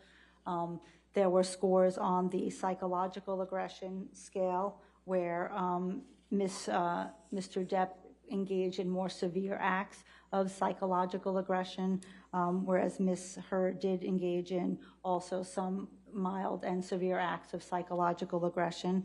The amount of injury that was reported was significantly higher and more severe by Ms. Hurd, what she was subjected to, and then she was subjected to sexual violence where Mr. Depp, based on her report, was subjected to none. And then on the danger assessment scale, that there were a number of factors that were related to severity in in violent relationships and a risk factor. When we look, as I said earlier, when behaviors come up on this scale, they're very worrisome, very scary, and we have to take them seriously. So there were a number of behaviors that came up on this scale, such as Mr. Depp threatens to kill her, the increase in severity of the abuse, the forced sexual activity, the choking behavior, his obsessive jealousy. Objection, foundation. She's talking about the test results. Overruled, go ahead. Please continue. The obsessive jealousy, the control aspect, and his threatening of suicide to kill himself.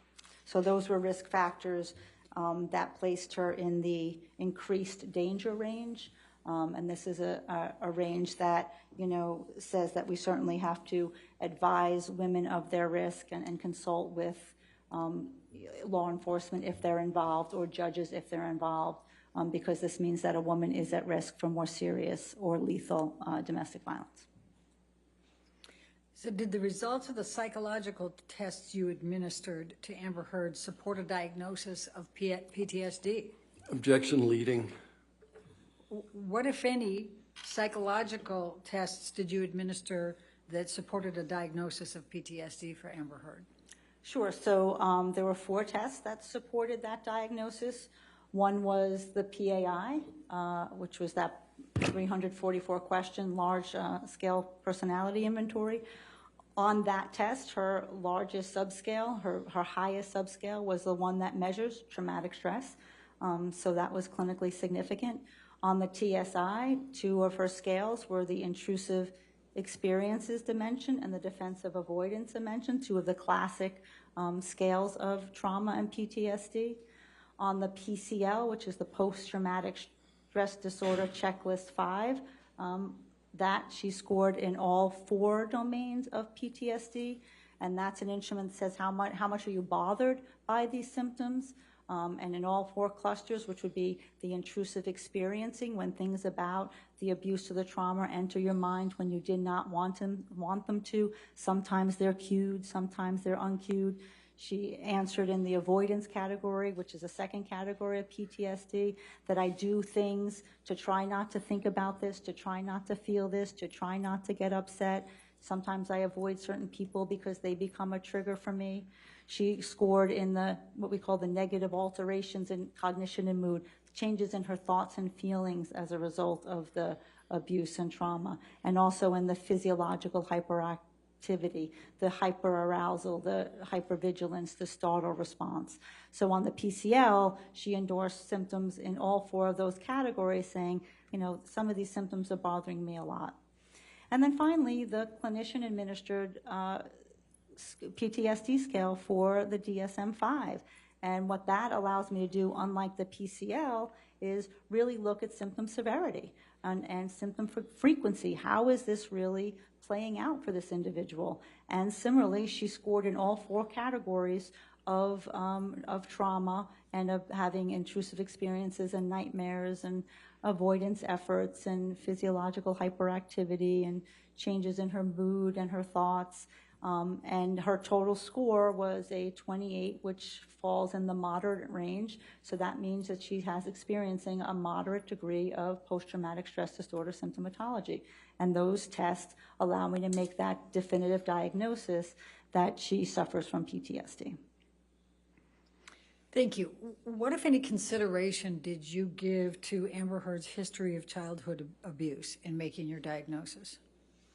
I mean, that was a significant consideration, given that we know that childhood, well, first of all, we know that people can experience multiple traumas across the lifespan. And we wanted to make sure that the symptoms that she was experiencing were related to what she experienced with Mr. Depp and not her childhood. And certainly, earlier on in the evaluation and when I evaluated and spoke with her, that was true. And that was also true on the latest measure, the clinician-administered PTSD scale for DSM-5, the CAPS-5. And that's because the content, you have to look at what is the content of the symptom. So it's not that someone says, oh yeah, something traumatic comes into my mind. No, what is it? What comes into your mind? What bothers you? What are the triggers? And those were all specific to Ms. Heard's relationship with Mr. Depp. The reason the childhood is also significant is that we know that if somebody suffers childhood abuse as a child, they are much more likely to have an adult re-victimization. And they're much more likely then to be more vulnerable to obtaining a PTSD, to getting PTSD, if they've had that prior vulnerability. So it's a very strong vulnerability characteristic to obtaining PTSD when you have a subsequent trauma. The other aspect about her childhood abuse is that she was raised in a family of violence. She was physically abused by her father. She saw her father abuse her mother. Her father was very explosive and had violent outbursts. And both her parents also struggled with substance abuse very significantly. So she had learned from a very early age how to caretake, how to live in a situation that is mired in chaos. How do I take care of a parent who's passed out, knotted out from heroin? And how do I get up and get my sister to school? She learned at a very early age that she had to figure out how to do this in this scenario. And I would say lastly, what that environment taught her was that she learned that she could love someone who hurts her. She knew that people who hurt her also can love her. And she learned how to have this tolerance for cognitive inconsistency, this tolerance for two should be diametrically opposed emotions. But she grew up knowing or believing perhaps that this could happen. And she also believed that she could fix him, just like she tried to fix her father, and just like she tried to fix her mother. She truly, truly believed that she could fix Mr. Depp and rid him of his substance abuse problems. But that did not work. Did you review Dr. Curry's CAPS 5 that she administered to Amber Heard? Yes, I did. And what, if any, agreement did you have with Dr. Curry's interpretation of the CAPS 5? I didn't agree with her interpretation, having been a trauma psychologist for over 25 years and administered hundreds of these. I found that there were flaws in how she chose to administer it, and then some of the coding. Ms. Heard on that CAPS 5 to Dr. Curry certainly reported trauma-based symptomatology related to the abuse by Mr. Depp, but somehow that was not coded as such. And did you review Dr. Curry's MMPI 2 that she administered on Amber Heard? Yes, I did. And do you agree with her interpretations on that test? No, I do not. Why not? Because this profile is a normal profile. There are no clinical scores elevated above 65, which is 1.5 standard deviations of the mean, which is what we use to determine clinical significance. And if none of those scales are elevated, it becomes very difficult for us to make assumptions about a person's psychology and their functioning. Now remember, the psychological testing generates hypotheses about a person that we then, using our clinical judgment, have to make a decision about. We have to make an assessment about it. And if none of those scales are elevated, it just doesn't give us rich information to make those determinations. The one scale which is accurate that was elevated was one that measures defensive responding, sort of a protective responding, an unwillingness to admit minor faults. That was elevated, and that was true. But the result of that is you have a defensive profile. You have somebody who's not giving you a lot of information. So the scales are all low. So there's no way you can take that MMPI and then say it meets, it's consistent with borderline personality disorder. You just don't have the symptom expression on it in order to do that. And that's my next question here. What, if any, diagnoses did you make of personality disorders for Amber Heard based on your testing? I did not make a personality disorder of Ms. Heard. Why not? For a number of reasons. Number one, a personality disorder requires a pervasive pattern in a variety of contexts. Two key words, pervasive pattern, variety of contexts. That means if her emotional instability, her affect dysregulation, or her fear of abandonment is only occurring in the relationship with Mr. Depp, and we don't have evidence of it before, and we don't have evidence of it after, it is not. All right. Do you want to approach?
Dr. Hughes,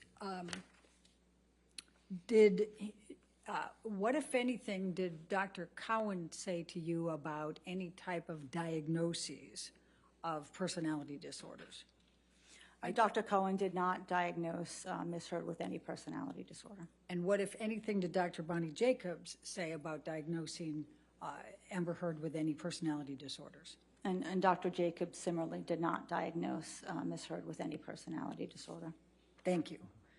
Now, let's turn back to intimate partner violence. What types of physical violence were reported to you? So there were a number of physically violent behaviors that were reported, that Ms. Heard reported that Mr. Depp perpetrated. He pushed her, he shoved her, he slapped her with the front of his hand and the back of his hand. He choked her, he slammed her into the wall, he pushed her and she fell down. He kicked her in the back. Again, without looking at my notes, that's what I can recall. Okay. And what type of injuries did Amber Heard report to you? She reported mostly bruising, pain, some cuts. She reported vaginal pain from some of the sexual assaults.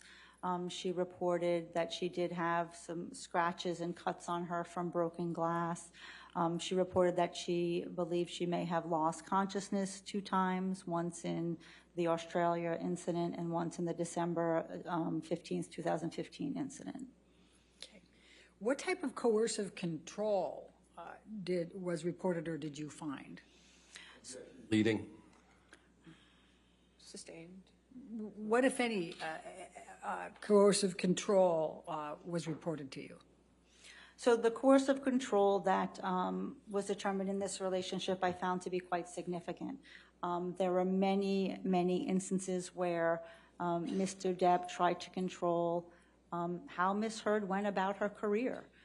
He didn't want her to show nudity. He didn't want her to show boob. He didn't want her to act with certain actors because of this obsessive jealousy. He criticized her ambition. He'd rather she not work. He called, the ambition as something as a negative thing. It made her very fearful to have to look at scripts or talk about scripts or talk about movie roles because he persistently put those down and told her she didn't need to work and she didn't need to do that and she didn't need to show her tits and ass. He didn't necessarily support her work. The way this manifested as well is that he called almost every actor that she had to work with. Males and females. So no matter what show she was filming or shooting, he would call the leading actor. He would call the director. He would tell you, I got eyes down there. I got eyes down on the set. So she never felt safe to be herself and be an actress in these films or productions because she'd have to come home and then endure his anger at her for doing something or for not doing something. When she was filming and he was in the same town, she feared that he would show up on the set and, to know what her call sheet, what she was filming that day. She, even told her assistant, don't give it to him, don't let him see it so that he won't show up. And sometimes he did. So it was very trepidatious for her and very anxiety provoking that he continued to do this. He tried to control what she wore. When she was going out with him, things were fine, but he told her often, no woman like mine is going to dress like a whore, and didn't want her to wear revealing clothing, or revealing clothing according to him.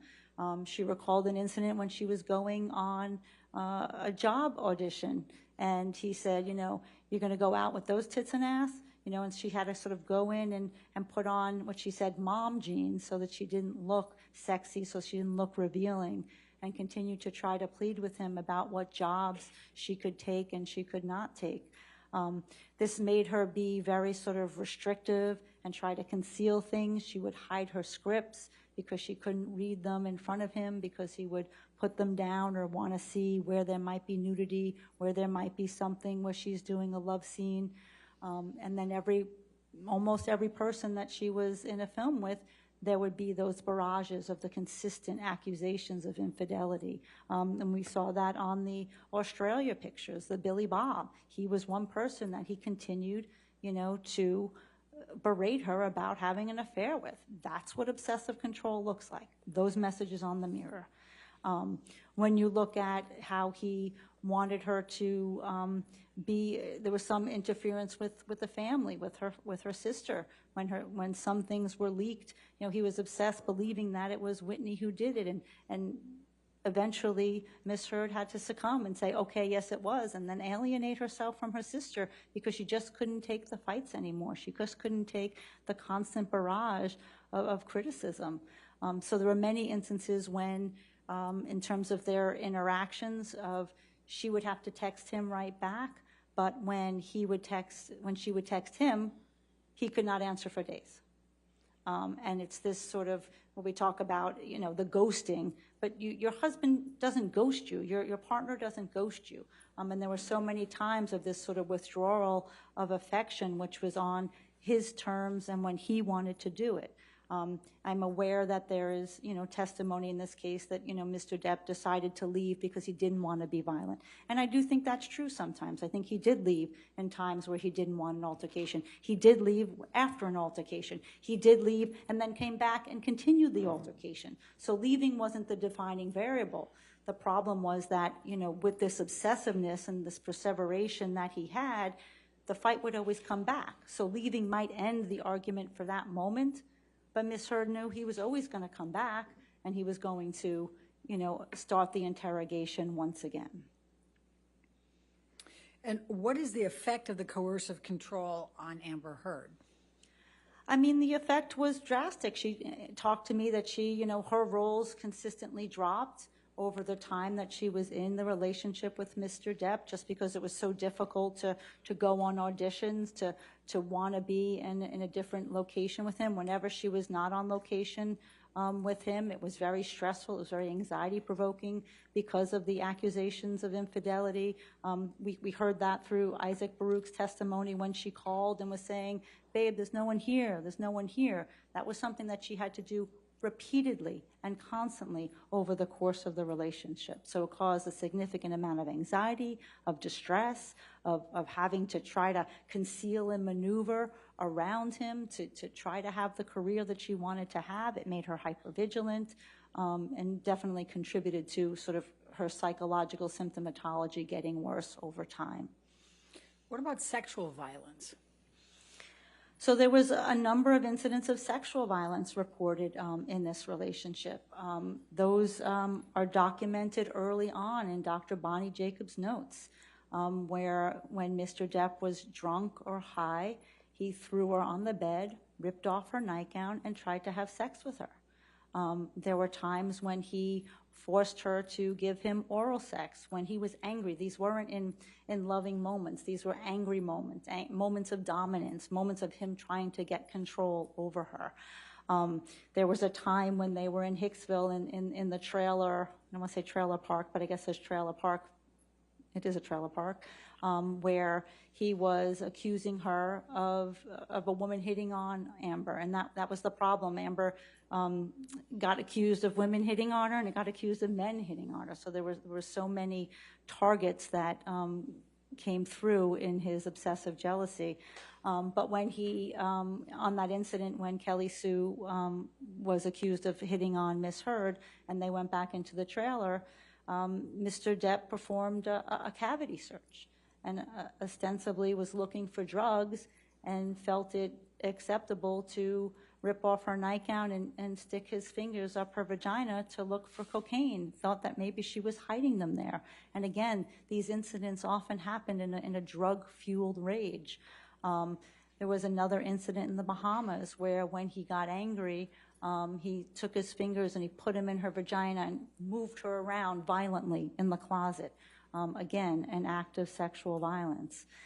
And of course, the incident in Australia was one of the most severe instances of sexual violence that Miss Heard had to endure, in which when he was beating her and choking her and telling her, I'm going to fucking kill you, I hate you, I'm going to fucking kill you, and he grabbed a bottle that was on the bar and penetrated her with that bottle.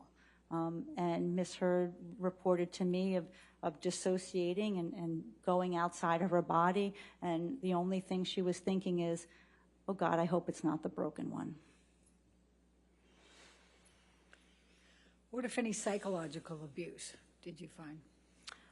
There was a number of psychologically abusive behaviors. As I stated, Ms. Hurd admitted to me and reported that she engaged in those behaviors as well. She reported that she did call him names and offensive comments and said things to him that were horrible, and that she was incredibly saddened and horrified by her behavior. And looking back, she, at this point, not being in the constant barrage of abuse, does not recognize her.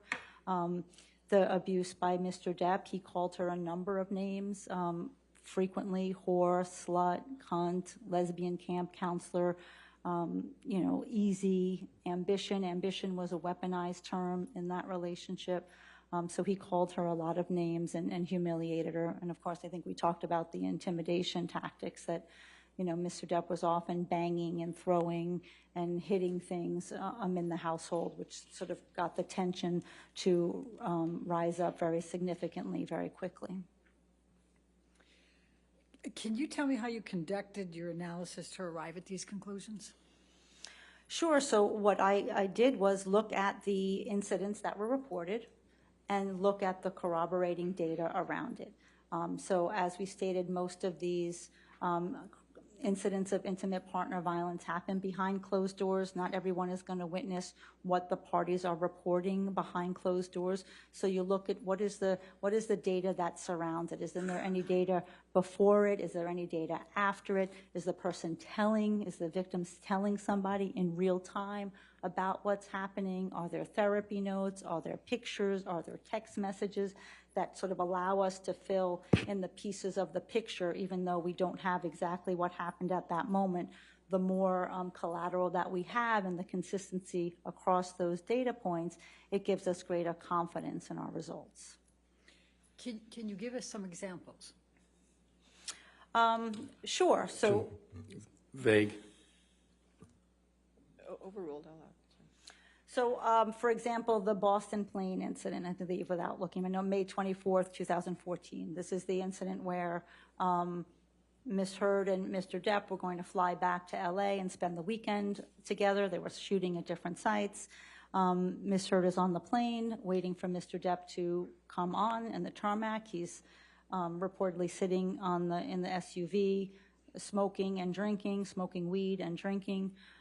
She is filming with James Franco at this point, and she gets on the plane and he starts talking about James Franco, making a lot of derogatory comments about her, and I hope you had fun with your escapades, and some more inflammatory language.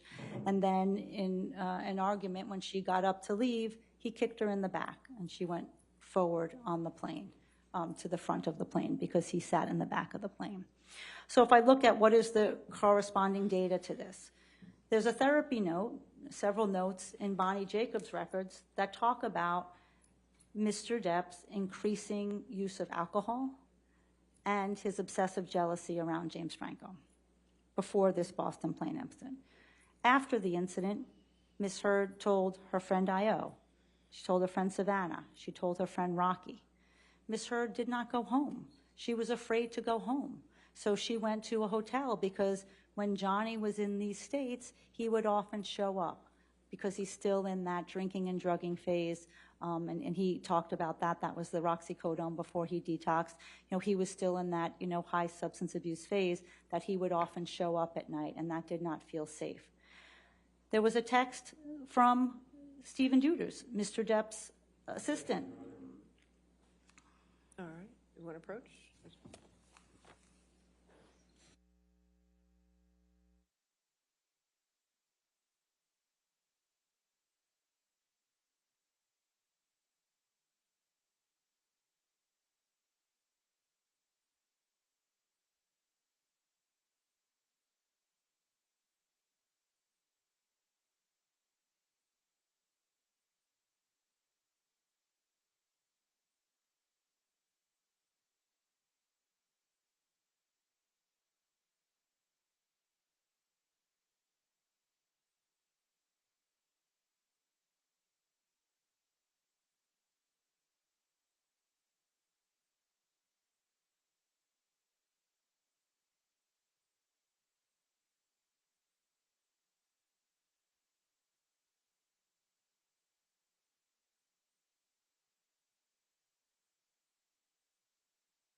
All right, so, Dr. Hughes, let's go past that text and talk about, go past that text and continue after that text. Sure. So there was, Mr. Depp apologized to Ms. Heard for that incident. Mr. Depp said in his UK testimony, well, I only maybe playfully tapped her on the back with my foot. Mr. Depp texted Paul Bettany and talked about how he was so drunk and out of control and engaged in bad behavior. He texted his friend Patty Smith a very similar type of text about how drunk and out of control he was. And then finally, Amber Heard wrote an email talking about how distressed and heartbroken she was. Objection, hearsay. I mean, I don't agree. I know. Sustained. I'll sustain the objection. Next question. All right. Can you give another example? I think those are all I can remember at this point. Okay.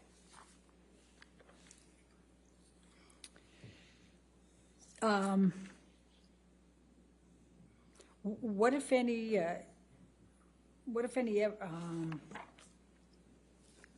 sorry, I'm going to have to go a little bit further here.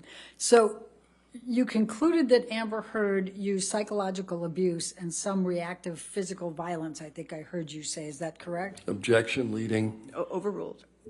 Can you please explain to the jury what you meant by that? Yes, that is correct. That, Amber Heard reported to me some of the behaviors that she used that were psychologically aggressive, the name calling, the putting him down and calling him very bad names and insulting his fatherhood, and she was very shamed and remorseful about that. She also indicated, using, and as some of the testing showed, minor forms of violence, pushing, shoving, throwing objects. We see that a lot with women when there's not proportional force. Women are more likely to throw objects. And then the more severe act of punching him, which a punch falls in the more severe category. And the context, as she explained it, was that he was coming after Whitney, and she stood, her sister, and she stood in the way and she punched him. Now, does that make Amber Heard a perpetrator of intimate partner violence? Objection, leading. Overruled.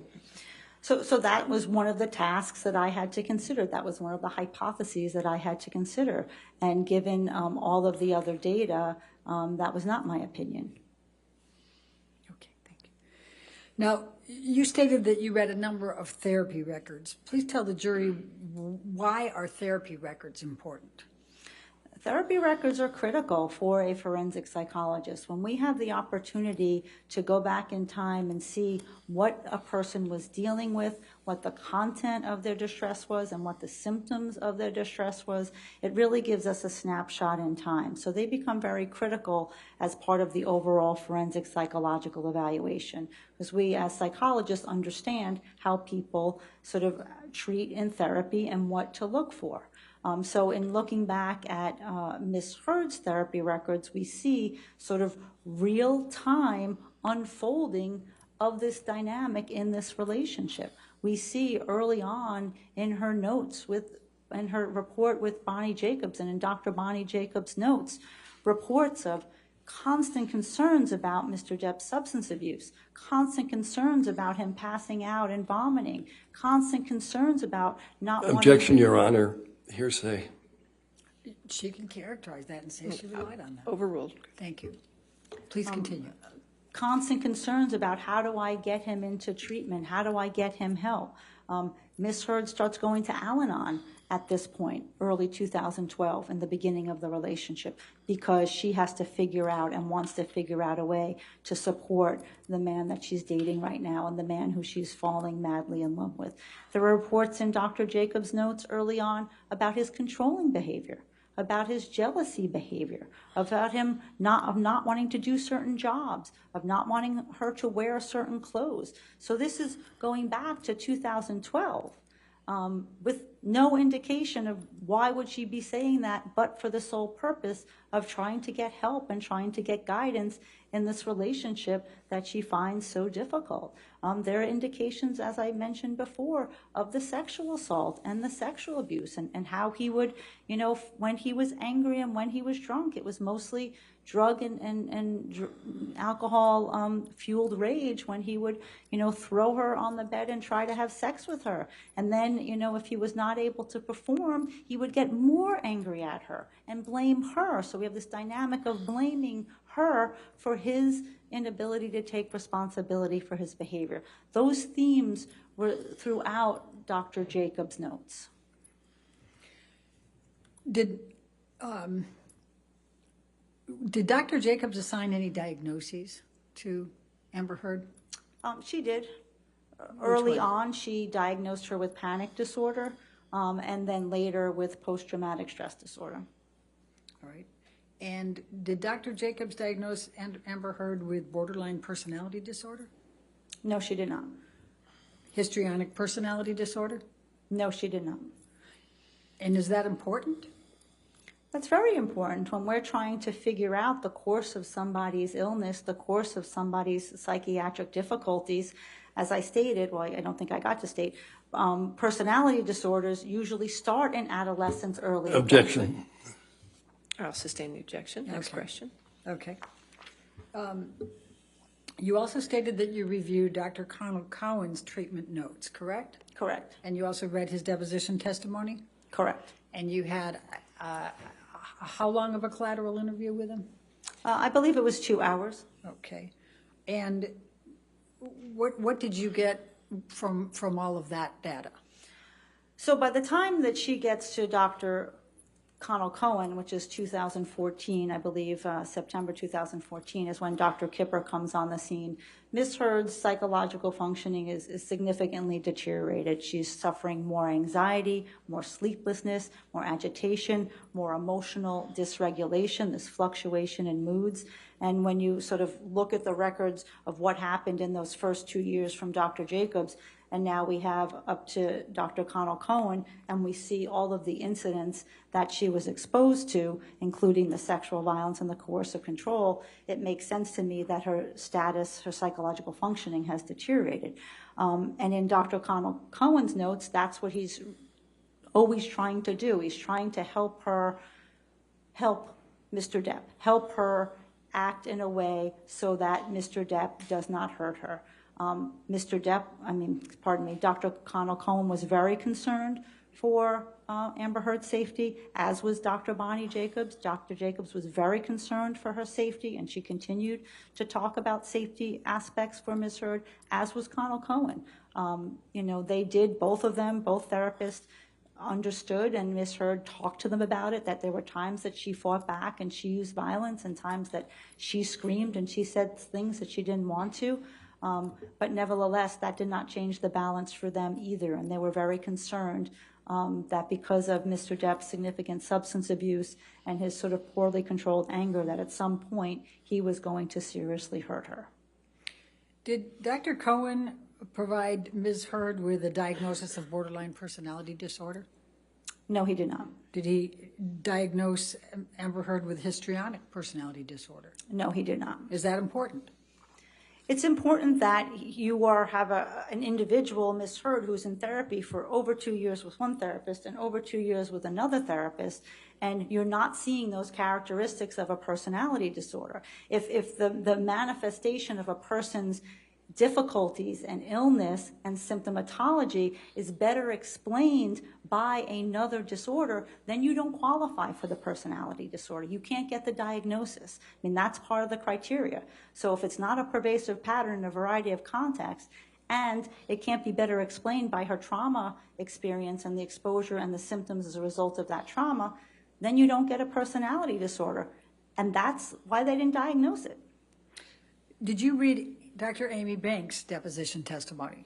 Yes, I did. And what were her findings? So Dr. Banks had one session, one couple session with Mr. Depp and Ms. Heard. Dr. Banks is very reputable. She works up at the Harvard Medical School Cambridge Victim of Violence Program, which is a very well-known program for understanding. Objection, Your Honor. What's the objection? It's non-responsive to the question. The question was, what was the findings? All right. Tell the jury who Dr. Amy Banks is. And just like I said, so she's somebody who has a wealth of experience in understanding intimate partner violence and the dynamics of violent relationships. But she only had one session with the couple, and it was her determination when they were both there and the violence was talked about that Mr. Depp did not deny the violence that he perpetrated toward Ms. Heard. She also did, as everybody has, all of our other therapists, because Ms. Heard admitted as such, that she also used low levels of violence as well. So Dr. Amy Banks had that opinion. Did you review Dr. Laurel Anderson's treatment notes and read her deposition? Yes, I did. Okay, and what was the significance of what you learned from Dr. Anderson? So Dr. Anderson similarly thought that there was violence and abuse in this relationship. She was the one therapist out of the 4 who qualified it as mutual abuse, which the termination I've talked to you about, I don't necessarily agree with. But she did see and did understand that there was violence and abuse by Mr. Depp. What was most notable was that after the December 15th, 2015 episode, Ms. Heard called her, in addition to calling Connell Cohen, and reached out to a number of people, but she saw Dr. Anderson in her office, and Dr. Anderson saw 2 bruises on her face and told me, my husband kicked me, and he pushed me, and he punched me in the head. And should I call the police? Objection, Your Honor. What should I do? She's not reading, Your Honor. She's just saying the significance. Sustain the objection. Next question. All right. What were your what conclusions did you make as a result of what you reviewed for Dr. Laurel Anderson? My take of reading Dr. Laurel Anderson's deposition and seeing her, redacted notes was that, from my professional opinion, this was a very serious incident and a very serious allegation of intimate partner violence by Mr. Depp. If a patient comes into my office with 2 bruises and alleges being pushed, shoved, and kicked by her partner, I'm going to be very concerned, and I'm going to mobilize a lot more resources to help that individual. And for some reason, that did not happen for Ms. Heard. What are your overall clinical impressions from reading these notes from Amber Heard's treatment providers and their couples therapists? Objection, compound. All right, sustained. What are your overall clinical impressions from reading what you told everybody you read? Objection, compound. I mean, I don't know how to get it less compound, Your Honor. Overruled, go ahead. Thank you. So my overall impression of the treatment notes was, there's significant support for the fact that there was intimate partner violence in this relationship. It was consistently reported over time, and there were couples therapists who saw and understood that. So, there were, Mr. Depp also attended a session with Dr. Connell Cohen with Ms. Heard. And in that session, he was very belligerent and mean and yelling and intimidating, and he even got up and stormed out, rolled a joint, and then came back later. Dr. Connell Cohen's impression was this is somebody who's poorly controlled. That's the same thing that Dr. Laurel Anderson said about him. And he stormed out of one of those sessions too. So there were a total of 6 sessions, couple session, but Mr. Depp stormed out of 2 of them. So there were only 4 couple sessions for these 2 individuals in this just highly volatile, highly damaging relationship that was, punctuated by the coercive control and the intimate partner violence. What, if any, observations did you make about Amber Heard's psychological status over that period? I mean, the record was very clear that her psychological status deteriorated as she was in the relationship with Mr. Depp. She kept getting worse. She was losing weight. By the end, she was down to, I think, 105 pounds from about 125, 130. She was taking significantly more medication than she's ever taken in her life. She was having more panic, more anxiety, more distress. More affect dysregulation, just really an inability to regulate her mood, more anger outbursts. So it can significantly deteriorate over time. You talked about weight. What, if any, diagnoses did Bonnie Jacobs make about Amber Heard having an eating disorder? There was no evidence in the record that Ms. Heard had an eating disorder.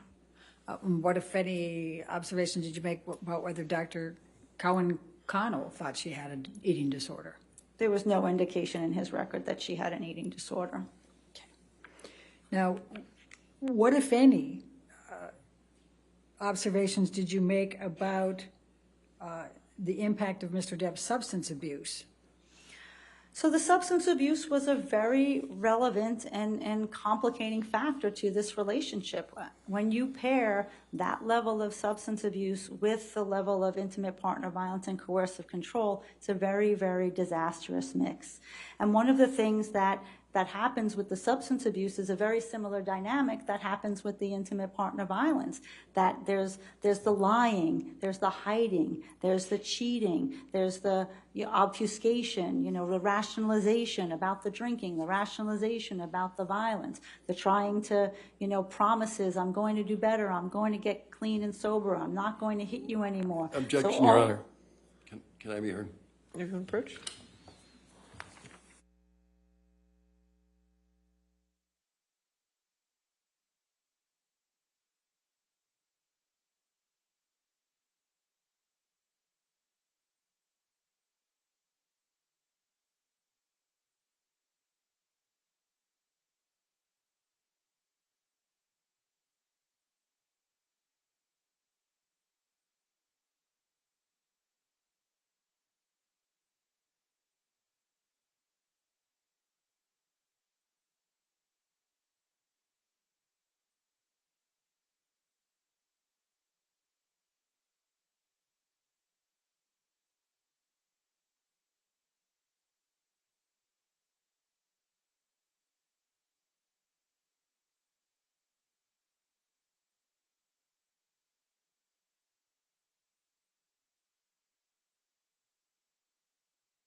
What, if any, dynamics and coping styles are connected to the substance abuse by Mr. Depp?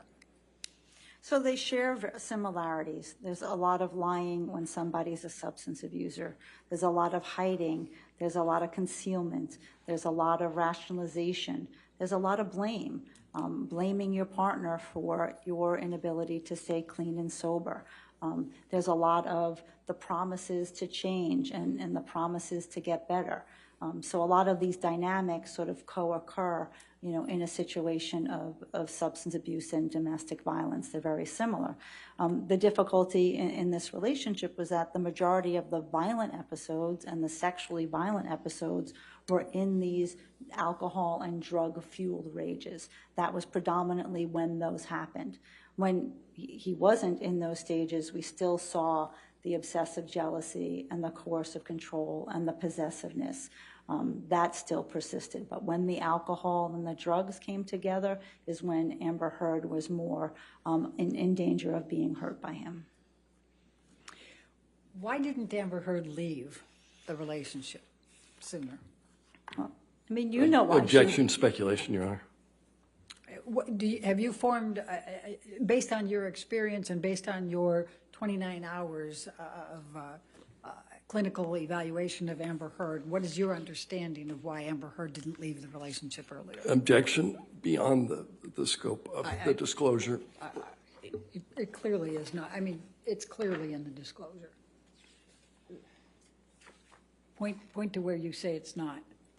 I mean, Point to where you say it's not. You're- Could you come forward?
now you indicated that your main opinion was that Amber Heard's report of violence and abuse in her relationship with Mr. Depp is consistent with what is known as intimate partner violence, correct?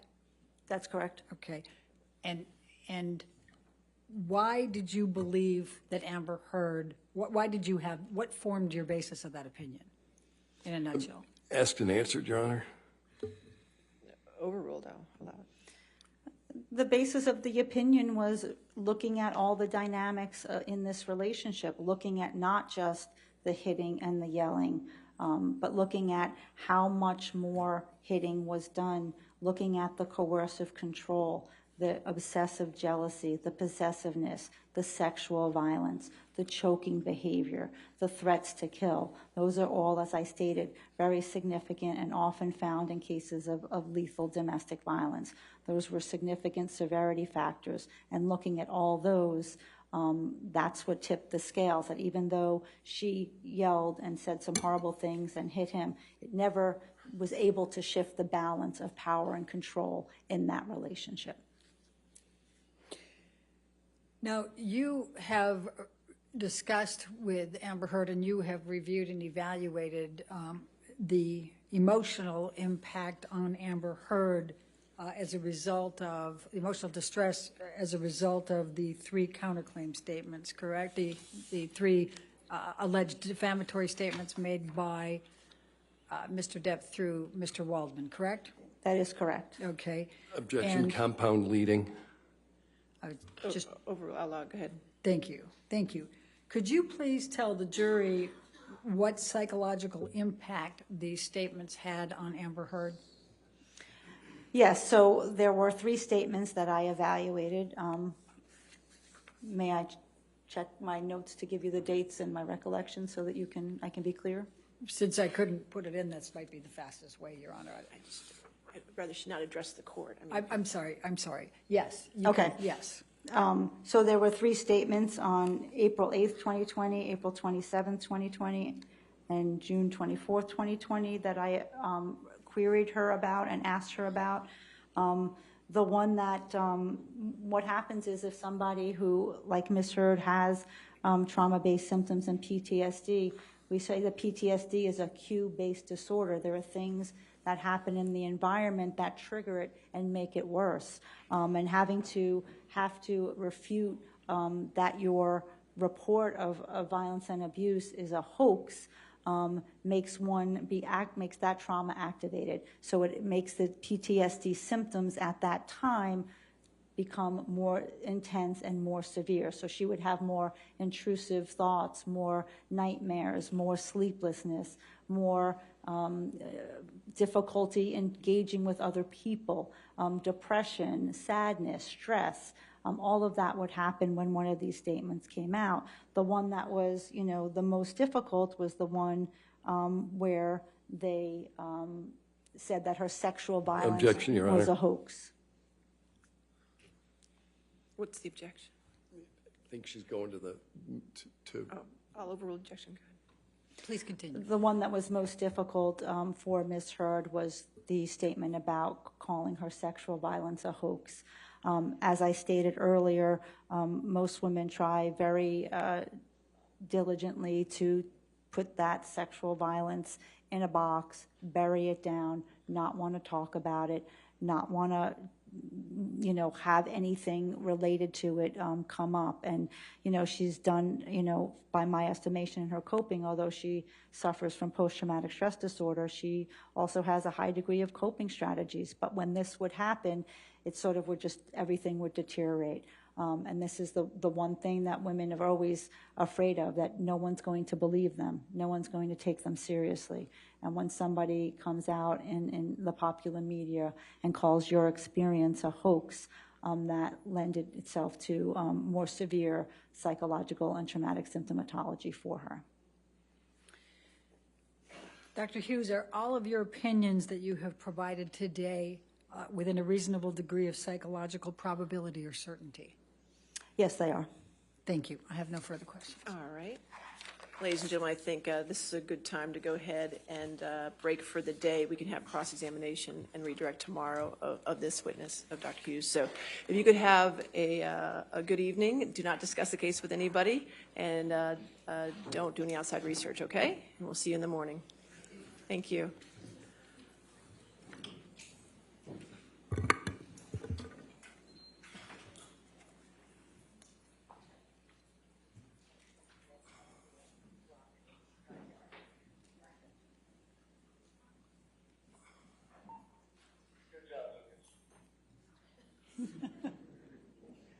Okay. All right, Dr. Hughes, since you're still in the middle of your testimony, please don't discuss your testimony with anybody, including the attorneys, okay? And anything that you looked at, referenced during your direct examination, if you could just turn that over so they can review that before cross-examination, okay? All right, thank you, ma'am. Your Honor, may I just, I presume she wants to be able to take that back with her. We can get copies of it. We'll get whatever it is. Okay, good. We'll make sure you get copies of it, so make sure you get copies of it so she can keep her originals. Okay? Yes, thank you. All right. I have copies of everything that I looked at. Other than Okay, well, no, we're not talking right now. Court's in Other session. than my Thank you. post-it note that All I right. have. So anything else then? So we'll see you tomorrow at 10 a.m., correct? All right. Thank you. Have a good evening.